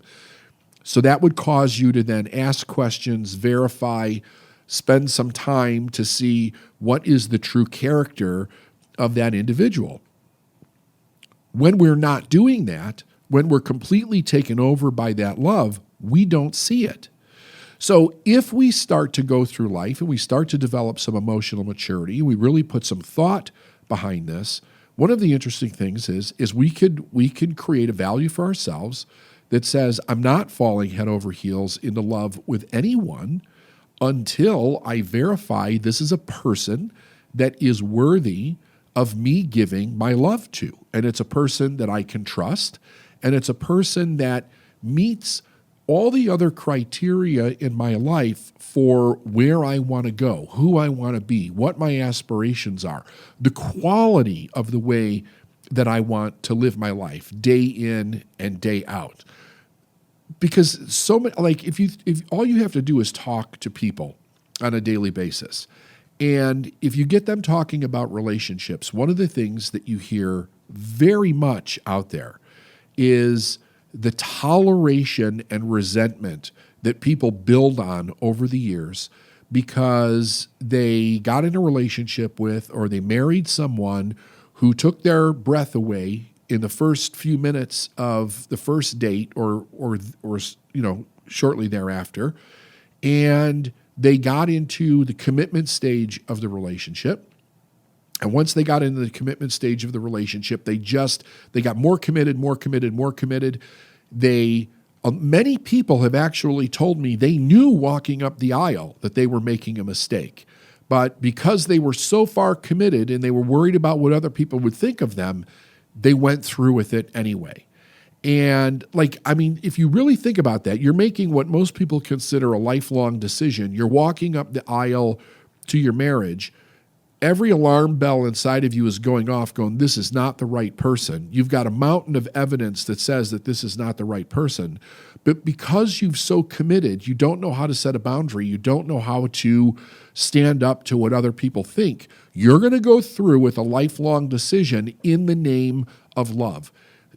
Somewhere thinking this person's going to change, or I could change this person, or it's not that bad. It'll be okay.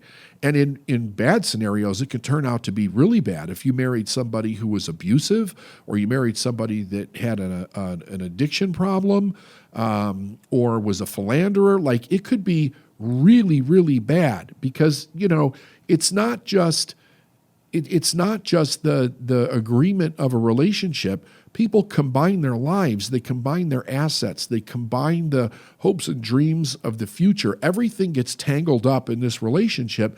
And then when it starts to go bad, if we're not careful, we can begin to lose all those other things that got tangled in the relationship. Not to mention, if you bring children into the world with and through that relationship. And a lot of this can really be prevented if we understand what love is from the very beginning, and we understand how to consciously proceed through the emotion of love and through the idea of the relationship with someone, really making sure that this is a person that you want to choose to be with for a long period of time. So let's talk about that a little bit. The first thing that I think that a person needs to do is they really need to understand their own values. what they want in life, what they don't want in life, what's important to them. How do they want to live their days on a regular basis? Do you have a value of personal professional growth, personal professional development as a hardcore value for yourself? Meaning that it's very important that you're always growing in life. You're constantly working on yourself, not from a place of like, everything is wrong, but from a place of just constant improvement throughout your life, so that you're getting better. You can contribute more. Your life is better. Your life is healthier. You're more productive. You're a happier person. You're accomplishing and achieving the goals that you want in your life. Many people don't have that as a value, and they get in a relationship with someone. It's never even discussed. And then at some point in time, one person decides that they want to start growing and doing things different and experiencing different things, and the other person's not having it because their insecurity in life was safety and security. So when a person starts to change, that represents insecurity and not being safe to the person who wants to be safe. So that causes great contention in the relationship. I've literally seen people back away from their own growth, back away from their dreams and aspirations because their spouse was not having it. Instead of realizing that they had reached a place in the relationship where they really needed to start looking at, do we have the same values and desires to be able to go through this from a lifetime perspective? Or did it meet some need inside of us both, and then amicably saying, okay, it's time, this relationship neither serves both, doesn't serve either one of us at this point. It's time to separate it and begin to move on. Because that's when the relationship becomes unhealthy, when the values start to change, or they were never there to begin with, and you just didn't know they were there to begin with because you didn't talk about it. If we're coming from a place where we really want love, or we really want to be with someone, from whatever the pressure might be, there are so many different pressures out there as to why we should be in a relationship, or why we need to have children, or why you're looked at awkwardly if you're single or you're not in a relationship. Like, there's a lot of judgments around not doing those things because they're so common. And if we start to feel any of those pressures, even our own insecurity around being alone, then we have a tendency to overlook things that don't seem to be important in the immediate when we first get into the relationship, and we try to push them under the rug and play the happy game face. And then later on, we find out that those things were actually extremely important, and we never really looked at them.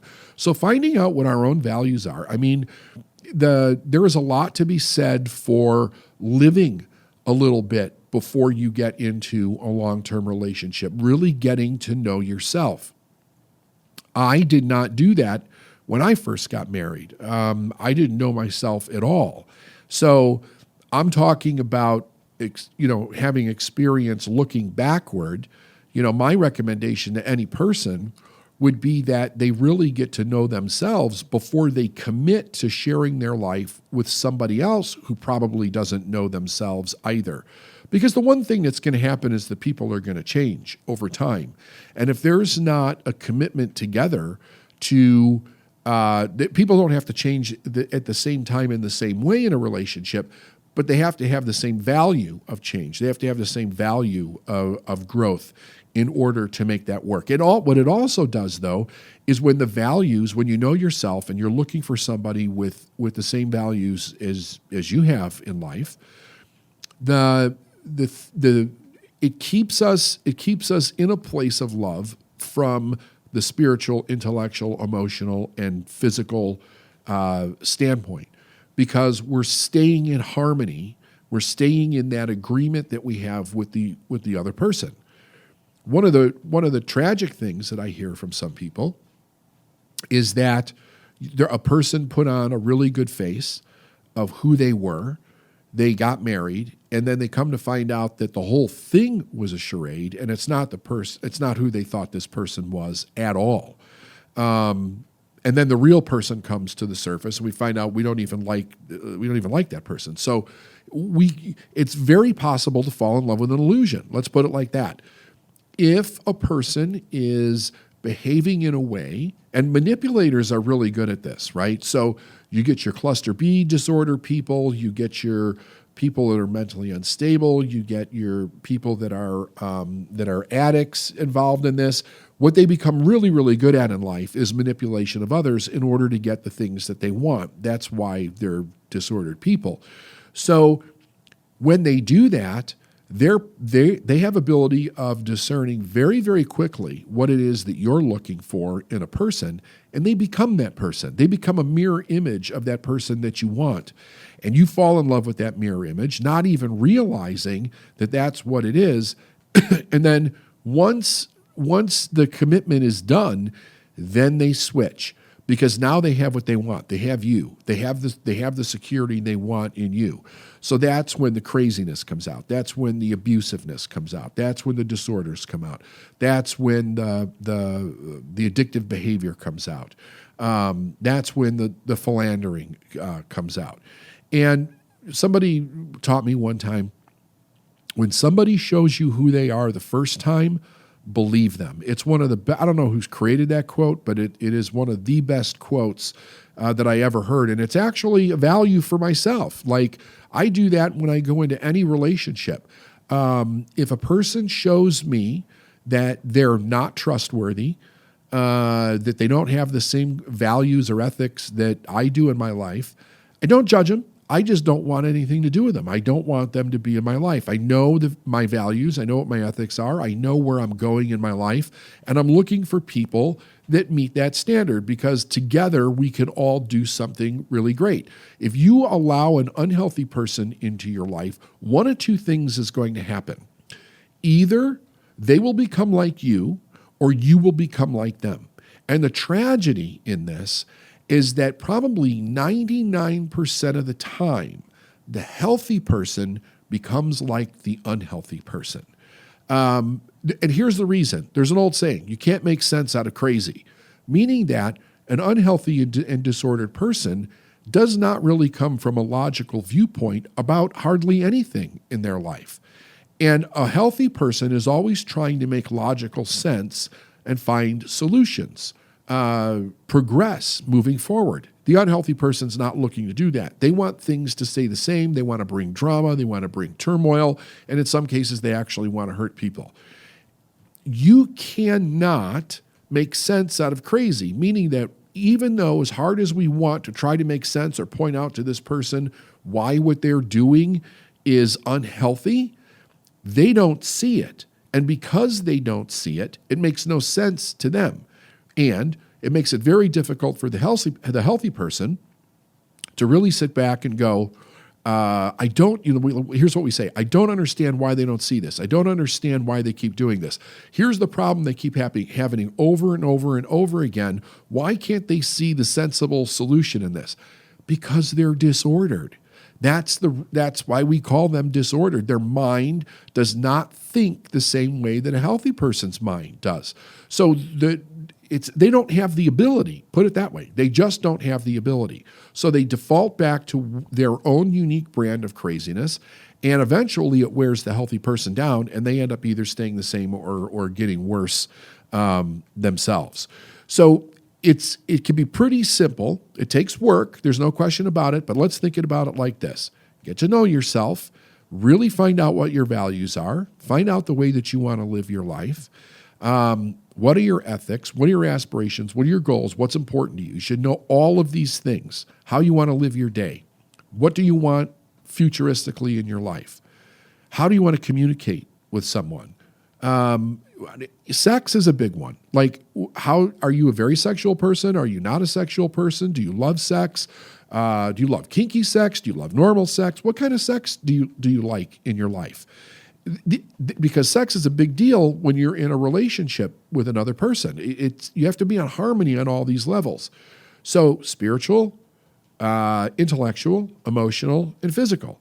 And when you understand all of those areas of yourself, and you're very confident in having the conversation with someone to see if they're in the same place, and then not adjusting one because you love the person, but they're not on the same page as you at all in one of those areas. When you do that, you can find a healthy person to get in a relationship with. You can experience what healthy love is versus dangerous or toxic or an unhealthy love, because I believe that there's really both there. And you can be very happy with that idea in your life. So it comes down to the idea that you have to love yourself first.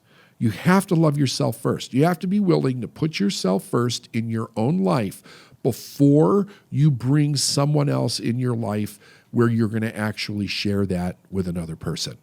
So like I said, today we're going to talk about the emotion of love and all that it entails. At the time of this drop, it's currently a few weeks removed from the holiday that was built around love and relationships, which is Valentine's Day. It's not everybody's favorite, but we will acknowledge it here because we are a bunch of lovers. So David, the question I had when I was listening to you talk about this was, how do we know if we are in love? And you did mention that a little bit on the pod, and you talked about resonance playing a big key there. Can you talk a little bit more about that resonance and how, if we know we're in love? Yeah, so think about, like, if you had a piano in a room and you had a crystal chandelier hanging from the ceiling. Very often, one key, one note on that piano, if you ring it, it will be in resonance with one crystal in that chandelier, and it'll cause it to vibrate. None of the others will vibrate, only the one that it's in resonance with. They're in harmony, okay? We know what voices sound like when they're in harmony. We hear beautiful harmonies. You think back like to the Everly Brothers or Crosby, Stills, and Nash, like beautiful harmonies, right? They blend very well together. They all complement each other in a way. There's nothing detracting from that. And when we fall in love with another person, there are several parts of our personality that are in harmony with that person. In other words, we're like, if you come from the law of vibration, we're on the same vibration as that person. We're vibrating. We're on the same frequency as that individual. Also, within the aspect of the romantic sex idea being behind it, right? So because there's love, like you love your children, but there's not a sex piece there. You love your dog, but there's not a sex piece there. And it's a love, right? Like you have great deep emotion, for your kids, for your pet, for, other people in life. But when we're talking about being in love with somebody who is a partner, a romantic partner, it's on every level of our being. Or it should be anyway, right? I think that if a person was coming more dominant from one part of their being, they could be very much on one level with that person, but the rest are not quite there. But then that's out of balance. So that was kind of one of the reasons why we did this podcast episode, was it to kind of show that if you have all of you, if you get to know your whole being, right, your values, your ethics, the way you work, the way you make love, the way you interact with other people, the way you see the world, those things are in harmony together. We're in love on all of those different planes of our existence. So we're in harmony in all of those areas. Problem with most people is that they take one part of their personality that becomes a dominant trait, that they're confident in that one piece, and they lead in the world that way. So they lead their life through the world with that one piece, right? So it could be like a guy being a tough guy, or for some people, it's being an academic, being smart. It might be somebody being masculine. It might be somebody being feminine. It might be a skill set that they're very good at. It might be a hobby. It might be something that they do for enjoyment or pleasure, whatever. But they take these one or two things and they kind of lead themselves through the world that way. They end up looking for other people that are leading themselves through the world that way. So they click on that one or two dominant things that are in our life. But the rest of the stuff's undeveloped. So we really don't know who we are in all these other areas. And the other person doesn't know who they are in all of these areas. Like That would be well enough, but here's the problem. It's not just that we don't know who we are, but we become insecure in those areas of our life. So maybe I'm like one-on-one, we're really great, but in a room of people, I shut down, right? Because I'm an introverted person, I'm shy, I'm bashful, I'm very insecure around other individuals, whatever. All of these different pieces of our personality, if we don't start to develop them and get to know who we are, and we raise them to the level of the way we want them to be versus how they were programmed in us as kids or how we reacted to our childhood, we develop a lot of insecurities. And then we're looking for somebody else that helps us not to feel insecure. But we only resonate on that one piece. And then here's another big piece. And I actually didn't talk about this in the podcast. I probably should have.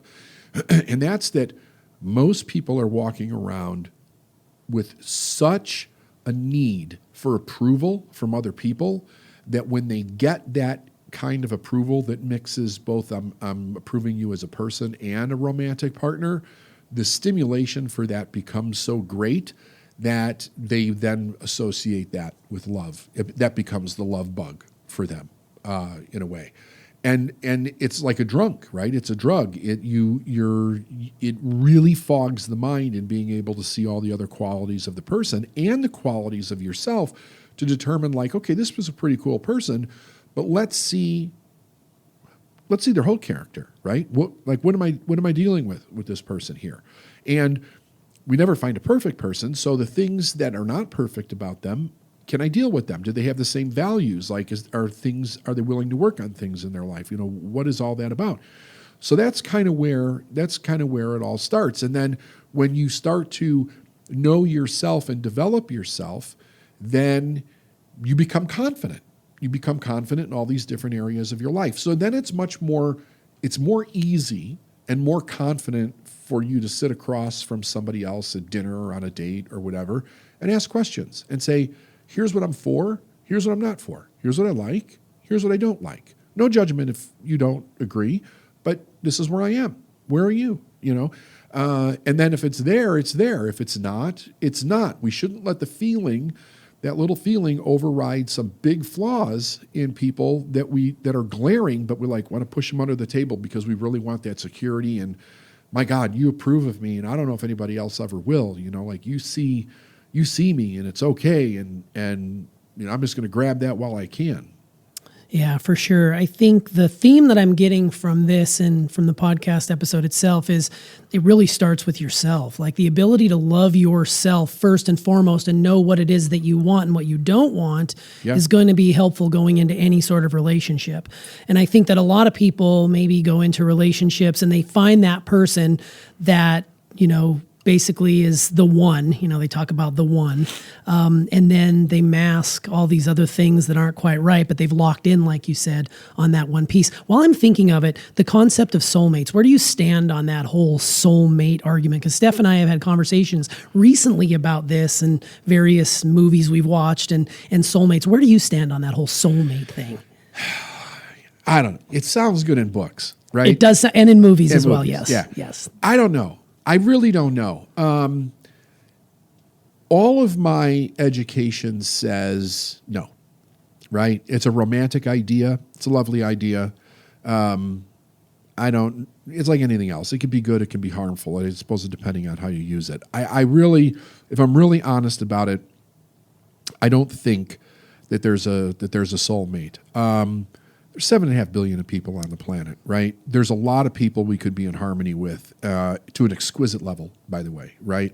So, but just one person flying through the universe to meet you at the right time, like I said, it sounds good in books and movies. But I'm not so sure I fall in the same. I fall in the same area. I mean, the romantic side of me wants to believe there's that one true love for you, but the reality is, with the amount of people, science would say otherwise. And if you think about it, there's plenty of people out there that you would definitely resonate with, and I love the piece about resonance, and I love you talking about that idea of the piano key. I've heard that many times, and I think it's just a beautiful way to look at it. Like there's people out there that we're going to resonate with on a level that is, maybe it's love, maybe it's not, but whatever it is, it can be a whole hell of a lot of fun. I think, excuse me, if and when you meet the right person, where you really click on all those levels. And when I say that, by the way, it doesn't mean that there's things you don't agree or disagree on. There absolutely would be things that you would disagree on, but they're not things that underpin value and ethics and like the important factors in a way a person runs their life. But I think that when you hit on multiple levels, that feeling is so amazing with a person that we feel like we met a soulmate in the way that we understand it. Like I feel so amazing with this person, and this person so gets me, and it's exquisite being with them. We have so much fun, and it's almost like there's a third entity between us when we're together because everything lights up and the world is so much brighter, and all of that. I think it's a nice romantic idea, but I mean, logic and statistics would say that's not accurate. Yeah, I'm right there with you. And if it was, one other thing, sorry to cut you off. That's okay. If that was true, okay, I do believe that more people would find that, and things like divorce wouldn't be so high. The reason being is that if there was a soulmate thing, it would be a component of truth in the universe. So it would be more abundant and more prevalent. We would see it. We would know it. We would know how to navigate it. We would know more how to find that. And statistics would say that that's completely not true. Right. Oh, that's great. That's a good way to look at it. In the episode, you shared a Thomas Troward quote, actually a few times over the course of that episode, and I'll read that here as a refresh. We cannot think into manifestation a different sort of life to that which we realize in ourselves. Yeah. So when we look back at that quote, would you mind just revisiting the meaning of that so the listeners can kind of get on board with what it is that Troward meant by that quote? Yeah. So very often, when we have a problem in our life, and in this case we'll be talking about relationships, we look at the person and we blame the person. The person becomes the point of contention. This person is doing this, this person is doing that. We usually have the factual evidence to back it up. The person's a cheater, they're an addict, they're abusive, they have no ambition, they don't treat the kids well. They don't want to be a father. They don't want to be a mother. They're selfish. Like, we have all of the anecdotal evidence to say this is who this person is. And very few of us actually look at ourselves and go, that person may be who that person is. However, I manifested that person. So what does that say about me that I didn't see all these things beforehand? Now, you couldn't possibly see everything beforehand, but the signs are there if you're looking with your eyes open. If you're really not letting love take over everything and become the determining factor, because it is, it is very much irrational. Let's put it that way. And you spend enough time with someone, you're going to see things. You're going to see chinks in the armor, so to speak. And those should be points of investigation within a relationship to determine, what is this? Is this something bigger? Is it not? What's the person's viewpoint on this? How do they deal with it? How do they trust themselves? How do they show up in life on a regular basis? What's their heart? Is this really a good person? Just had a bad day, or like what it is? So, and Troward was pointing out that if we come from the place of trying to think about, well, I don't want this person, I need to find somebody else, without realizing that what we just manifested is in us. Because here's the thing, the behavior may be different than our behavior. So a person may do something where you say, well, shit, I don't want to be in a relationship with that person, right? Maybe it's cheating, and you're not a cheater, right? You say, well, I'm not a cheater. That doesn't make any sense. No, but cheating's not the cause of the problem. What's the cause? Is the cause insecurity? Because if it is, then that you have the same problem. It's just manifesting different in you. It may be manifesting different in you in toleration. It may be manifesting in you that you want to go through life with the blinders on and you don't really want to see what the truth is. Whatever it is, I'll guarantee you the cause of whatever's causing their poor, ill behavior, that cause is in you also. So that's what Troward's pointing out. Like, if you want to change something, stop trying to think about changing them and really ask yourself, what is it in me that's causing this same issue over and over again? and then go to work there first. So it's getting to know yourself more. When you eliminate it in yourself, you won't attract that person because you'll see it a mile away and you'll be like, no, thank you. Right. Not doing that. Yeah, that's great. Can you share your thoughts? And I assume you just kind of answered this, but I'll ask the question anyway since it's up. Can you share your thoughts on why love changes over time, even with those we hold most dear? I mean, we are constantly evolving. I assume that's what it has to do with. Why does love change so drastically over time, even with the ones who are closest to us? Are you referring to the feeling of love? Yeah, the feeling of love, like the love struck right out of the gate, hot and heavy. I mean, you can't even be away from this person for a minute. And then over time, life, marriage, kids, whatever it might be, it just sort of fades away. Because one of the biggest factors in that feeling for the first meeting to 6 months to a year, or whatever the honeymoon period is newness. The new fresh. Newness, excitement, right? It's part of one of our human needs is new experiences. And everybody has their own way of getting excited with a new experience or anticipation or whatever. We look forward to things, right? It's part of human nature. And when we first meet a person like that, it's all very new, right? There's also a sense of danger in there because things are unexpected. Is this going to work out? Are they going to be good in bed? Are we going to do something cool? There's a lot of newness going on there. When we're in the relationship for a long period of time, the newness wears off. So what ends up happening is that the brain becomes conditioned to the response when you're with this person. We know how they're going to behave. We know how we're going to react to that behavior. Then it becomes day after day after repetition, right? So then it becomes unconscious. So we literally go unconscious with our behavior with this individual. There's a lot to be said this is why relationships take work. Because in order to keep that spark alive, you have to create newness in the relationship, right? You have to consciously put the effort in to do something fun, to change things up in bed, to take a different vacation, to try something that you guys have never tried before.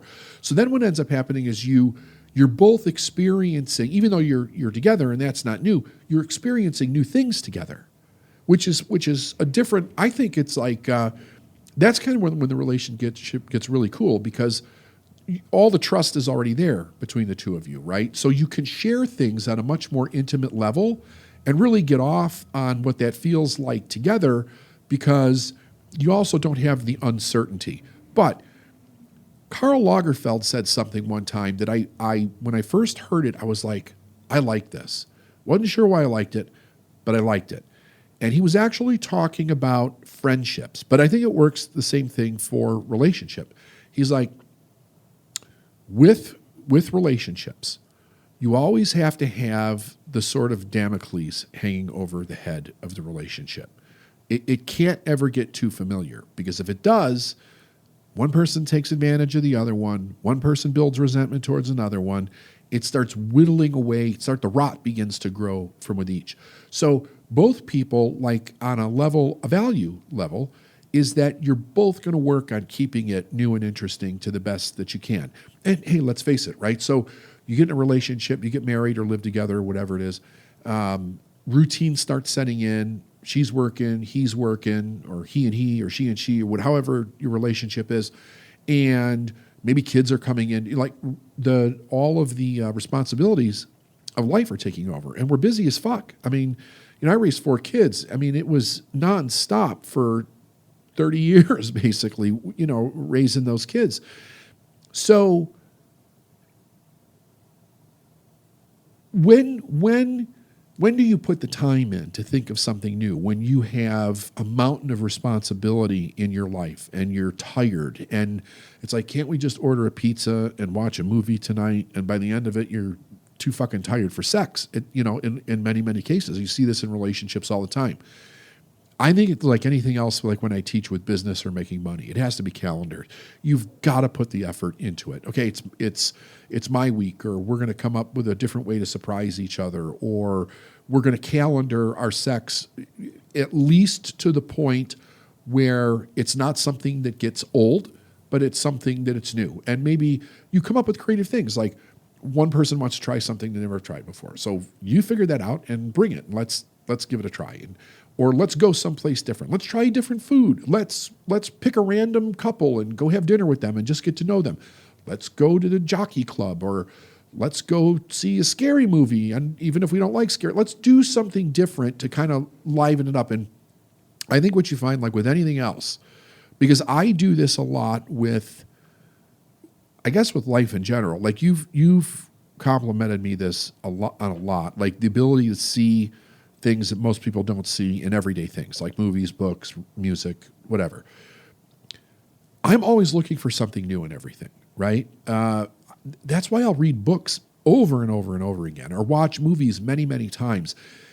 As we grow, we see something in something that we didn't see before. It's not that it wasn't there. We didn't see it. We grew. And I think it's the same thing for relationships. We can see different levels of greatness in our partner and different levels of a lot of different things in our partner if we're all growing. You know, if you're growing, the relationship stays new to some extent, right? And which can be fun. It can be a lot of fun. If it doesn't, it starts to get old. I mean, any relationship, though, not just a lover relationship, any relationship, if you're not growing, it just gets old. What are you going to do? Just talk about the 1942 Yankees all day? Right. I mean, you have to put some effort. You have to put some effort into it in order to keep it exciting. It takes work. Yeah, all relationships, like you said, not just romantic relationships here, but also just friendships in general. They take a lot of work. They do. And it's a two-way street. It can't be one-sided. And when you were talking about that, I was thinking about how my relationships have evolved over time, and I do realize the importance of you have to love yourself first. You know, because if you don't do that, there were many times where Steph was on a growth trajectory. I was not. I wasn't emotionally available to her. She was outgrowing me. And I had a frank conversation with you years and years and years ago where you basically pulled me aside and said, look, you have everything in front of you.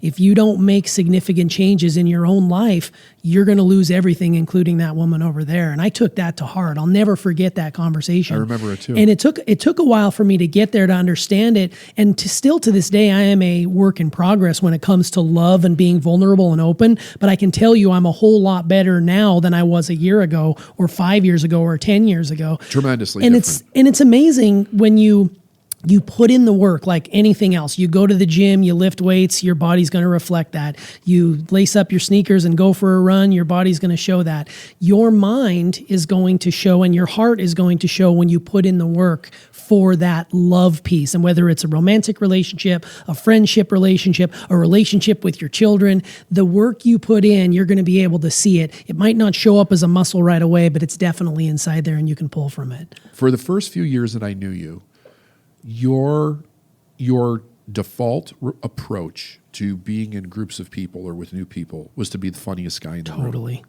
You don't do that much anymore. No. I watch you with people and you have intimate conversations and it's like, that is huge because you couldn't go there before. And I see that you do that with clients. You do that like when we're out having fun. It doesn't matter where we are. We can be in a cab together going someplace and you're having an intellectual conversation with the cab driver. You know, it's amazing how much you've grown. It really is. Thank you. Congratulations. Yeah, to that. no, thank you so much. And it's been work too, but I love that you bring that work piece in because it's definitely a big part of this. Before we walk off, couple of things. There are a few former podcasts that you've done on this show that I'd like the listeners to possibly go back and listen to again. The first one was called Addicted to Dysfunction, and that was about dysfunctional relationships and what love looks like. That was episode 18, so that's way back. Then you also made reference to this on the podcast. It was actually a title of one of yours back at episode 32 called You Can't Make Sense of Crazy. And I think that's an important relationship podcast to go back and listen to as well because it gives people a background as to what you were meaning when you said that. So I definitely want people to go and check those two out. Last thing, have you seen the series called Modern Love on Amazon Prime Video? No. So it's really interesting. So I definitely recommend it to those people who are listening or watching this. It's all about love in its complicated forms. And it actually was based off of a New York Times column where readers would write in their stories of love. And it started back in like 2004, I believe. And it's basically, it's all about love from real people doing real things. So it's not romantic comedy like. It's more like this is real. So I'd encourage people to go and watch it because it's a brilliant look at what love looks like from people who are writing this in. And I got really into this series. It's only about 10 episodes or 8 episodes, and it's on Amazon Prime Video. I loved it so much that I actually went and bought the book so I could get more of these columns that they've been writing in the New York Times. It's simply sublime because it's not, the guy always gets the girl in the end or the girl always gets the guy in the end. There's actually there's loss. There's love lost, love found. There's old love. There's young love. It's just it really warmed my heart. And the fact that I could even feel it was another reason where I said, wow, you've really grown to the point where you can feel that love. And that was because you have to love yourself first. So definitely for those of you out there, go and check that out. I loved it. I'm sure you will too. So any last words of advice for those lovers out there, David, to send them on their way? Learn to love yourself first. Take the time. It is so the short period of time. And look, here's the other thing. If you're young, if you're in your teens and your 20s, really take the time to get to know yourself first. Date a lot of people. Get comfortable meeting people. Get comfortable saying no, right? Especially for the females out there. Get really comfortable saying no. Men too, though. But I mean, get comfortable setting boundaries. Really get comfortable in your own skin around a variety of people. When you get really comfortable so that basically nobody makes you nervous to sit down and talk to them again, you can pretty much be assured that you'll sit down with a person from a romantic perspective and be able to hold your own without being overcome. Love is something that we can choose how much we're going to allow ourselves to fall into or what we're going to give it. I really disagree with this whole thing, and you see this in literature all the time. You can't help the person that you fall in love with. You can't choose that. You can't help that. I think that's bullshit. That is emotional immaturity. Yes, you can determine who you're going to. Well, you can allow yourself to fall in love or not to fall in love with a person. It's about getting a hold of your own emotions and not allowing yourself to do a deep dive in the sake of being romantic. A lot of romantic ideas are actually very dysfunctional. I know there's a lot of people out there that are going to cringe when I say that because they're romantics at heart. And I am too. I love being romantic in relationships, and I love doing things for people in general. However, there is a place where you put romance ahead of consciousness, you're really looking for a bad trip.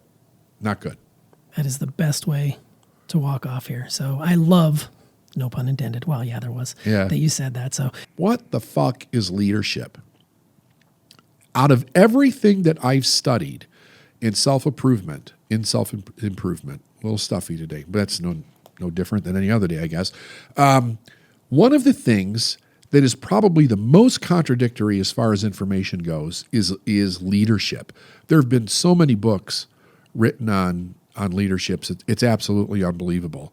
And a lot of them contradict each other. Like, it's crazy. When I was thinking about doing this podcast on leadership, I started just nosing around a little bit through some of the books that I've read, which I already knew. I just wanted to remember, did I remember that right?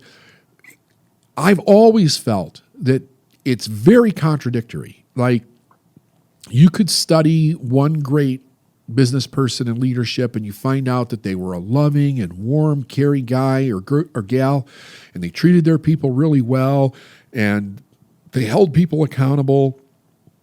They had amazing success. Everybody loves them.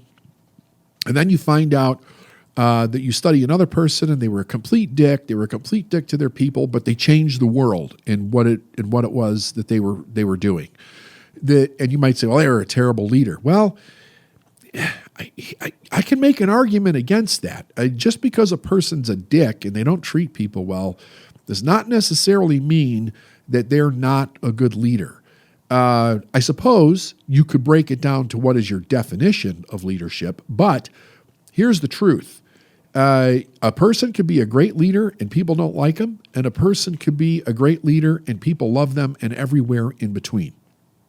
So I wanted to bring something that I thought would be a little different, other than the all the leadership cliches that have been done a million times out there in books, and give a person another way to think about this.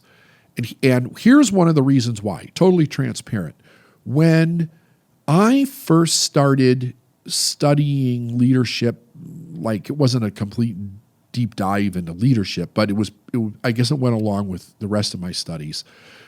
I was thinking to myself, I don't have the qualities of these great leaders. I need to develop these qualities or whatever. And then, I really wasn't sweating over it, and I knew I could develop any quality that I wanted. But it did stick out in my mind. But then I heard somebody say that to be a great leader, one needs to be a great follower first, and then always know which role to be in. So it's fluid. So they could be a great follower, and they could also be a great leader. Let's substitute the word following for disciple. All disciple means is a student of, okay? That's all it means. So I started looking at the great leaders throughout history, people that had really affected global change. And I looked at both sides of the camp, by the way. I looked at the great ones that did good, and I looked at the great ones that did horrible atrocities in the world. And I started coming from, okay, let's apply the law of polarity to this, because what I'm looking for is the truth in leadership. I'm not necessarily looking for looking at leadership and then saying, oh, well, this person was studious and they were willing to do everything that they told their people to do. They would do it themselves, or they led from the front, or they led from the rear, or they had the ability to inspire, or they had the ability to love. Wasn't looking for any of that stuff. I'm like, what? Let's take this kind of like from the spiritual, the universal, and break it down to the actual physical, and what is it that we're actually looking at here. So there were two main things that I noticed in the great leaders that did good and the great leaders that did bad. One was that they had a vision for what they wanted. And the vision, even if it wasn't communicated in a way where they said that this was a vision from God or this was a spiritual vision, although some did, it was a vision of a higher power or a higher calling. So that's the first thing. And I think it's very, very important. The second one was 100% belief in the vision and that it could be done. So if I was you, I'd write those two things down. So you're writing them down. It is vision and 100% belief in the vision that it can be done. Now, let's take a look at this. I really believe that every single person, all 7.5 billion of us, have a purpose. What separates us from nature is that all of nature, everything in nature, has a purpose, but it's not consciously aware of what its purpose is. So its purpose is very much kind of boiled down to how it lives its life, how this piece of nature lives its life. What does it take in from the universe, and what does it give back to the universe? In the actual event of living itself, okay? So if you look at a honeybee, for instance, a honeybee is going to go out and it's going to collect pollen off all these different flowers.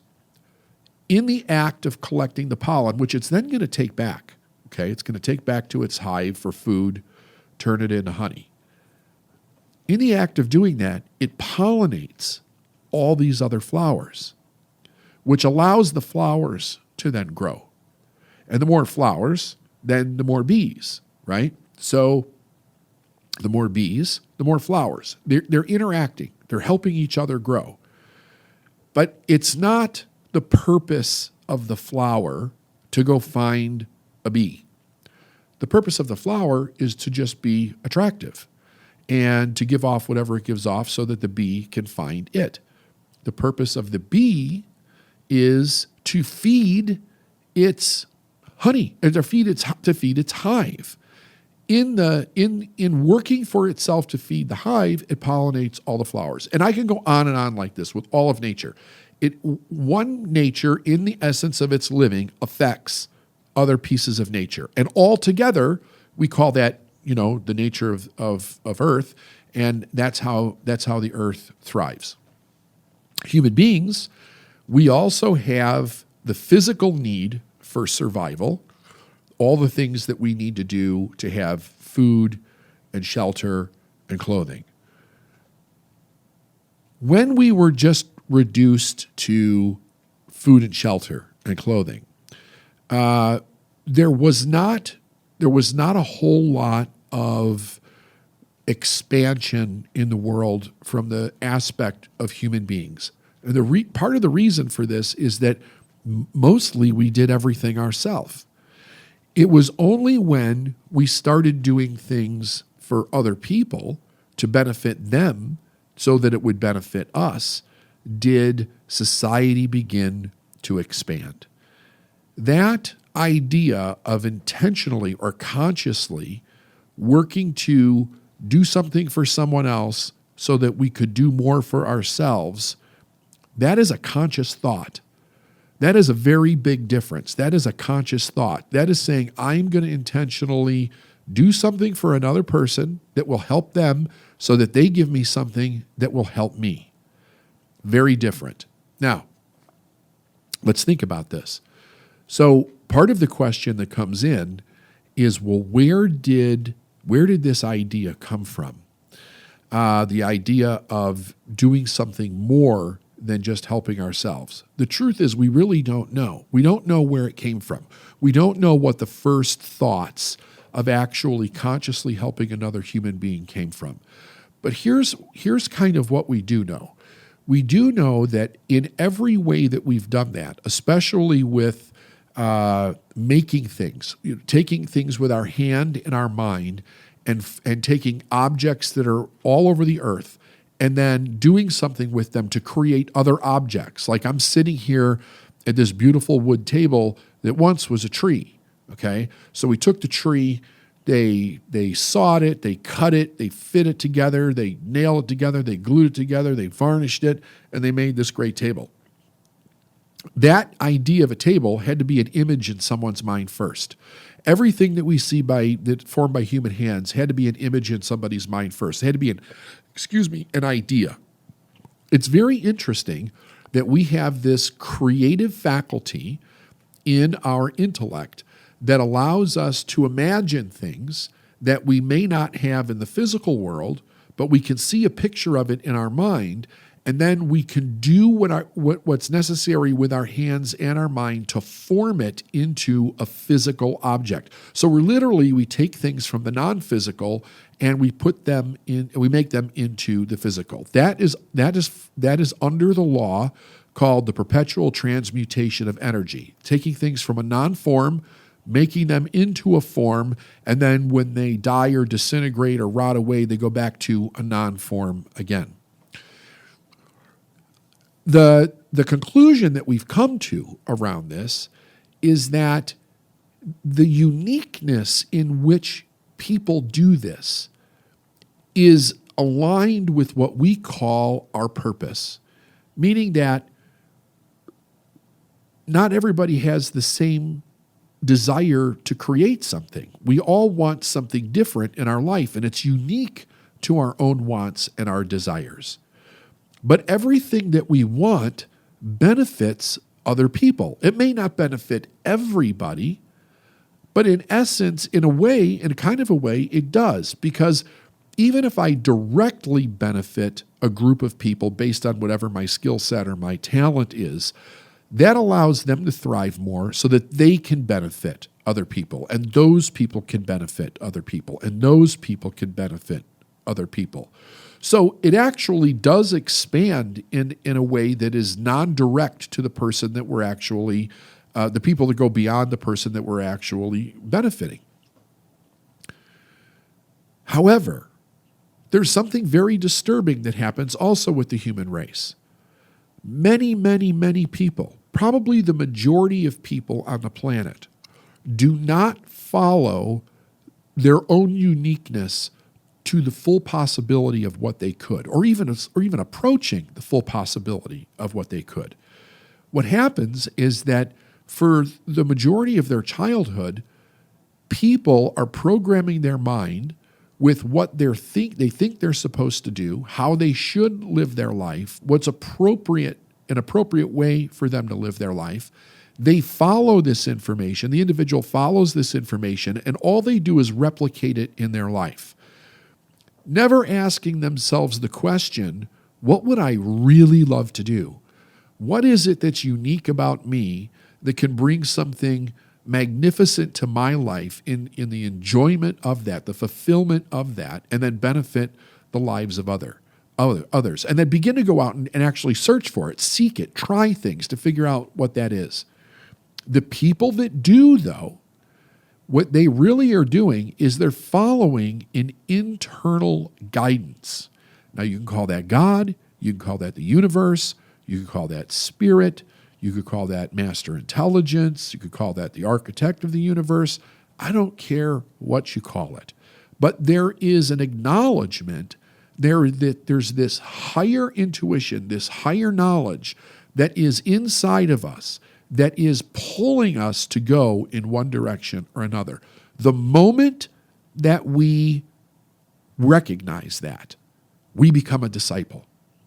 We become a student of our own higher thought. Now, what's happening? It really becomes voluntary leadership and voluntary following of that leadership. So the idea, the thought, the desire, the purpose, whatever that might be, it's leading us in a direction. We are pleased with the idea, the thought, the desire, and we're following it. As we follow it, our life gets better. It puts us through the whole process of an idea, and then taking that idea and figuring out, what do we have to do? Who do I need to become to make that idea a reality? And we go through struggle, and we go through overcoming fear, and we go through overcoming insecurities, and we become more of who we truly are in our overall power with the divine. And then we create and we help other people. We get feedback. Are we doing a good job? Are we not doing a good job? We make corrections, and we get better, and we get better, and we get better. At some point in us being a good student, we do something that is very interesting. As we're following our vision, we become attractive to people who want to follow a vision. They're either in harmony with our vision, or they're in harmony with the vision of their life, and they see our vision as a means to helping them with their vision. And collectively, we start bringing these people into our life, and as long as we hold that vision and we're moving toward it, other people start to follow that direction. Many of them will want to be part of your vision. Many of them will want to be inspired by your vision so that they can fulfill their own vision. What's happening? The transformation here is allowing us to step into our own leadership. Now, there's conscious leadership and there's unconscious leadership. There's many people here's another thing. Everybody, in some way or another, is leading somebody else, in the sense that people are watching you and it affects their behavior. So never think that nobody's paying any attention, because that's absolutely not true. We can be leaders on many, many different levels. But for the sake of this podcast and this lesson, let's think about conscious leadership versus unconscious leadership. Conscious leadership is, I know what I want, I know where I'm going, I know why I want it, and this I will do. Again, I've got the vision and I've got the belief. And if I have those two things, I instantly become a leader, not only in my own life, but for the lives of other people. Now, yes, we could go down the road of, well, what are all the qualities of the person that leads? Here's what I would suggest. I would suggest that you forget those. Like, get that out of your mind.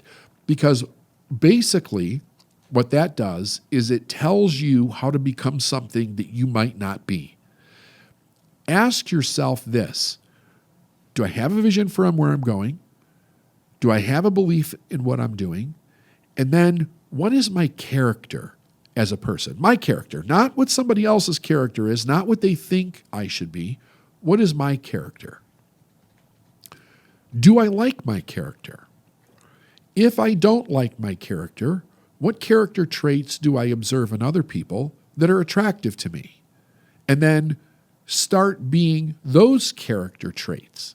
So you can study it from that perspective, because I think that's here's the thing. Anytime that you find something attractive in another person, kind of like when you start to feel envious of the way another person's being or something that they're doing, the reason is because part of you is in harmony with that. It means that maybe in a rudimentary sense, that character trait is in you, but it's a little dormant and it needs to be brought to the surface. We all want to very easily watch somebody else and then say, oh, I'm going to do what that person's doing, without really asking or even knowing, is that authentic to who I am? So here's the third piece. First was vision. Second was belief. Third is authenticity. Authenticity. That's the triad. That is the leadership triad. Do I have a vision? Do I believe it? And am I authentic? If I can step into and uncover my authenticity, everything that I need to be a proper leader for where I'm going and what it is that I'm going to create is already in me, and it begins to come to the surface. Now, don't let your mind go down the road of like, yeah, but I'm an asshole, or yeah, but I really care about people. Here's the thing. Ask yourself authentically who you are. Because if we're dealing with character traits, and let's say you are being an asshole, ask yourself, is that authentically who you really are? Chances are it's not. Asshole is something that you became to protect yourself from certain things in life, but it's not really who you are. So if we become authentic, we do something that is really pretty magical in the world. Once we accept our authenticity, we no longer care what other people think about us. And that is extraordinarily important in being a leader. Because remember, you have a vision. God didn't give that vision to somebody else. He gave that vision to you. That makes you unique. The belief around it is sometimes difficult to explain for a lot of people. They don't know why they believe it. And if you think about a lot of things that were created throughout history before there was any real example of the things that were being created, like I like to reference Edison with the light bulb. We didn't have any light bulbs before that. We had gas lamps, and we had oil lamps, and we had candles, but we didn't have an electric light. So he believed that he could do it, so much so that, as far as I know, the story's true, 10,000 attempts to create that light bulb before he got it right, with a whole room of engineers and scientists helping him work on actually creating this. He had that vision. He had the belief that it could be done. He was being authentic in who he was as a person, and he obviously didn't care what other people thought, because a lot of people thought that he had lost his mind. Before the radio, before the phonograph, before the ability to take pictures or movies, all of those things were looked at as witchcraft. They were looked at as like they were satanic. They were evil in some way, because the people that had the vision of creating those things were the first ones. everybody else thought it was some kind of magic or there was superstition around it. And a lot of times they thought they were crazy. There were many people that were taken off in the white coats and put in asylums someplace because they had visions that were so outside of the norm that it was very difficult for other people to believe it. And even though we do have some of this today, it was really bad back then where if you were going to do something that nobody else believed, they thought you were crazy. So they would just lock you up. Vision. God's giving you a vision. Your responsibility is to follow it. In the following, it increases your belief. As your belief increases, you start to become a leader. Then it's authenticity. It is really asking yourself, who am I? And following what that is. And then the whole key that makes all of those things come together is not caring with what other people think. But what happens is that the vision becomes the boss. You become subservient to the vision. The vision becomes the leader. When you do that, you become unique in what it is that you want to create in your life. There are other people on the planet whose purpose is to help you create that vision. I don't know who they are, but here's what I do know. When you step into those four things, you instantly become attractive to those people because they want to accomplish things also. They have things that they're good at. They have a vision for themselves. And part of them completing that vision is finding somebody who has the bigger component of the vision and working with that individual so that they create a vision collectively. The people are already here. If we approach leadership from the idea of, I have to go out and get and find all these people that will work for me or work with me or follow me or whatever, we're going to have a very difficult time actually accomplishing that because we're not coming from the truth that is locked up in this idea. And that is, if I follow the vision, other people have to be here. That's part of the law, right? Everything has to be here to accomplish the vision, or you wouldn't have the vision. Everything is here for you to accomplish the vision, or you wouldn't have the vision. You get the vision intellectually, emotionally, and through action. You develop a solid belief in that vision. You become completely authentic in who you are because the authenticity of who you are keeps you an open channel to everything that you need to accomplish that vision. And then you release the bondage of other people, what they say, what they think about who you are and what you're doing. And you literally don't care. You're not stumped or feel deflated by other people's thoughts. When you do that, you become a true leader. You will never find anybody throughout history that was a true leader that did not have those four qualities. And here's the other thing. Those are four qualities that do not need to be installed into you. They're already there. It is the natural state of all of life moving forward in order to create more life, both in your life and in the lives of others. So this was a great episode, David, because it got me really thinking about what leaders have and what they may not have and what makes a great leader. So you talked at the beginning of the episode about contradictory messages out there, because if you do a simple Google search on leadership, there's so many millions and millions of different ways to go about your business. But you broke it down to basically three things that you referred to as the leadership triad, which I thought was really great. You said that a good leader or a great leader has to have vision, first and foremost, for what they want. The second thing is 100% belief in that vision, that it can be done or can be accomplished. And then the third thing you said was just authenticity. And then you also added not caring what other people think. That sort of plays into that. So can you talk a little bit more about these leadership qualities and where we may see them in present day or where we saw them in the past that makes people want to follow these amazing individuals? So I always, people have heard me say this a million times. I always look to nature for the truth. And I'm always looking at what is the essence? Like, what is the essence underneath all of these things? Why do they exist? What about them is important to life, to growth, to to God's vision of the universe or whatever? And so I'd like to, like I said, I'd like to break it down to the essence of the thing. And here's the thing. There have been great leaders on both sides of the camp. You've got Hitler, right?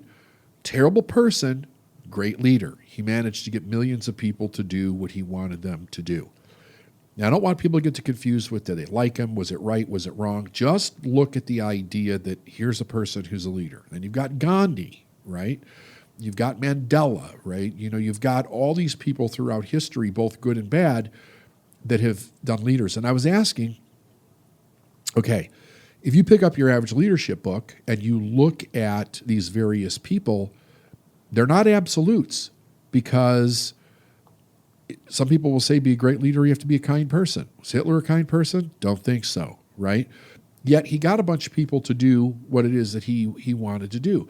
So I'm like, what is the commonality? What is the common denominator in all great leadership? Look at Christ, right? Look at the Buddha. Look at all these different people. And I thought, well, what's the first thing? What would be the very first thing? Well, number one is they have vision. They have something that they want to be, do, or have in that vision. And the vision's not theirs. They received the vision, right? It was either over time or instantly or however it worked out, but they had a vision. They saw something that they wanted or that they wanted to do. If the person is doing it, they had to have the belief that they could do it. It must be there. The belief has got to be there. Well, what's interesting about all these different leaders is that unequivocally, they had 100% belief. Like if you go back and you study these people, anybody who's done something great, they had an ironclad belief that it could be done. And then I thought, what would be the very next thing in this that would be important based on everything that you read, and what is the actual truth about it? The thing that stood out to me the most was their uniqueness. So they uniquely communicated and behaved in ways that was authentic to who they were and to what the vision was. But that's different for every person. Like authenticity is individual. It's not a copycat of somebody that you're following, right? We can look to other people for inspiration, but I think what's really important is to understand that if we have a purpose, right, there's a vision, there is the belief for the vision, and there's the authenticity in the unique way that we actually show up in the world. Those are the three foundational pieces of leadership. You can talk about hard work. You could talk about honesty. You could talk about leading from behind or leading from the front, or always be willing to do what other people. That's one that gets contradicted all the time. A great leader is always willing to do everything that they ask from their people, and you have other people say no, they don't, because if they had to do that, they would never be able to lead. They would never get anything done. So there's all these crazy arguments for why one's good, why another one isn't good. You could say, if you come from the place of you have to treat people kind, well, then I guess Steve Jobs was not a good leader. But if you look at what he's accomplished, you'd have to say Steve Jobs is a good leader, right? So I think that we get very much hung up on these little particular quirks of how a person is showing up. But we're not asking ourselves, what's the fundamental thing that's controlling the quirk? It's them being authentic. It's their authenticity, right? Because your purpose is not kept from you, the universe doesn't hold anything back. It had to be three absolutes that show up everywhere with every person with no contradiction. And I have yet to find any person anywhere that I've studied that not fit those three things. Wow, that's great. As you were saying that, you're hitting all the names of the people that I wrote down when you went through the episode itself. But I'm gonna start with the quote by Aristotle. And Aristotle basically said, "He who cannot be a good follower cannot be a good leader." Do you agree with that? Yeah. You do. Okay, because I'm conflicted a little bit, and maybe you can help me kind of understand and reframe it a little bit so that I understand it. So I'm thinking about like modern day leaders, and I'm thinking that no way in hell are they very good followers. Like immediately what came to my head was Bill Belichick, who's the coach of the New England Patriots, probably considered one of the greatest football coaches of all time. Great in leadership, but as a secondary or as someone who was working underneath someone else, he got the job done, but it was constant conflict. Think about President Trump. I don't know if that dude ever followed anybody in his life. You mentioned Steve Jobs, another person who definitely, maybe not necessarily a great follower, but a fantastic leader. Elon Musk, another person. So can you help me reframe how a person has to be a good follower in order to be a good leader? Because it's not necessarily a person they're following. It's the vision. Okay. So they're obedient to the vision or where they believe the vision came from, whether it's God or the universe or whatever. However they verbalize it. Everybody verbalizes it different. Some people just say, well, I got a big ego like Trump, whatever. But they're obedient to the vision. They follow the vision. Okay, that's where I was getting hung up because I was thinking a follower is someone who follows a person. Right. You're saying following the vision of where they want to go. But it could be a person, right? It could be, So, yeah. and here's what I do know about Trump. Norman Vincent Peale was somebody that he studied diligently. It's very true. Right? You know? And he uses, like if you watch Trump and you read Norman Vincent Peale, you'd be like, boom, that's where he got it from. That's Norman Vincent Peale. Speak what you want into existence. Yeah. That's it. That's all Trump does. Oh, great. Yeah, that makes so much more sense now because I was thinking following, and like you said, it could be a person, but it can also be a vision or something that you can't necessarily put your fingers on, but you know it's there and it's guiding their lives. Okay, apparently I'm really heavy on quotes in this particular episode because there was another quote that came to mind when you were talking about this. Leaders are made, not born. So in your words, first of all, does that comment or quote make sense to you? And if so, what does it take to be a great leader? Like leaders are not made, not born. What does that mean? I don't. It's a tricky one for me because I feel like, everyone has within their being the ability to be a leader, a good leader, maybe not a great leader, but a leader.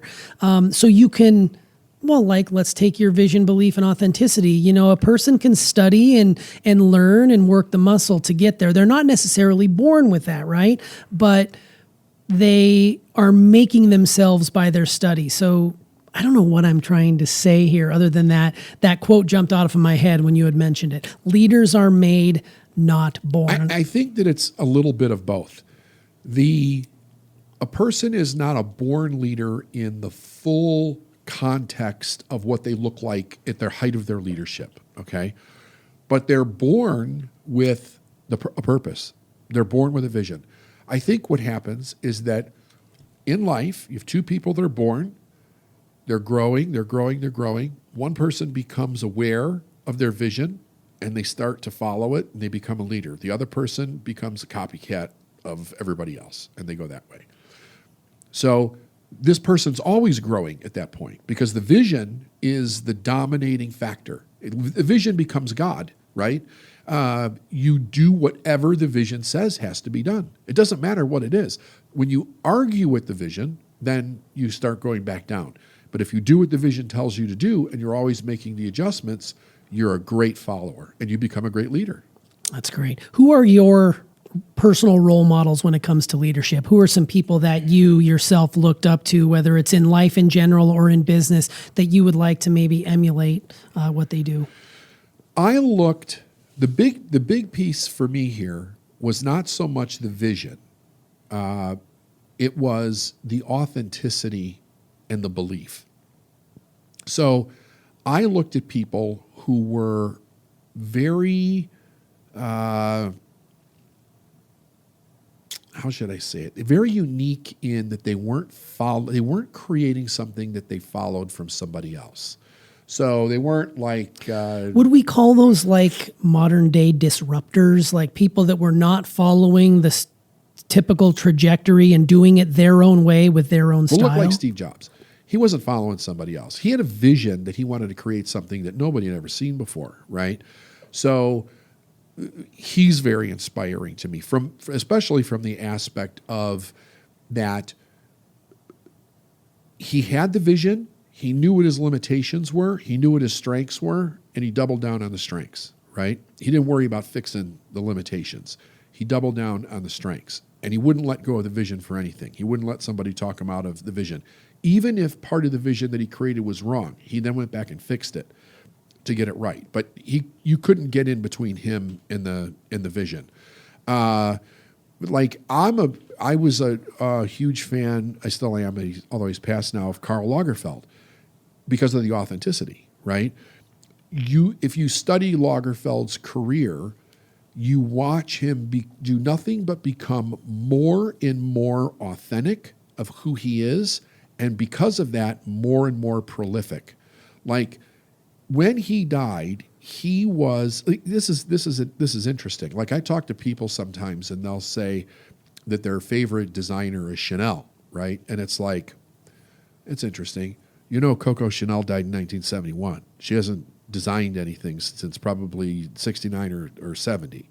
You're really a fan of Karl Lagerfeld because since 1983, I believe, Lagerfeld has been the head designer for Chanel.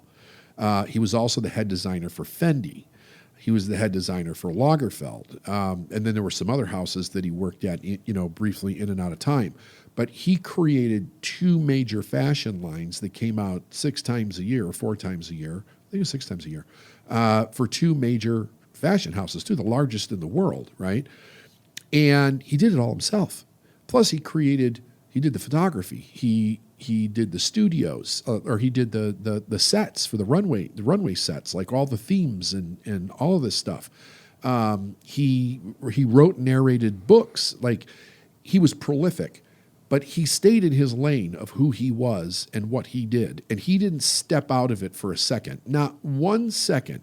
He maintained the vision, stayed where he was, did not get overly high on himself. But what he did do was he became more and more authentic. So that got bigger and bigger and bigger and bigger. So the belief stayed, the vision stayed, and the authenticity grew tremendously. And so did his production grew tremendously. So, and he was a character. Like he's been known for saying some really whacked out shit over the years and having some major contentions with certain people over the years. But I have always been impressed with any person who authentically accepts himself. Keith Richards is another one, right? Whether you love him or hate him, one of the amazing things about that man was that he completely accepted who he was from the days that he was a drug addict, everything that he did in his life. And he never made apologies to anybody. He's like, this is who I am. So it's always been people like that. I'm a huge Conor McGregor fan. Why is he so? We have him in the studio today here. We have little McGregor. You fucking bastard, you shite. Gonna have to go on YouTube to see that. Yeah, put him on the YouTubes.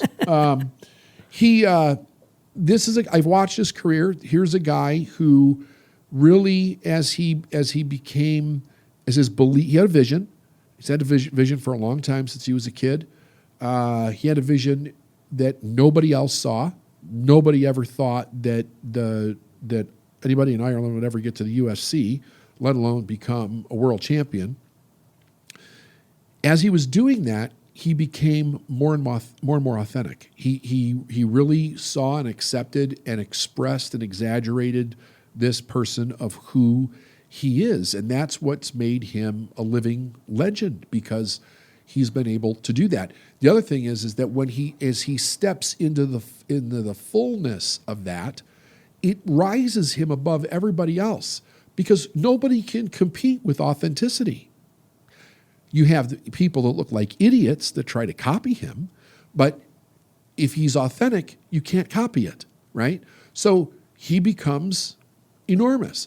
But then anybody who who accepts their authenticity like that and magnifies it to the world, they rise right to the top because it's unique. And people are attracted to that uniqueness. Yeah. And every person has that inside of them. Every the person. ability right now, Yep. if you were to just accept who you are as a person and not make any excuses for it and be who you are and live authentically and celebrate your own uniqueness, you would essentially have a piece of that triad that's going to make you a great leader and have people want to follow you, want to work with you, want to be around that energy. That's right. And every single person has it. Every person. But there's a lot of people out there who probably will push back and say, well, I'm just not a leader. I'm one of them. I'm like, nobody would ever listen to what I have to say. No one would ever, want to care about following me or being a leader. And I've always said I'm not a great leader. I'm more of a follower. But having said that, I have people come up to me having listened to the podcast and they say things like, I really like how you're being more authentic as this goes on. And I'm like, well, yeah, I don't really feel like I'm doing that, but maybe I am. So I love that authenticity is a major part of that triad, because without it, none of this stuff matters or none of this stuff works. I love that. That's great. And you are a leader. And you're becoming more authentic. Yeah, right. I think that's important. You recently started teaching about how we run our podcast and how we built and run the studio and all the equipment and everything. And you do a presentation at some of our business seminars. And you're fantastic up there, and everybody loves you. Everybody says the same thing. You're great. It was fantastic. And I watch you up there, and I'm like, you're just being you. Yeah. You're being the guy that I've known for 10 years. But showing way, it now. showing it. Yeah, leading absolutely with it. showing it. Yeah, because how many masks do we hide behind? I mean, it's so crazy. There's so many. And once you drop those masks, and I still, I think everybody probably has a mask or two that they continue to wear and they don't want to let anybody in around that sort of painful situation. But I find that the people who draw me in are the people who are authentic and they live their life this way. That's why, working with you over the past 10 plus years, you are who you say you are. There's a lot of people in this industry who are not who they say they are, and we know who they are. You are who you say you are. There's no faking it, no fronting. This is how we run our business. And I think that's why your team stays, because, turnover in this industry is, pretty consistent. With you, we stay because we believe, like, when you want to talk about leadership, you've got the vision for what you want. You've got 100% belief in where you're going and where you're taking this, and you're authentic in how you do it. There's no better example of that, leadership triad than you sitting in front of me right now. Yeah, just keep moving forward. Just keep moving forward. Yeah. No, that's great. So before we wrap this up, it's funny because you do a Google search on leadership and you get all manners of books and things like that, and even lists. Like, there's even lists you can rank the best leaders of all time, and you actually mentioned several of them. I'll just rattle off the ones that I came up with in a simple search. Gandhi was up there, Mandela, whom you mentioned, Martin Luther King Jr., who really brought people in his message and equality and the social issues of the time, Abraham Lincoln, another one, George Washington, one of our forefathers, Napoleon made the list, FDR, and then Winston Churchill. Now, there was other lists that also included Hitler, and I know people will be like, I can't believe you just said that. Yeah. It's true. He was a leader, like you said, not necessarily a great person, absolutely not saying that, but he did have tremendous leadership qualities. So that's just a list of some of the greatest leaders of the world. Before we close out, can you recommend any good books or films that you feel the listeners could take some leadership qualities from and emulate them in their life and business? I think you've already mentioned, Lagerfeld and Keith Richards. There's probably two there that you would recommend studying. Yeah. Yeah, absolutely. There's a film called Lagerfeld Confidential. It's kind of hard to get a hold of. It might be back out on iTunes now. I got it back when it was a DVD. But anyway, it's kind of a light documentary on his life, but what really shows through is his authenticity and the way he thinks and views the world. What I really like are these biographies and autobiographies of people. So Keith Richards' life, Kobe Bryant's movie Kobe. There's several around Michael Jordan. There's a great one around Billy Graham called, what is it called? Look it up really quick. What's the one on Billy Graham? is it This Is My Life or Let me check real quick. As I Am, something like that. Leadership Secrets, An Extraordinary Journey. No, that's a movie. I'll see if I can find it here. And it's about, you said Billy Graham, right? autobiography, yeah. Yeah. Leadership Secrets. I thought it was As I Am. I think it's As I Am. Yeah. I'll cut this in. It's quite a big book. Yeah, Just As I Am. Just As I Am. Yeah, that's what it is. Yeah. Just As I Am. I mean, I could, I've got a ton of them. But I look for the people, again, in all of your lists, here's the thing. You're not going to find anybody in there that wasn't authentic. It's true. It's like all these other qualities that we talk about in leadership, you're going to find exceptions to them. You won't with these three. You're absolutely not. There's even exceptions with the idea of people caring what I think. Like, there's been a lot of great leaders that really did care what other people think, not in a good way. Like, we all should care about what people think in a way like, are we developing a good product or a good service or, those types of things, caring about people in general, but not negativity and criticism and haters type stuff. There have been leaders that have had that issue, but none that didn't have vision, belief, and authenticity. Like, those are the three attributes. All these other attributes that people write about, all these other authors that write about this stuff, all of those other attributes exist in the top three: belief, or vision, belief, and authenticity. You'll find every other attribute in there, whether it's discipline, hard work, love, treating people well, leading from behind, leading from the front, like all the different qualities, charismatic, outspoken, direct, like everything that is in those qualities, you'll find in those three. They're all actually from cause and effect, the law of cause and effect, they're effects of those three. That's what they are. The like hard work and discipline, which are really, really big ones, when a person's following the vision, they're in love with that vision. So it doesn't feel like hard work and discipline to them. It's not something where they got to make myself do this every freaking day. Like, who would want to work for somebody that came in with an attitude like that? That would not be a really good leader. But when somebody's following the vision, they don't have that issue. Yeah. So if you're struggling right now, getting to a workplace or, getting up to run your business, chances are you're probably not in the right business if you're having to drag yourself into every situation. Like, if you're spending 1 minute doing something that you don't like, and it's not for a good reason, like you're bridging a gap for something for a short period of time, get the hell out. Stop. I mean, It's nuts. We live in a world now that it's accessible to anybody to basically do anything. Every piece of information we could ever ask for is under Google, Just look it up and figure out how to do it, and then, commit your life to it. Be a disciple of your vision. Be the follower. That's where you have to be the follower. That vision will lead you to every step of the way of what it is that you need to do. And everything comes out because of it. Discipline, courage, passion, like all of that stuff is in those three. And you can start that today. Yeah, absolutely. That's great. What's your vision? Love it. Yeah, vision, belief, and authenticity. Every event that I do, I start off by saying, what do you guys want? Right. What do you want? Because if nothing makes sense, like if I'm going to teach you for 3 days, or I'm going to take you through Date with Your Dark Side or something else, if you don't know what you want, have some idea of what you want coming out the other side, it's just nonsensical information. Like, what are you going to do with it? You can't relate it to applying it to anything in your mind.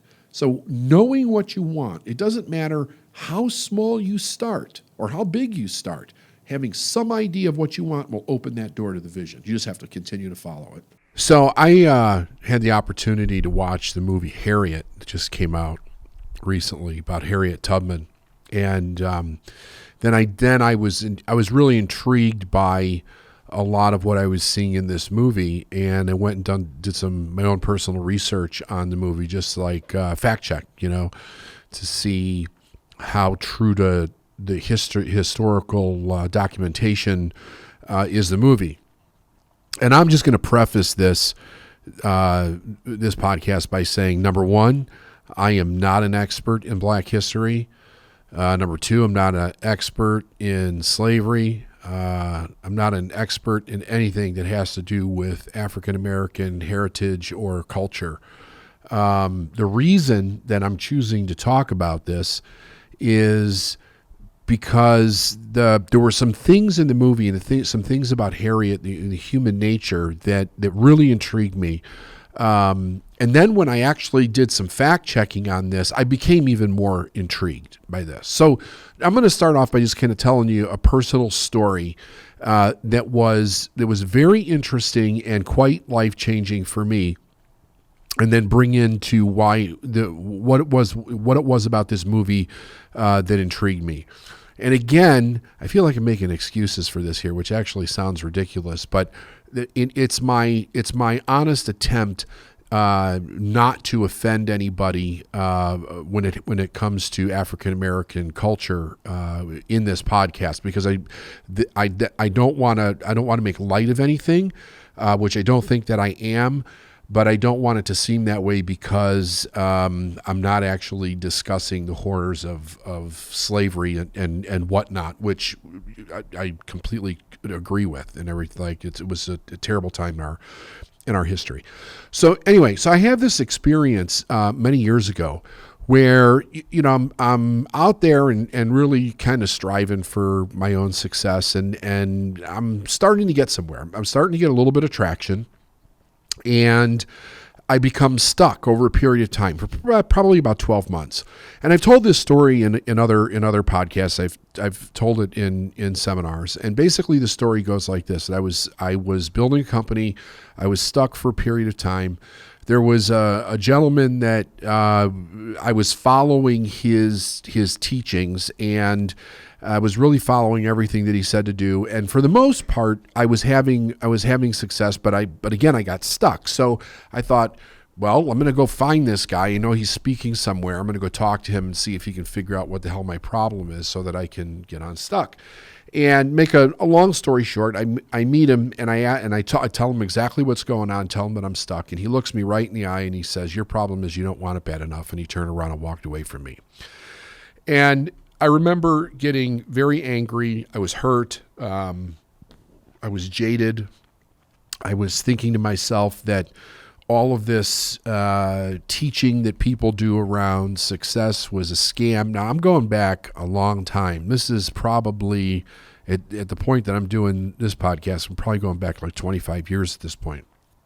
So I didn't feel good about it, but on the way home from the conference, I remember thinking to myself, after I came down a few notches in my anger, I remember thinking to myself, what if he's right? Like, let's just assume maybe for a moment that he's right and I'm not seeing something, and I've got a blind spot here. Where would this show up in my life? And where it showed up, where I realized that it showed up, was that everything that situationally suggested to me a place to stop, like, I don't know, whether I got rejection in a sale, or if I was speaking to a group of people and it didn't go over well, or whatever. I was agreeing with the situation. I was agreeing with the challenges of the result, and I would stop at that place, and I wouldn't go any further. So number one, I was not developing a skill set to learn how to break through somebody else's objection. I was basically only looking for people that could see what I could see and would say yes to it. Not understanding that I needed to develop the skill of influence. I needed to learn to be able to influence people. And when I say influence, I'm talking about people who they want a result, they want the same result, but they don't know how to get there in their head. And because they don't know how to get there in their head, they can't get there in their action. And even if they do get there in their action, usually they end up turning around.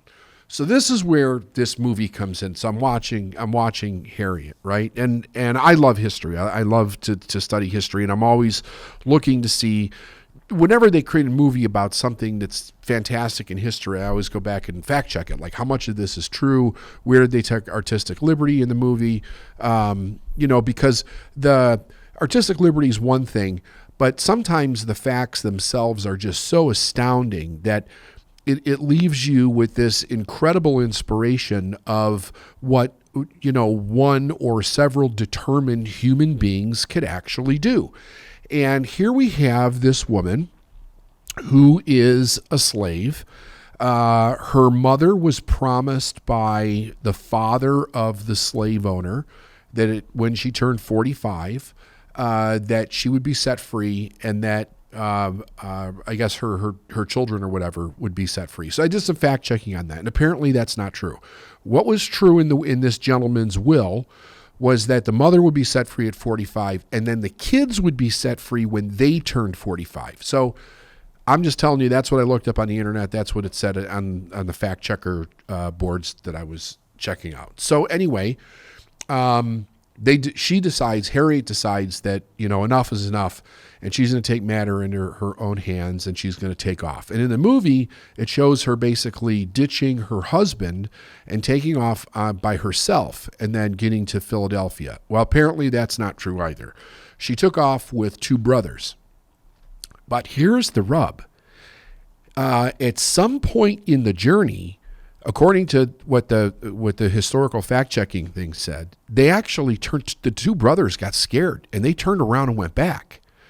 So I'm continuing to read this. Now, the movie was amazing enough in itself that this woman had a deep enough sense of purpose. She literally believed that she was being led by God to get herself free and then go back and free all these people. And according to history, she freed about 70 slaves herself, and then there were a few hundred that she freed in the Civil War with the help of a bunch of other people. But through the system of the Underground Railroad and the people that she met, she was able to free about 70 slaves. And the movie portrays that, doing it once and making it from Maryland to Philadelphia, she got lucky. And they kind of portrayed like, you're crazy if you try to go back and do this again. Like, you're going to get caught. They're going to tar and feather you. They're going to kill you. They're going to rape you. They're going to make you go through the most horrific pain imaginable before they kill you. And she goes back anyway, and she does it again, and then she does it again, and she does it again. And with this idea that this is her purpose. And in the one time she goes back, after she's gone for a year, she finds out that her husband, because she hadn't come back in a year, he married somebody else, and that woman got pregnant, and she was going to have a baby, so she loses her husband.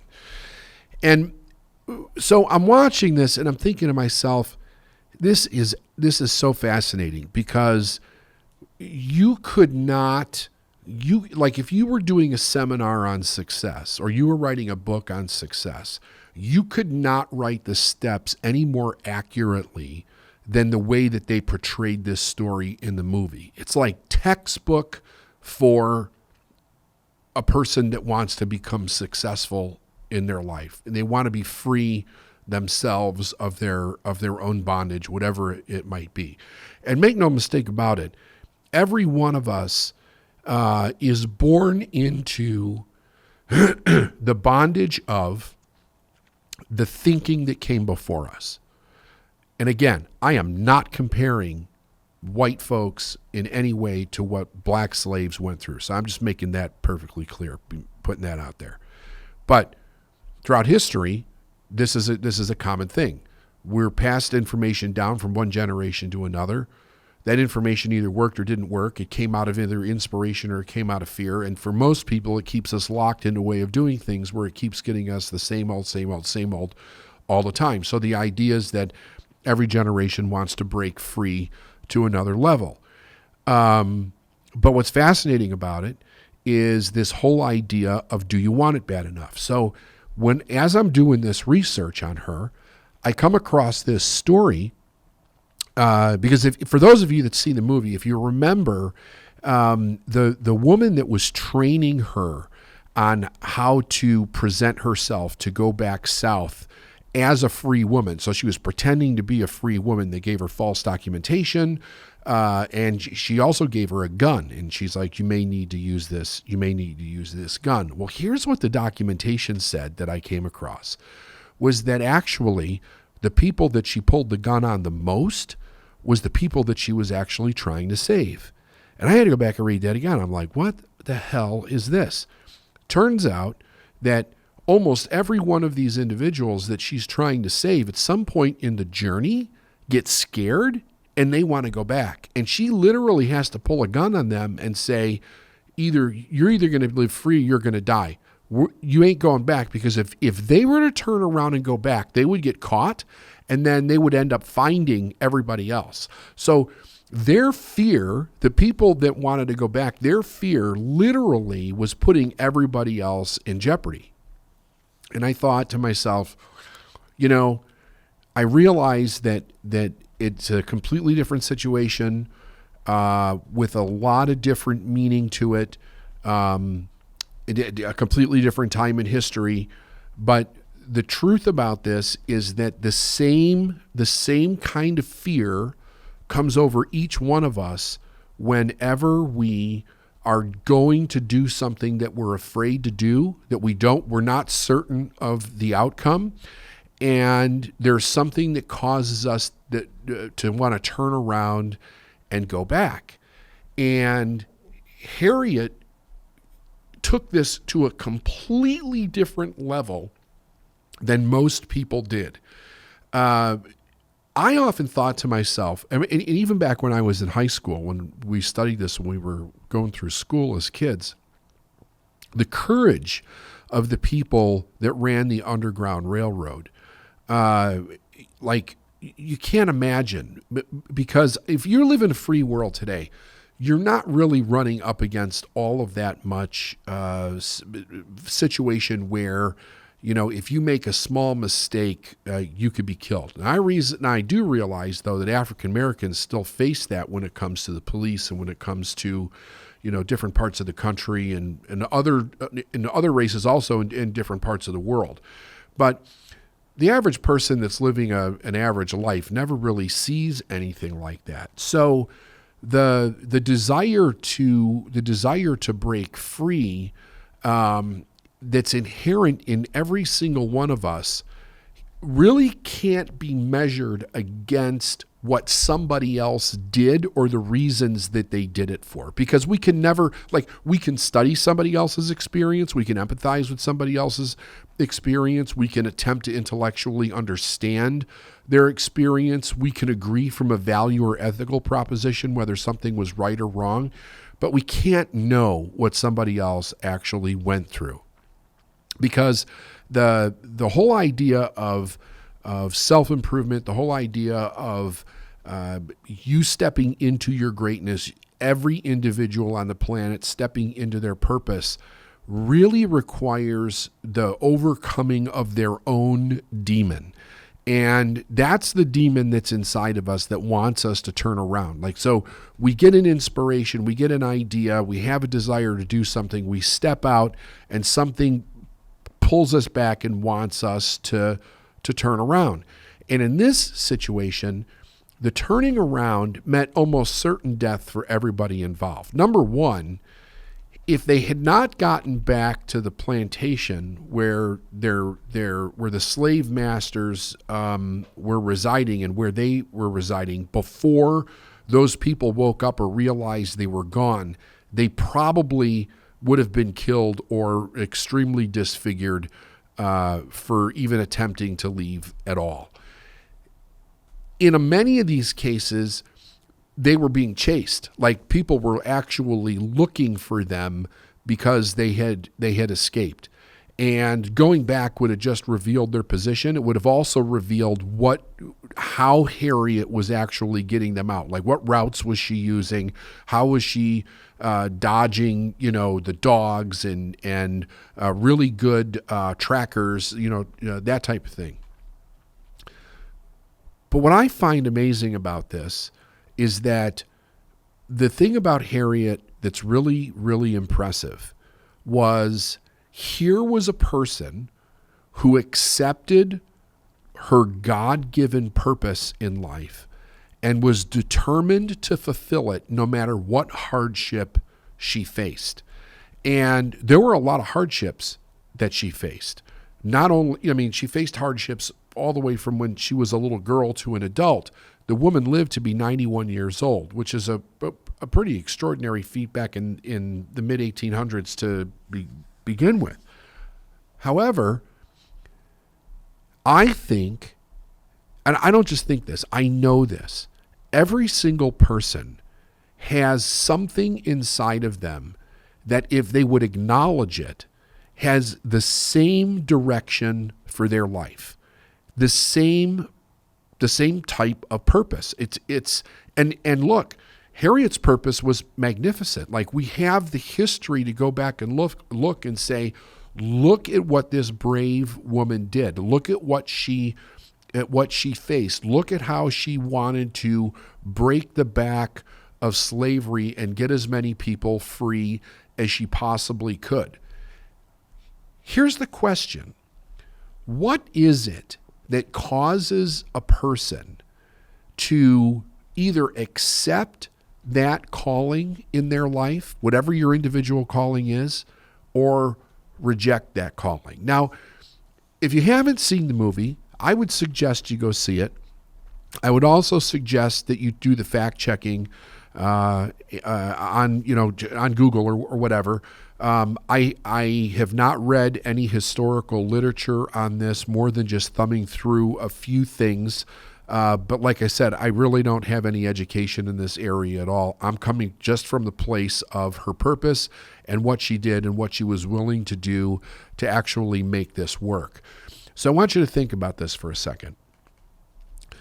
Today, we really do not, how do I want to put this? We look down on any person that would have that much strength to literally tell the people that she's helping, either you continue to come with me or I'm going to shoot you, right?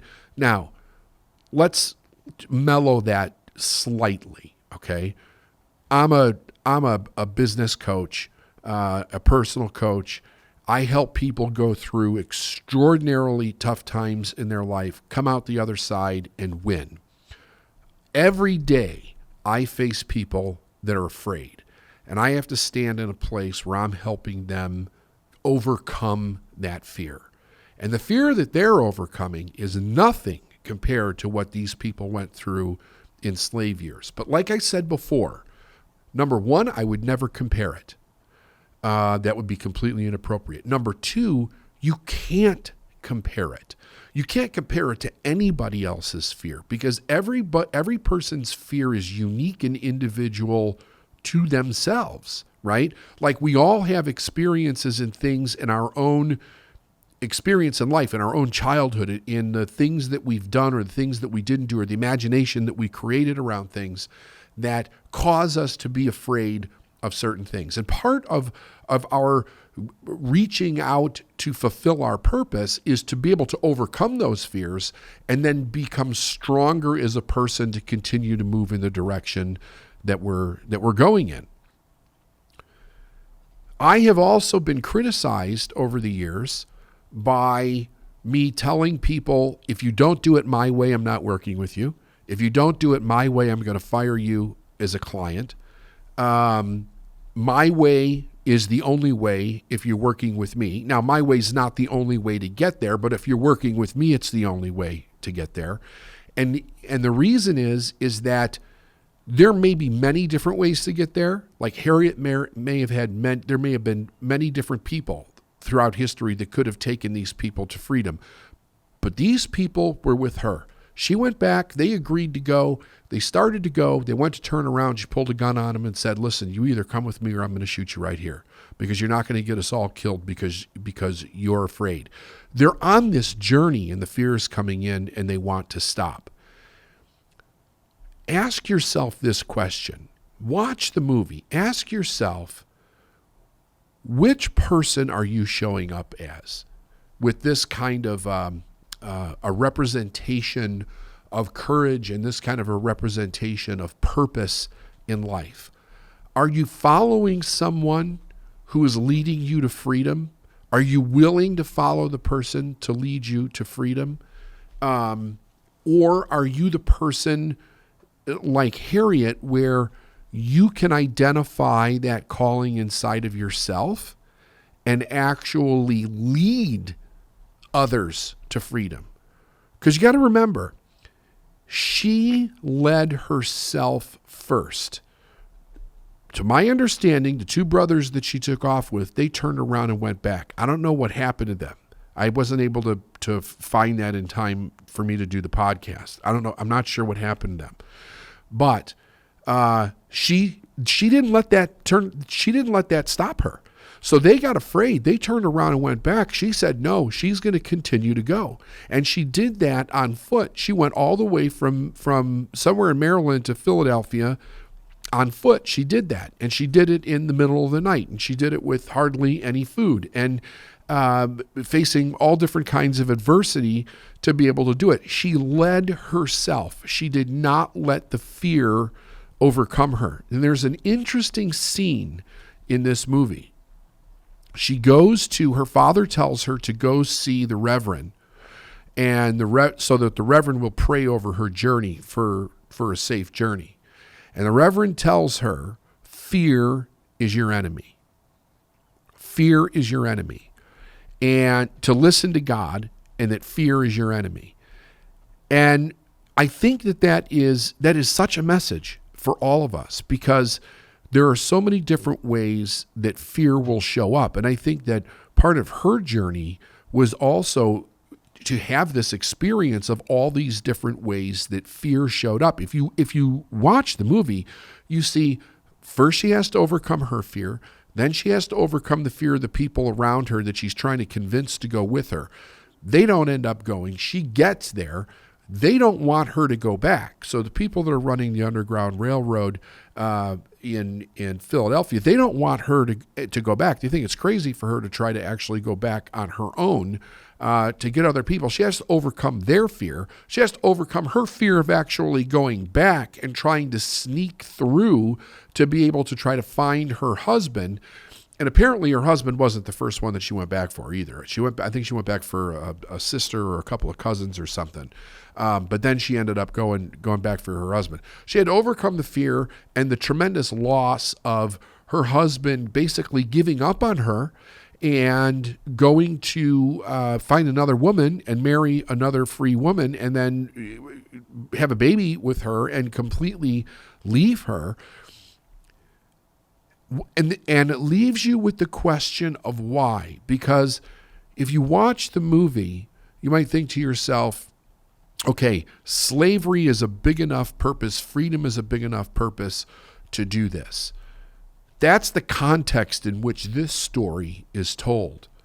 But if you look at the context in which with every human story is told, it's the same story as far as freedom goes. And the idea is that you have to want it bad enough. Harriet wanted it bad enough to be able to do whatever it took to get there. She had no idea what she was going to have to face or how she was going to react to it or what was going to happen along that journey. She had to make decisions as she went. She had to lead herself. She had to control her fear. She had to follow what God was telling her to do in her life, and then go back and follow what God told her to do with everybody else, regardless of her fear. She was adamant about not letting somebody else's fear or limitation get in her mind over the idea of what they thought was possible for her to do. She would not let it in. She knew that if God told her to do this, that it was absolutely possible for her to do it. And that was the only voice that she listened to.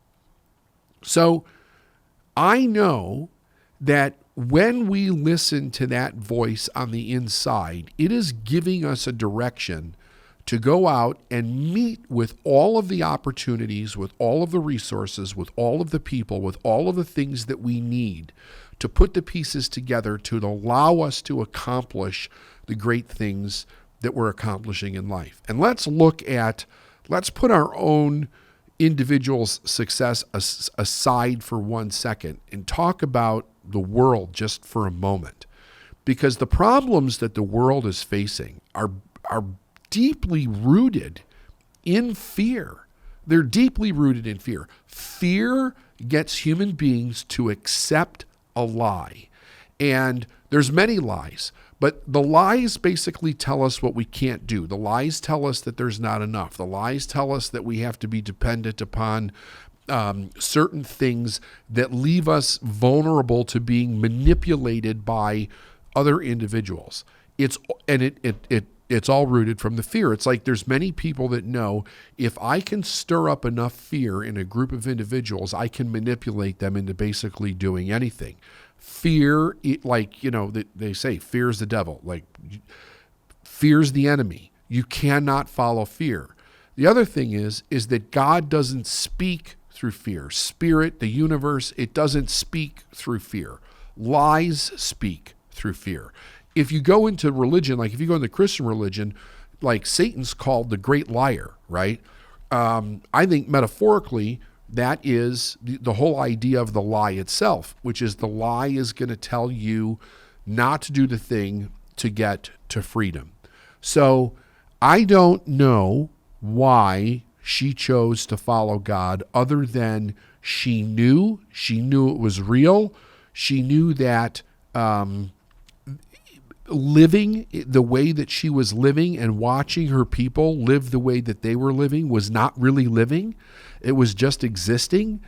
And we have our own way of existing in the world today that's just existing. The propaganda that's going on around our world right now about so many different lies and how bad the world is. I think like we live in one of the greatest times in history.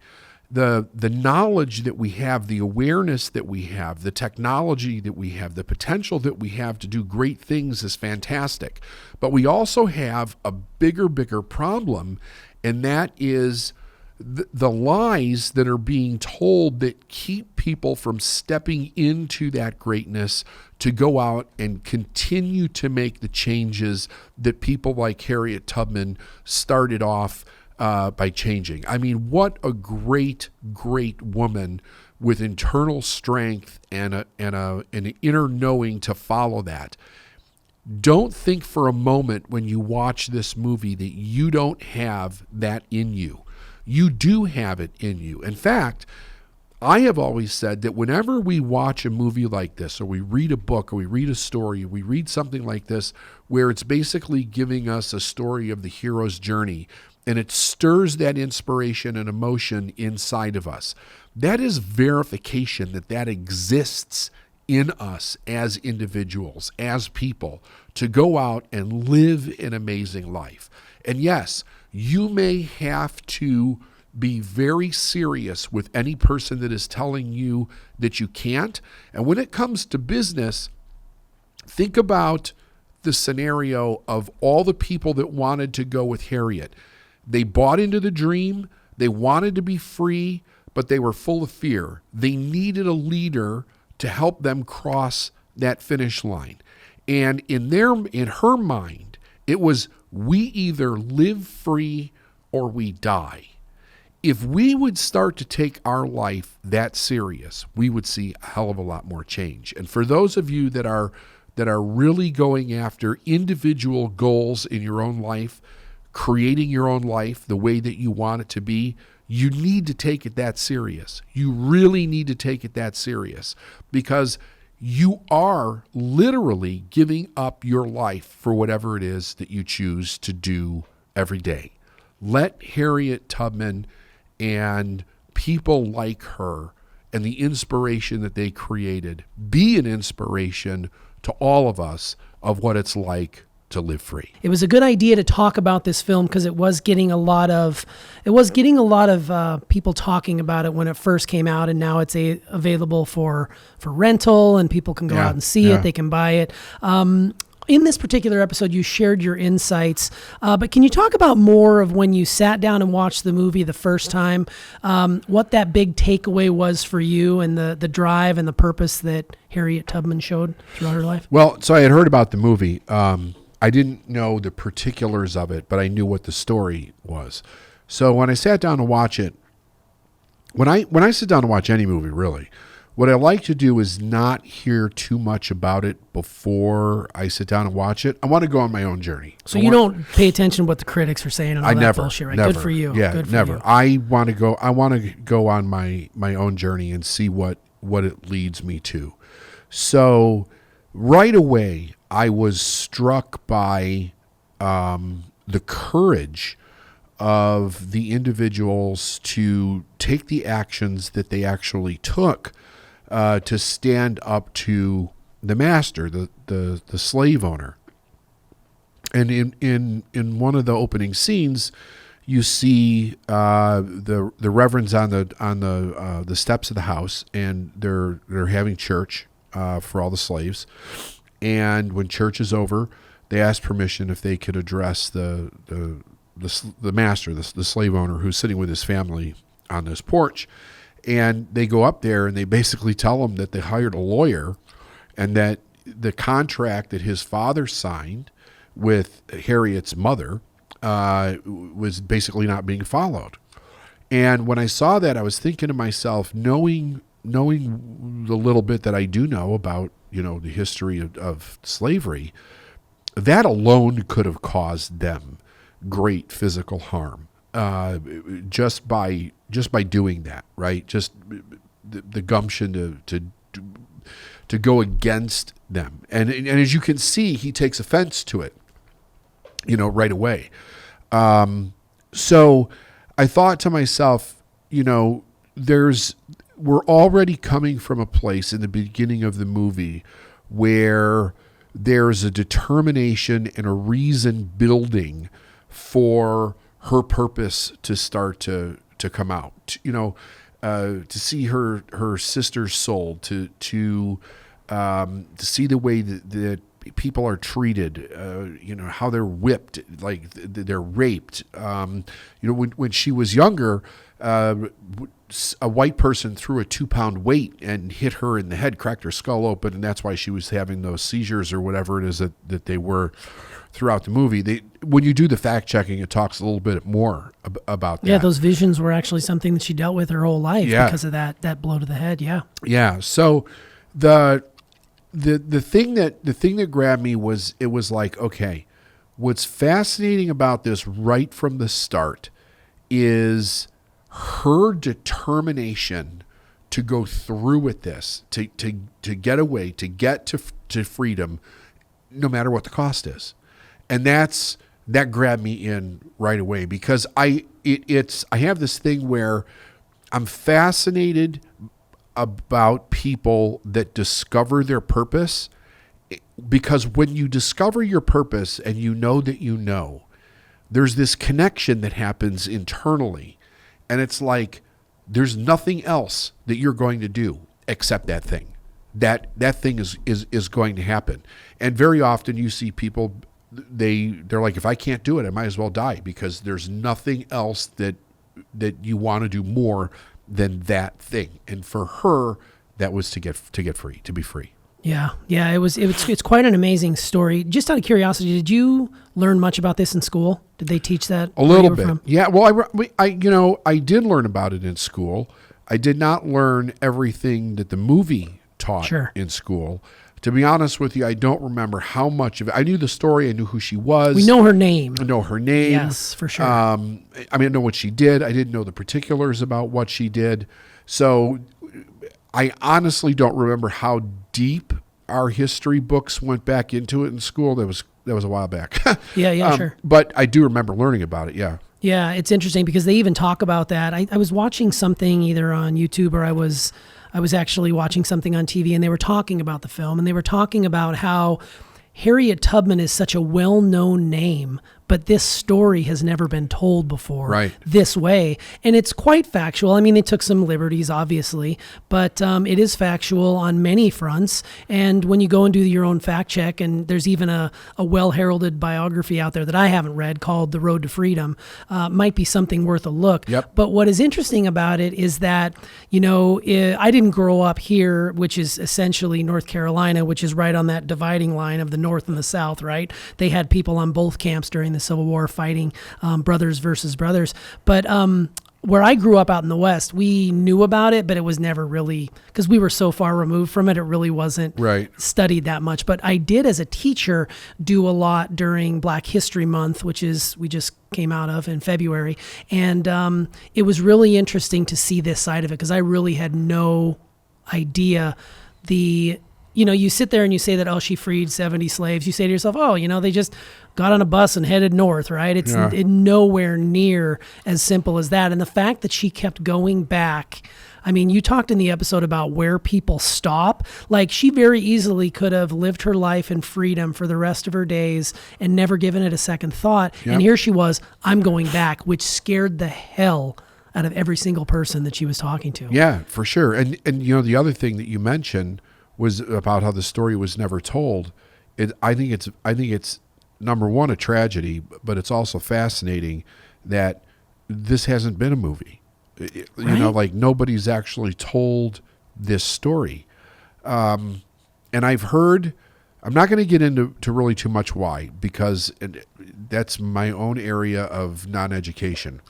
But some of the stories that I've heard about it are pretty appalling in my mind. Anyway, I think it's unfortunate that it's taken this long to tell that story. And you hear that, like, whenever they come out with a story, whenever Hollywood comes out with a movie that is centered around African Americans and great things that they've done and how they've participated in history, it's taken a very, very long time for us to get there. And it's I think number one, that I'm glad we're getting there. I'll say that. I'm glad we're getting there. But I also think that it's a real tragedy that human evolution and consciousness is taking this long to break through racism. It's something that, when I think about it, when I really get in and think about it, and don't come from some ideological perspective of the way that it should be and look at it the way that it is, which is what many people have been asking us to do for a long time, right? Like, here's the way that it is. Here's how we're living. Here's how we're suffering. Here's the things that are being done to us. When we actually look at these things, I remember watching Oprah in an interview, and I don't remember what the interview was around. I would have looked it up if I'd known we were going down this road. But they were asking her about racism, and they said something about, like, what do we need to do to get rid of racism? And the conversation came down to that there are generations, primarily the generation before you and I, and a good part of our generation just need to die. Meaning, and what she meant by that was, you're never going to change their mind. Like, this is the way they think about people of color, about people of different races, about people of different sexes, and they're not going to change their mind. So it dies out a little bit with each generation. And, part of the responsibility that I think we have is to not let it continue to spread to another generation. But it's one of those things where it's like, when I sit and think about it, it angers me, but I also come from the place of, like, what is it still in our world that causes us to hate our brother, to judge our brother based on their skin or their sexual orientation or their class? Like what is, because I know it's fear. I know that it's fear and that it's ignorance, But it's like, what are the stories? Why do people hold on to these stories so much? And I have a lot of knowledge on why they do, but it's still one of those things where you think to yourself, when are they going to let go of it? Like, you get to a place, I think, where you see the beauty in the journey, because there is a beauty in the journey. There's a beauty in the journey of every living thing, how it evolves, how it survives, how it thrives, how it moves to the next evolution of itself. I believe there's a greater purpose that's actually taking place. But the part that I still find very disturbing is when people have got their heels dug into that these people are no good, or those people are no good, or this sex is no, like when they get that deep into the hate, it's kind of like we need to find a better answer than the one that we're currently looking at. Yeah, absolutely. And I know of all the episodes that we've done and all the inside the episodes that we've done, I am treading very carefully in this one, and I'm being very aware because I don't want to come across as being insensitive. We just want to be respectful. We want to be respectful, Yeah. and I don't want to say anything because I don't know what it is like to be a person of color growing up in a world, and I never will. But at the same time, I can show empathy and respect towards those situations, and understand that we do need to change, and we have turned a corner. I mean, this film in itself is very powerful on a variety of fronts, not because it's a story that's finally being told the way it's being told, that is a celebration of this wonderful black woman who freed so many people and led all these great expeditions to get people out, but it was also directed by 3 women, which I think shows you this film would not have been made probably 5 years ago. Well, it wasn't made 5 years ago. It Right. wasn't made 10 years ago. It wasn't Right. even made a year ago. Right. So But the idea to do it was there. The idea to do it was there. So it was really cool. I actually watched the featurette afterwards, and I saw these 3 powerful women talking about, and a few of them were black, one of them was white, and Yep. they came together and told the story. And it was really cool to see because we are growing as a community, growing as a world, growing as a nation, and we're able to tell these types of stories, but we will never fully eliminate the racist sort of feelings until those people completely die off. I grew up in a small town in Montana that we had, in a community of maybe 9,000 people, there was maybe 1 or 2 families of any color that were in that community. Right. But yet and I don't know how this happened, but you grew up in like the whitest part of the world. Yes, totally. I mean, it was Wonder Bread out there. Yeah. It was, and what's interesting is my first experience being around, other, like nationalities or other cultural differences was at college, first and foremost. And then when I moved to California, when I graduated from college, and I've always had sort of like an empathy towards people who are growing up in a place where they're maybe the minority, but they're still doing amazing things. And for me, it was really because I grew up. I mean, some of my family would say racist words and all these other sorts of things, and I don't say those words because A, they're disrespectful and have no place, and B, I don't want to bring myself down to that level. But that was sort of how I grew up. But and you I don't believe it.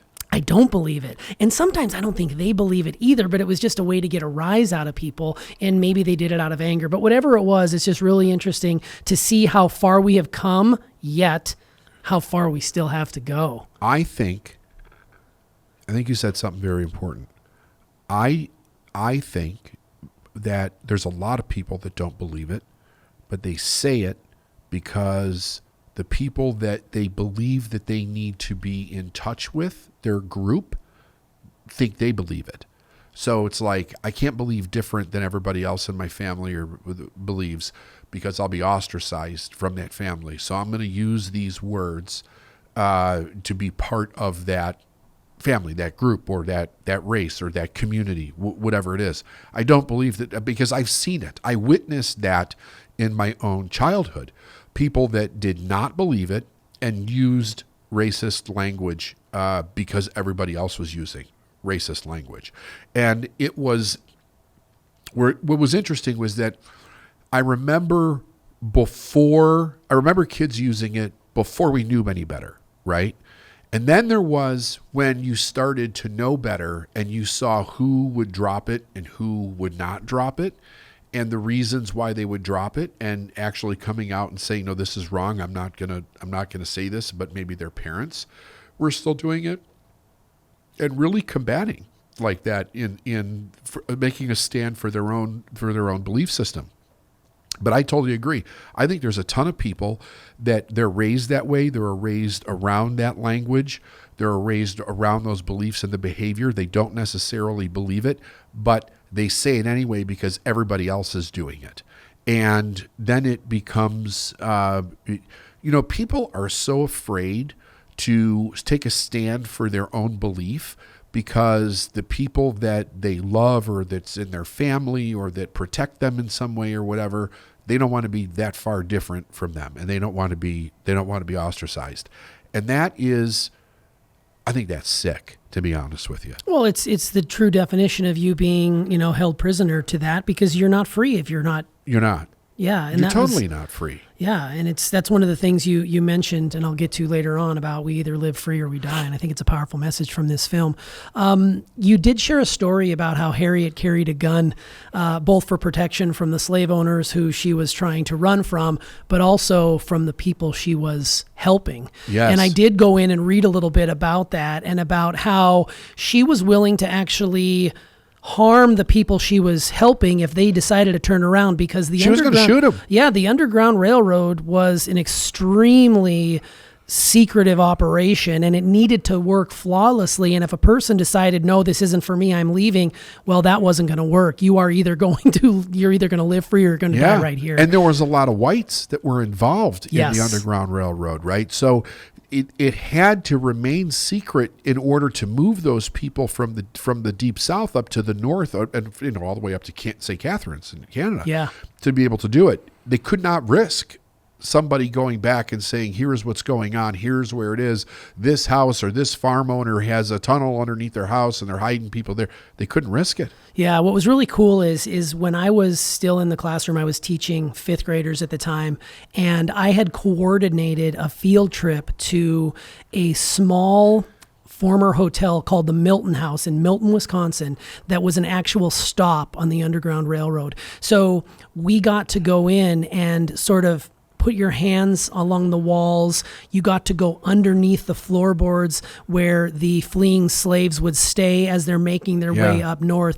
And you could feel, I just remember sitting there, and there was like this welling up in my eyes about all the, and it was tears of joy in a way, because these people were that much closer to freedom and being able to be free. It seems crazy that our society at one point in time had that, but now, after hundreds of years of being removed from that, it still leaves an indelible impression. And I'll never forget the feeling I had the first time I walked in that place, realizing that this really happened. Yeah. And it was just an amazing place. I saw a number of houses like that when I lived in Maryland. And a lot of people forget that Maryland was the South. It's south of the Mason-Dixon line. It was that's where she was breaking free from. Right. Was Maryland. And a lot of people just don't think of Maryland as being the South today. But when I first moved there and I was looking at houses, there was a real estate agent that was taking us around and showing us. And we went into a couple of houses that were part of the Underground Railroad, and some of them were. We actually looked at this one place. We didn't find out till we actually got there that it was an actual slave plantation, and it was a little eerie. The energy there was a little. Yes. You could. It was palpable. Heavy. You could feel it. Yeah, absolutely. No, I just wanted to share that because it was really a powerful experience. If you get an opportunity to go through something like that, it really does give you a sense of just how far we have come, and yet we still have some ways to go. Let's talk a little bit about fear here quickly. So fear is your enemy. That was one of the things that you talked about in the episode. And you said the universe doesn't speak through fear. Lies speak through fear. It's not the truth. Harriet was being led to... she was being led by God, source, spirit, whatever you want to call it, to break through that. And she accomplished amazing feats. Right. So it kind of puts into perspective the things that maybe we fear in our lives. So I guess the question I have, and this is just a broad statement, not an easy one, but I'll ask it anyways. How can we hold up the light of truth to keep our own fears and insecurities from coming to the surface? Because fear is a big deal for a lot of people, whether it's fear about your life, fear about paying your bills, fear about your kids are messed up because of what you taught them. Like, what can we do to hold the light of truth up right now to keep that under wraps? So well, number one, in order to do it, you have to know what the truth is. And as long as a person wants to believe in ignorance, or they want to believe in the lie that they're told, you can't hold the truth up to it. Here's part of the problem. The truth for most people is an experience that they have not had. So we're raised with all these different lies. We're raised that we have to have an education, and we're raised that we have to have a job, and we're raised that we have to do all these things in order to survive in the world. And we could go, like, all of our podcasts talk about these things, so we don't need to go over them again. But we're raised with all these ideas. And the underlying lie that keeps those ideas alive is that it's safety, right? The other one is abandonment. So people have a huge fear of abandonment. We just got done talking about that. Like, people will repeat racial stuff so that they're not abandoned by people that they love, even though they don't believe it themselves, even though they know that there's no truth to it whatsoever. They'll repeat that kind of crap just because they don't want to be abandoned by the people that they love. So you have safety and you have abandonment. The truth, here's the truth, and this truth scares the hell out of people. There is no safety. That's the problem. There is no safety. But we create this lie that if you buy this insurance, if you join this group, if you get this education, if you work for this company, if you're loyal to this, that you'll be safe. And marketers and all kinds of corporations have built their companies for generations on the idea of helping people stay safe from cradle to grave. What keeps a person safe is, number one, knowledge and the ability to choose in a moment what is best for them and how to respond to certain situations. So you've got your results, you've got circumstances, you've got things that are happening in your environment. We all pretend that we're going through life and everything's going to be safe. Recently, we just lost Kobe Bryant. We did a show on that, and we were talking about how the people were shocked and how could this possibly be, and not coming from the aspect of, number one, he's a human being. Okay. Doesn't matter if he was successful, doesn't matter if he was poor, he's a human being, and there was an error. And the error was serious enough error to cost him his life and everybody else that was with him. It'll be interesting to see what all comes out of that. But like anything else, one of the things that we do is we look to blame. And the reason that we look to blame is because if we can't give that tragedy meaning, then we don't feel safe. So in order for everybody in the community being the world, to feel safe, if we can blame it on something, if we could say it's this person's fault or this thing's fault, and we can misdirect all that energy toward that thing, it gives us the illusion that we're safe, right? Right. So if you go to this movie, like, well, how did this apply to this movie? These people were willing to give up their freedom in order to be safe, not being free. But they really weren't safe, because if they screwed up, they were beaten, they were whipped, they were raped, their children were taken away from them, they were sold. All kinds of horrors happened. They weren't safe, but they were under the illusion that they were safe. And they told themselves that illusion that they were safe. And many people stayed and died in those situations because that was more important. Like you see in the movie, there's a clip where her sister, like she's trying to get her sister to leave, okay? And the sister doesn't want to leave. The sister doesn't want her baby sold, right? And she said something to the effect to Harriet, like, not everybody can just leave. And that's the lie right there. Not everybody can just, that's not true. That's absolutely not true. But for whatever reason, she didn't believe that. And they didn't go any deeper into it than that. But the statement really said enough in the idea that some people were just too afraid to be able to go to break away from that situation. So the idea is that the lie itself has a tremendous amount of power if we actually believe in what the lie is telling us. But it's a lie. None of it is actually true. So it becomes very difficult for us to become free if we don't understand what the truth is. That's why education is so important. Like, why do you think, like, the Nazis burned the books, right? First they burned the books, then they burned the people. Why did they burn the books? Because they didn't want people to know. They didn't want people to have an education, right? I was reading another book. Oh, the name of it, I'll look it up here as I'm actually talking. This book that I just actually got done reading, I should say. Here it is. It is called The Stranger in the Woods, An Extraordinary Story of the Last True Hermit by Michael Finkel. Okay. It's about a guy who basically at 20 years old decided that he was going to go off in the woods in the middle of Maine, and he lived there for 27 years before they found him. And he had been, like, to live, he was like stealing from cabins and stuff, food and stuff and everything. But he basically lived in the woods for 27 years. Didn't live in a cabin, never started a fire, right? Like, he figured out how to live through all the winters and everything. And in the book, the author did a bunch of research on people who were hermits throughout history. And for a long time, people were scared to death. Like the church was scared to death of hermits. Why? Because they were off on their own, free thinking, not under the control of the church, not under control of the king, not under control of a dictator. They were free thinking on their own, and they viewed that as being very dangerous. Why do you think that they wouldn't let slaves learn how to read? Education's a dangerous thing. If we can keep people ignorant, we can keep them believing in the superstitions of the lies that we tell them.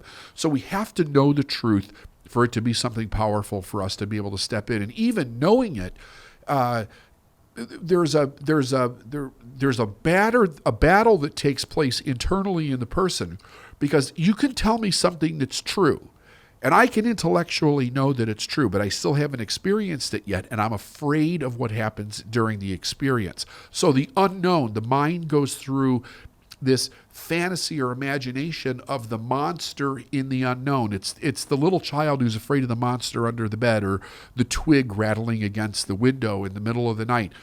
It creates this unknown, this fear of the unknown, basically. And then your imagination takes over, and the story goes off in it is just a twig scratch. And it goes off in a crazy place, and then we become paralyzed. Isn't it interesting that that's more often than not our default, though? Like, worst case scenario is a default, and I'm dealing with this a lot. Like, I always go to worst case scenario, and it's not a good place to live. It's not living free. I can tell you that much. Right. So I think that's what's important about that. And I love that. I got to read that book. It sounds so interesting. It's a very interesting book. Yeah. It's not scary or anything. No. It says The Stranger in the Woods. It's not a scary book. It's a fascinating read, and it's an easy read. It's a pretty quick, easy read. I've read it a couple of times, but it's fascinating what this guy chose to do for himself, and how he educated himself out in the woods by stealing other people's books. Like, he's a very well-read man. I'm gonna have to read that. We'll have to do a show on that one. Yeah. That sounds really cool. Okay, so let's walk out with this one. You know, one of the big themes in the movie Harriet, and something that she says more than once in it is, we either live free or we die. Correct. Like that was the motto. And it's a powerful message, of course, that we're sharing with our listeners and that you shared on the episode itself.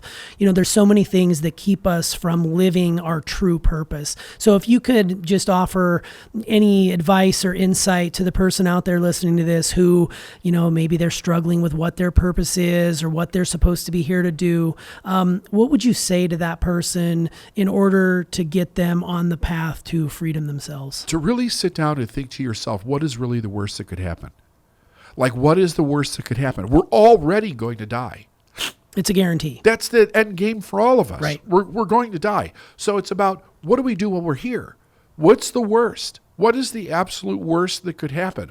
And what is the best that could happen? If you actually say, okay, here's the worst, right? And if I don't do anything, chances are the worst is going to happen in one way or another. I mean, nothing ever stays the same, but that's another lie and illusion that we live under, that it's going to actually stay the same. But when I'm working with people, I say, look, because they get afraid of all kinds of things. Money, running out of money, not making sales, their business not growing. I'm like, what's the worst that could happen? You could lose everything, and then what? You start over. That's it. You start over, right? So when you think about that intellectually, you start to think, yeah, even though I wouldn't necessarily want to experience that, that's really not that bad in the grand context of the worst things that happen, in the world or that have happened in the world. What the hell am I so afraid of? And you know what it really comes down to? What other people think. 100%. What other people think. Losing family, losing friends, having people make fun of us, appearing stupid or ignorant in front of another individual. It's not so much that we're afraid to lose. It's we're afraid to be seen as a loser. That's more painful than the actual loss, because we make mistakes all of our life. The idea is that we correct them and we move forward. That's growth. That's what it is. Yeah, the interesting thing about that is you're living your life, but it's really not your life, because you're judging your life based on what everybody else thinks, right. And it's just a mask that you wear. And the sooner you drop that mask and start living your life with no regrets, the more you're going to be able to live a life of freedom. Exactly. That's powerful. Well, I would encourage everybody to go out and definitely watch this film, Harriet. It was very well done.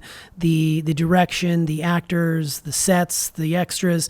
It really is a powerful tale, and I'm glad we were able to go inside. Thanks, David. Yep.